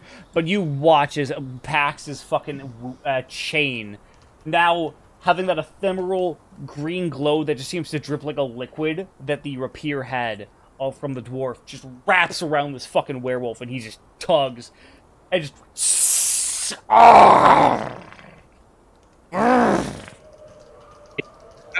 I'm gonna say it at this point because Lorenz and Pax have interacted in combat this way so many times. The moment Lorenz notices that Pax has very much like opened up some damage in this area, he drops into a combat stance that actually levels the point of the blade at wherever this chain has racked into. Nice. There's the beginning of a combat tactic between these two. So, I had to look it up just to check to make sure. It's not just 3 acid damage to the target's armor on a crit. It's 3d6 to their armor. Yeah. Yeah, I'm not gonna lie. If he managed to crit Lorenz, it was gonna be a bad time. A lot of stuff against that too. Yeah. So Pax, that is your second action? No, that's my third, because I moved Demoralized Intact. That is fair. I actually need to use the bathroom real quick, so I'm going to give me 1 moment, and then additional moment time for Aslan to get back just in case. But...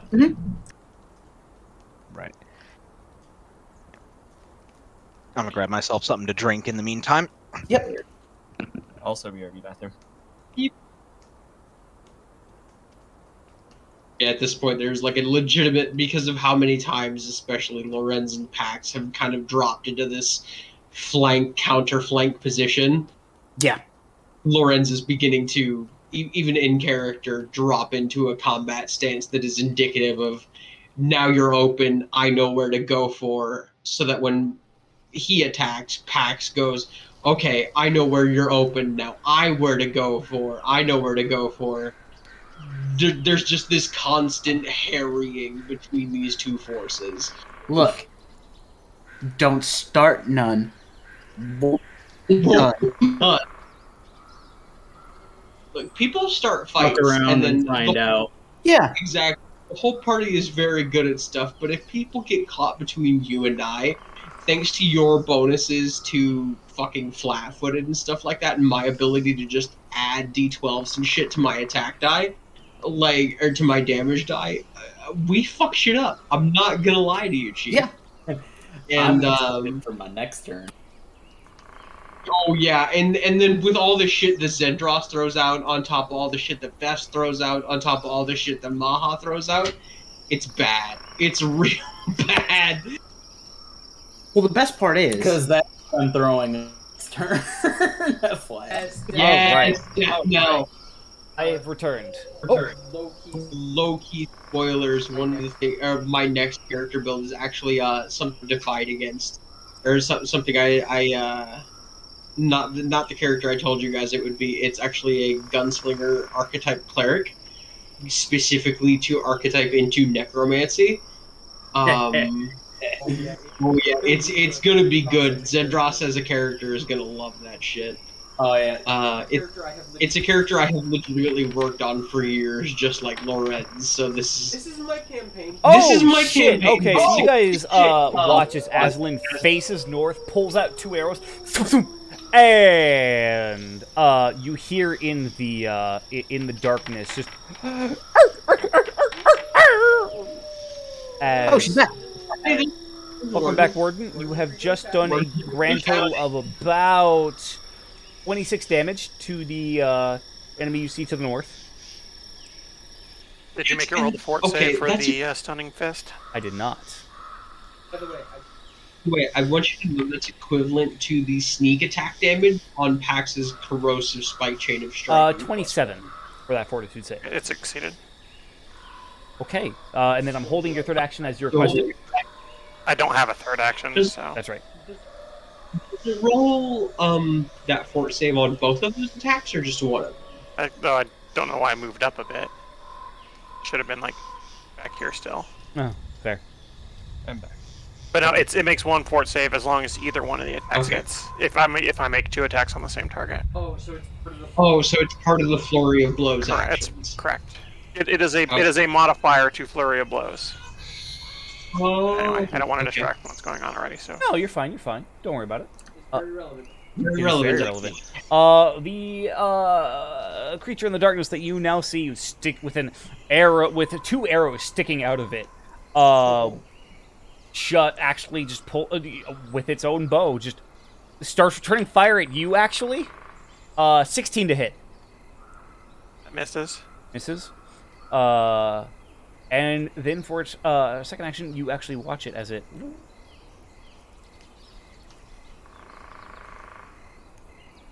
Wait, did it just attack you with an arrow?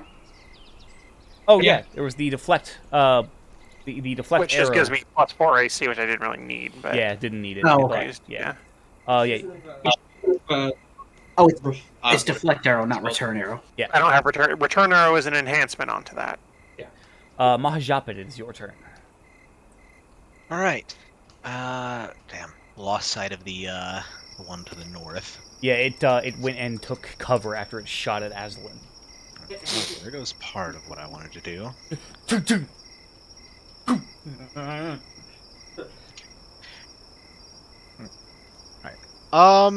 What? I know there was something else that I think was mentioned out of that, like errata and potential changes to the summoner, where like the act together, the action given by that could be used as part of the actions for casting a spell. Yes. On your Okay. end, yes. As long as Okay. it does not take over one of your turn, effectively. Yeah, like it all has to be within the same turn, of course, but yeah, okay. So I think what I'm actually going to do, I'm actually going to forgo doing the boost this turn. I'm going to do the act together for Glinthatuke's part. Going to have him move there. And I'm going to start casting a spell as just some frost starts forming between my hands. Okay. And then second action, finishing the cast of Ray of Frost to hit that guy way over there.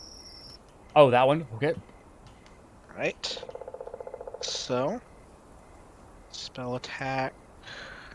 I think it does. It technically gets +1 to AC because technically Pax is in the way.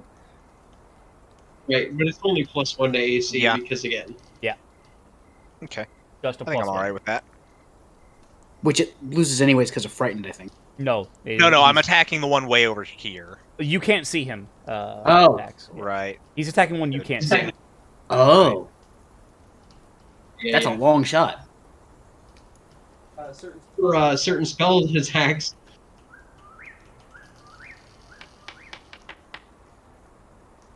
That hits. Okay. Watch that bounce. Watch that bounce between 7 and 15 for a I was while. gonna say, Everybody that's else probably did. let's go ahead and get the damage. Okay. Watches this. Alright. Let's see, just this little like dart of ice just streaks past Pax. Yeah, Pax ducking just in time as it out of the light of the torch and just into the dark. And then for the last action, gonna have Glinthatook come in for a stab with his tail.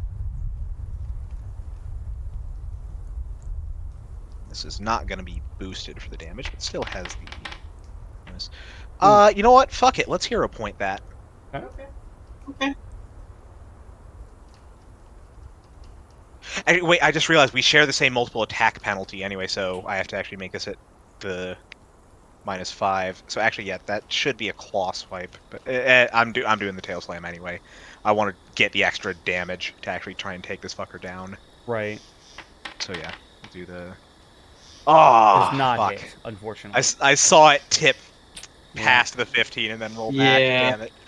No, that's fair. So yeah, just tries thrusting in with the tail, but does not manage to hit home. All right, out of the shadows. Just runs in, leaping at you, Pax, and coming in with its jaws as it goes to bite you. Well, Pax is using nimble dodge, by the way.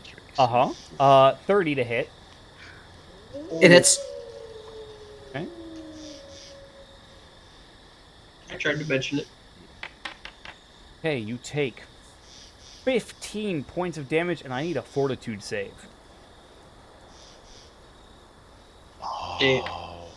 Wait, he's in. Well, he's still gonna hit anyway, so he's in Bane range now. He is. However, that still hits, and as it, you feel it bite into your arm and just tear in, and then pulls off for just spitting a bloody glob of your own flesh back into your face. And Oh boy. So what actually happened? you took damage. Yeah, no, this is werewolves. You don't get to know what happens until it happens. Mm-hmm. Oh, okay. Yeah. That's... This one, round 3, the one that is very heavily damaged, looking at its companion, looking at how it is trying to throws down his battle axe onto the ground. We yield.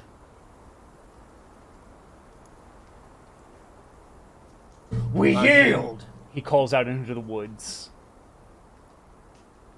Silence. Okay, as the next combatant, I will hold action then.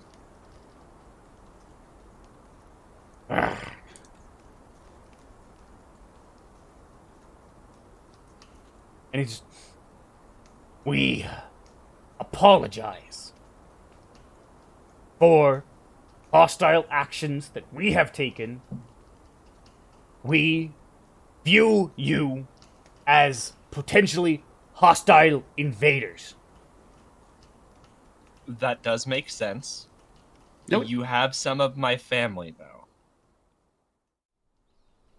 The very loud, small, but oddly friendly people.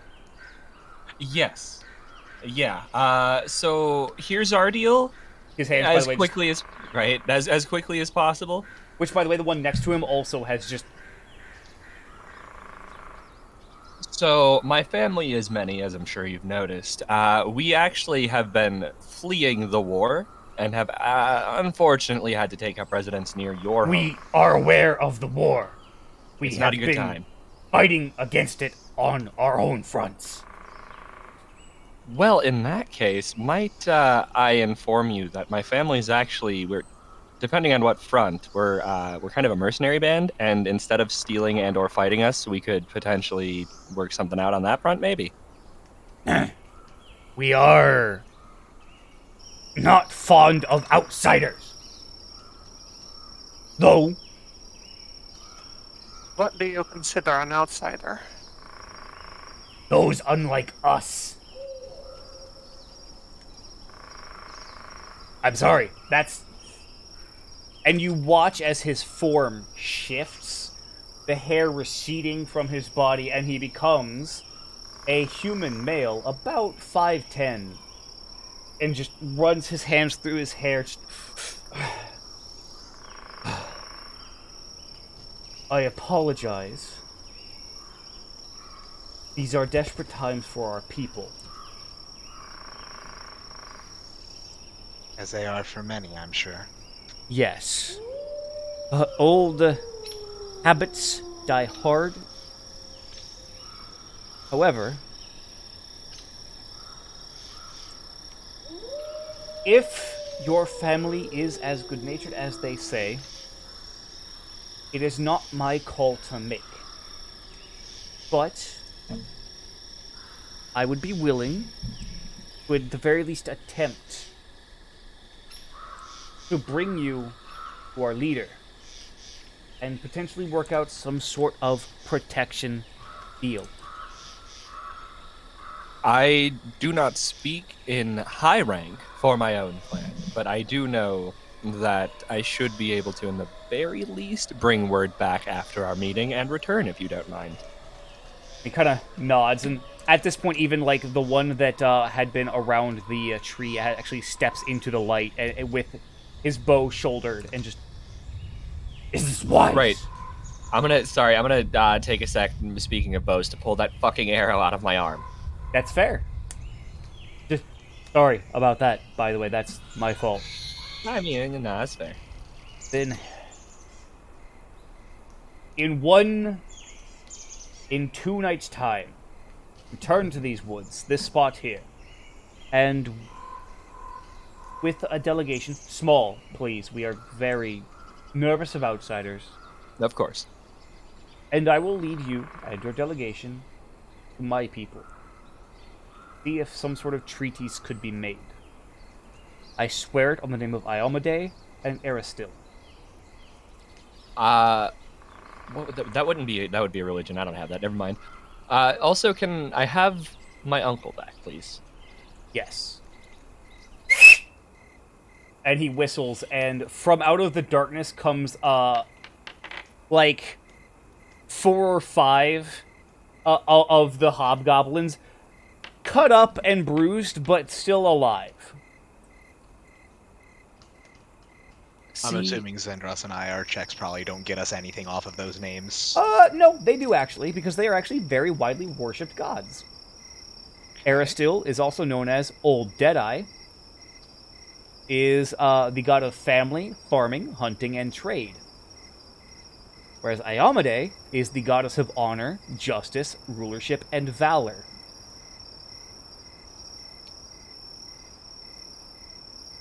And he kind of... Go ahead. No, he just kind of goes up to his full height, and then you watch as his form shifts back to his naturally lycanthropic form, and just... Sorry. The fact that you guys took prisoners immediately makes me want to trust you. We must ensure... I won't finish... We must ensure that we are able to survive the war that has come to our doorstep and cost us many lives.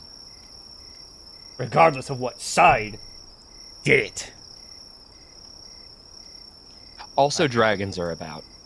Take that news home. That's not a threat. Like, there's a big-ass dragon. And he kind of I don't know slowly how much news nods you guys and get just... from the outside. You have proof? I saw it, and it destroyed a city we were in. If you're able to... That sure burned half of Valhalla along with it. I don't know that what those are. The North. There, I have been, like, I have lived my entire life within these woods. Right, like, y'all don't get out much. Again, Lawrence is not explaining beyond those things, and even has his hands still wrapped on the base of his blade. Okay, so large gathering, many structures made of stone. I know what a city is. We have them of our own. Oh, cool. Okay. Whoa, in there? Yes? Oh. Neat. Gonna tilt his head, just Yes? I mean, I didn't expect that, but I'm sure you guys didn't expect a Your hill to have very anywhere tall, between. mildly hot friend is very much scaring me right now. Could you ask him to put away his big scary sword that lights on fire and has electricity? Yeah, it's a right. By the way, Hello, look. by the way, I am Davon. And he offers out his hand, his large lupine hand to you, Fef. Fef, son of Walla, and we'll shake his hand. It's a very odd grip because of the size difference. The pobs. Thank you. And he very, very gingerly and slowly reaches down to the ground, picks up his battle axe, and then just sets it back into its own, like, back holster where it was. Right. Are we good? I mean, I'm good. I'm gonna look at Lorenz like, I'm cool if you're cool. We're good. Okay. I'm not cool. Bye. No, it's fine. We're fine. It's because he's hot temperature-wise, I'm very sure, actually. Mom will kick my ass. No. He bit the shit out of me. Mom will kick my ass if I come back a werewolf. No, here. Okay. Yeah. The moment Oh. Pax describes being bit, actually, I would like to come over and try to. Yeah. Hey, is that a thing with you guys? Occultism. Hold on. Yeah, I was going to say occultism. You can see the werewolf who has identified himself as Devon just... No. Fuck.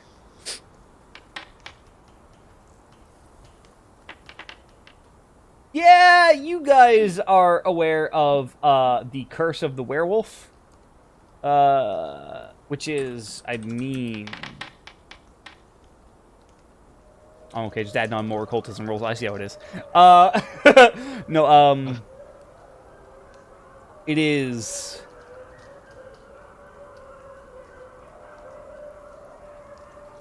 It's not a great diagnosis for Pax. It's not life-threatening in any way, shape, or form, assuming he is able to control it. But... I have a question. Yeah? How holy is my holy ale? Hey! Consecrated. I see what you're doing. I don't know how the system works. If I pour that whole bottle on the wound... We probably want to do a little bit of, I'm going to say, internal-external. I will say, Lorenz, you are the only one who is aware of the fact that technically it is considered a curse. Hey, because lore on that shit too, actually. You do. I got really excited for a minute there. Meet back here in 2 days' time. Agreed? This is something that will need to be dealt with fairly quickly. 2 days' time is about all we can stretch. Okay. I will go, and I will bring one back with me who is able to deal with curses. And Lorenz's eyes go wide. What? No words. No, nothing. Just Lorenz just nodding. Okay. Eyes. Our shaman will do his best to remove the curse. I apologize for my manner of speaking. It is very hard to speak with these vocal cords. At that point, very medieval field doctory. Lorenz takes Pax by the face, effectively. Just look at me. You're not going to turn into a werewolf on our watch. And if you do, I will kill those who are responsible. Understand? No, hey. Hey, whoa. No, yeah, hold on. We could also just maybe, like, find other solutions, like controlling it, maybe. Understand? Oh, no. opens his jaw, and just the default Windows noise comes out. I'm glad we understand. I understand. Talking to you. If you get my whole family into a war with a bunch of werewolves, I will be a little cross with you, Lorenz.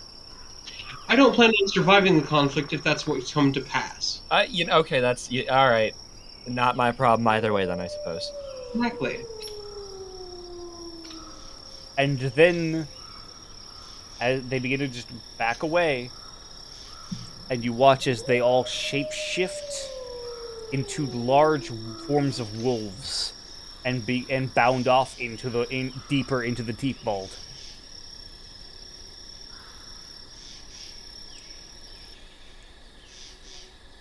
And on that note, everyone gets 120 experience points. Hey! Hey!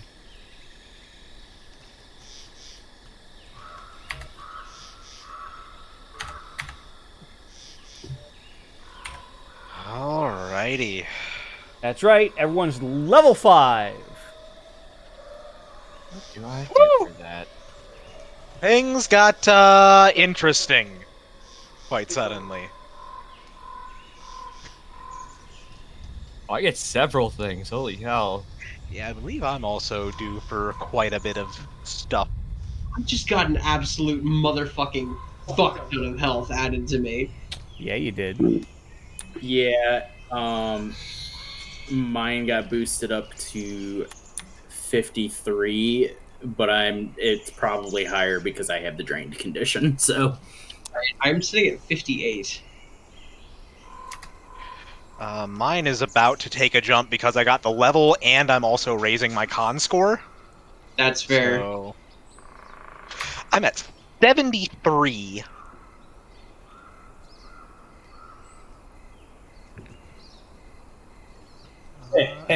I get third level spells. Hell yeah, let's go, baby! Yeah, our casters get access to 3rd level spells and all the fun stuff that comes with it. Dan and I lose access Oh to... yeah, that's right. Glinthatu gets his own set of ability increases. That's right.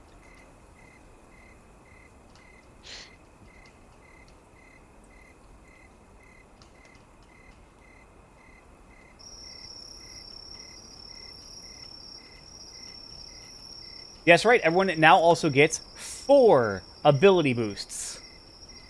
That's Alaka fucked. But it is worth noting if you are pushing it above 18, it only goes up You only get 1, 1 point. not 2. Yep. It's also 4 different, so you can't do strength and then strength again, for instance. Yeah, they have to Right. be 4 different scores.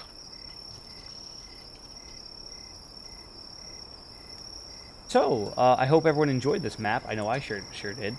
This was a good fucking time.